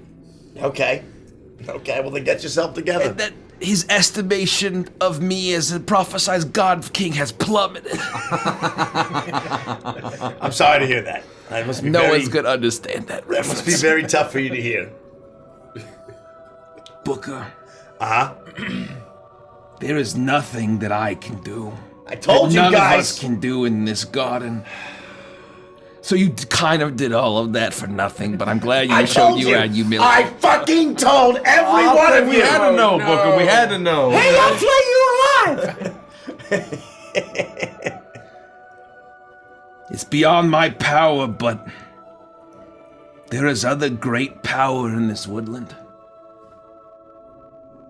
And eventually we're gonna be through with this whole Burning Heart arc, and there'll be cool shit ahead. I don't know. All I know is what I believe the Lord says, and also what Mr. Satan-hearted Bone to Pick tells me. What a name. He's always, he always has a bone to pick. I'm sorry, Booker. Mm-hmm. I'm sure you are, Dad. I wish I could remove the grip. The fishy, stinking grip. It smells of low tide. And other unmentionables. That fills your soul.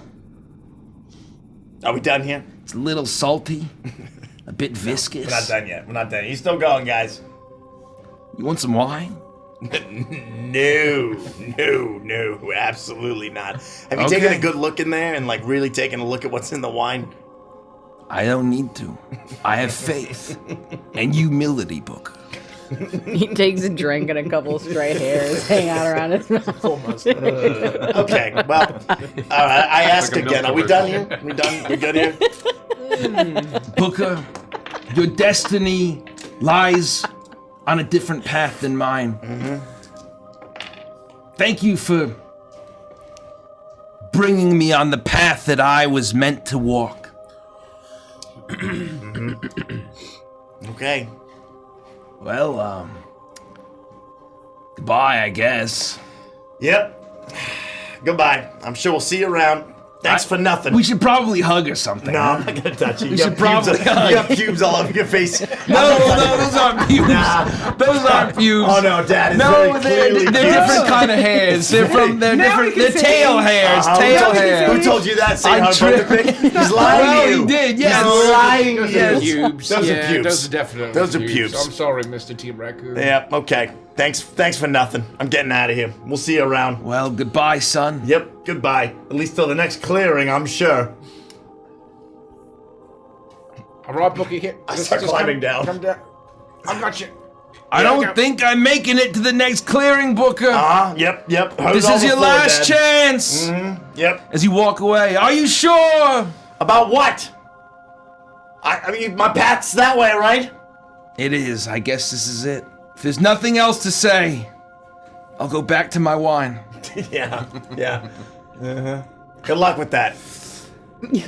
It's as if he's never heard that, the hairy wine is unusual.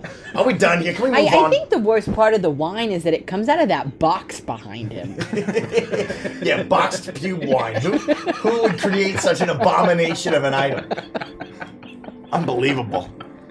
All right. Now, how do we move forward with the path So here? just back into the dark forest then? So you go past, you descend as he calls after you, and the shrouded figures Kind of ominous, don't you?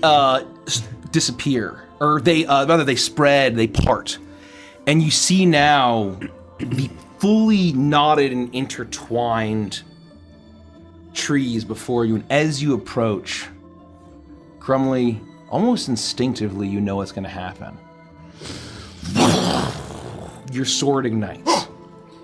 Wow. This is the way. Nice.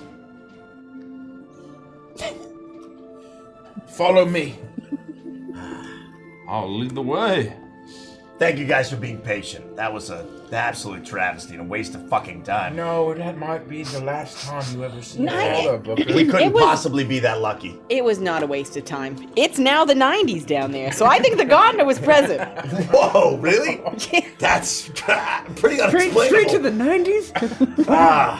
Anyway, just another waste of time, another lies, and I'm tired of the tomfoolery. Well, I think it's possible he was just wrong, and you had to check, Booker. What You else had is to know. new? Well, they were Satan well, hard hey. bone to pick. Who's ever heard of a name like that? Grumley, do you mind leading the way? No, quick, before The we have cat's in the cradle and the silver spoon. Little boy blue and the man and the moon. When We you start coming running. home, We start Dad, running. I don't know when. I'm not entertaining this. We'll We start be sprinting together into the then. woods. Come on in, come to the place. Come on in, it's time to party with Renfield and friends.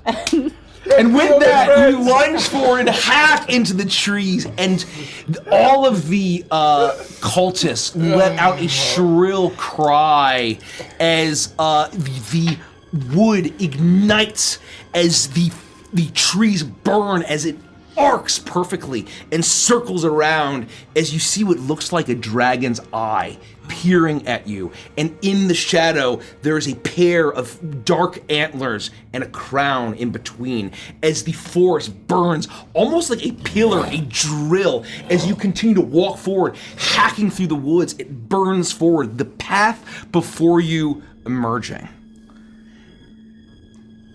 And then... And then. And then. And then? And then. And then. And then.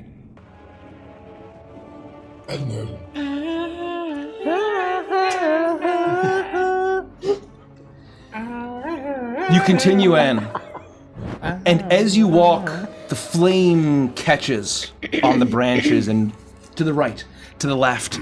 You feel like you've seen this before, but you know that those were just the tricks of that bird and bear combo. Remember, that was canon, part of this campaign, I think. Oh, yeah. But this, you know, is real. As you see it, and you cut your way through the woods as it starts to burn and flame, and then up ahead, you see more and more trees, but every single slash is getting less and less dense. As you hack through the thicket, suddenly there's a clearing. And as the fire burns all around you, circling, Bitsy, you've seen this exact thing before. I start to scan. In your death, you all see this now. It's impossible. Looks like an ancient ruin, but a massive fortress, a castle. And you see ahead that there is that you've seen Grumley, you've seen castles of the Marquisate and the forts that are built. This is vastly larger than any of that, and although it seems to be in disrepair, that this is far more expertly crafted than anything that your government, your faction ever could have created. Wow. And you see now great towering pillars and enormous statues all around. You see standing at the head, fully armored from head to toe, a great crown atop his head, a picturesque stag wielding a sword. Hell yeah. Raising it to the sky. And you see that there's a sigil of a comet. And flanking him, leering at you, massive winged creatures, elongated necks, reptilian, almost antler-like horns themselves. As you seem to be watched. It's hard to tell if these eyes are of stone or there is sight there. Huge serpentine-like dragons. Statues, dozens of them, all over the castle, all stretching further inward. And this pathway that leads up to where a splintered gate once was of this huge castle, all now bathed in the glowing light of fire. You see a single figure, a silhouette, in the center of this archway, this massive door, as the fire continues to spread. And you expect perhaps it to be this king that knighted you. But no, the person is there. It's a lizard. It's the gardener. And the gardener looks at you and sees you. And it looks at you, Bitsy. He looks at you as he just gives you a nod off in the distance, as the fire whips around the ring, rushes up the stairs, and he pulls off his hood. And in a final moment, he lowers his head and is completely consumed in the flame and burns. And as soon as it consumes his body, the entire castle bursts into flame until there is a massive fortress of stone, of flame, and of shadow. A castle fit for a king, castle fit for a god. And that is where we'll end tonight's session. Damn. That's some badass shit to say, Mike. Thanks for running the session. I look up to the highest parapet on the highest tower of the castle, and I see a glimpse, a winding half-pipe that curves That's down, very funny. down through the woods. That's very funny. In the direction of Pottsville. That's not good. Thank you, Mike. Great session. Awesome session. Seconded. We're not done. What's next? Oh, I gotta get that set up because I didn't do that. That's okay. Let me do that. We're still getting in the groove. What's next? We're gonna do Adventures and Chill. We're gonna talk about our favorite moments. We theorize. We answer a couple of questions. With our patrons. But you have to be a patron. You have to be a enjoy it patron? live or even after the fact. It is a Patreon-only perk where we kind of do a debrief. So all I have after to do every is go session to of D&D. avantras.com/Patreon and become a patron right now, and you can join us for Yeah. a little longer. You can also become a patron by doing !Patreon, !Chill, or even now, !Hog. Exclamation point fat. And pick You up, can pick check up some out- published content while you're there. You can check out Gideon Fat Hog right now by typing in !Hog Officially. and becoming a member at the Pearl Dolphin tier and higher. So join us. We'll have it pinned in the chat here in a minute. Talk about the playtest. Yeah. Oh my god, this Friday! Oh, Friday. 2 days. 48 hours. 48 hours You'll pay for the whole seat, but all you need is the edge. is the edge as the massive playtest 1 Over 300 pages of content is coming to backers and pre-order customers. So if you have not backed not the Crooked Moon, Neon Odyssey, or pre-ordered anything, or pre-ordered Neon Odyssey, you still can. Make sure you do it as soon as possible so you can download the full playtest as soon as it becomes available. But the catch is, to get the full playtest, you gotta back You need all the 3 whole books. trilogy. You need the whole If you trilogy. only back 1 or 2 of the books, you don't get the full playtest. You only get the playtests that are relevant for those books. Correct. So, incentives. Incentives. Oh, it's worth going over the schedule again real quick. Let me pull it up. So for the remainder of this month and into next month, sorry, one second. Let me pull it up. We've got, oh, where did it go? This Friday. Here we go. Playtest.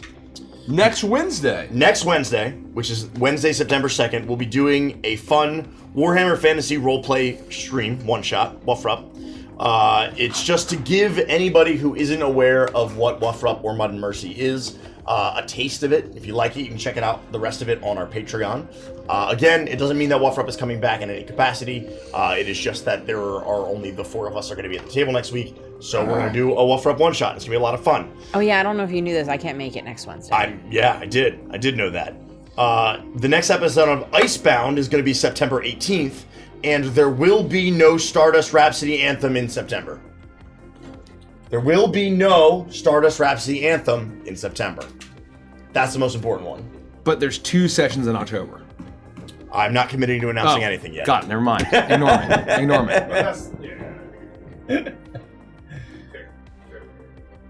That's all I can announce for now. Roger that. Fair. That I can say with 100% certainty. Fair. So stay tuned. We'll have Patreon announcements and updates for September, and we'll continue to let you know the state of things as we move forward through September and October. But with Icebound on the 18th for our patrons, that means what's coming up on the 4th?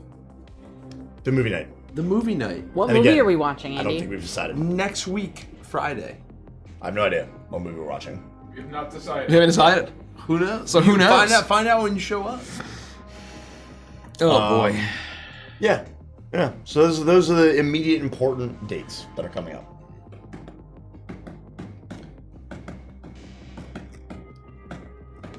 We're gonna rate Legendary Action Official. Woohoo! Go to the pinned comment. The pinned comment. If you want to join us for Advantage and Chill. Yeah, become a patron. Otherwise, come hang out. When are we gonna see everybody? A week from now. Good night, everybody. It'll be a week. Good night. See you next week. Bye bye. Good night, everybody.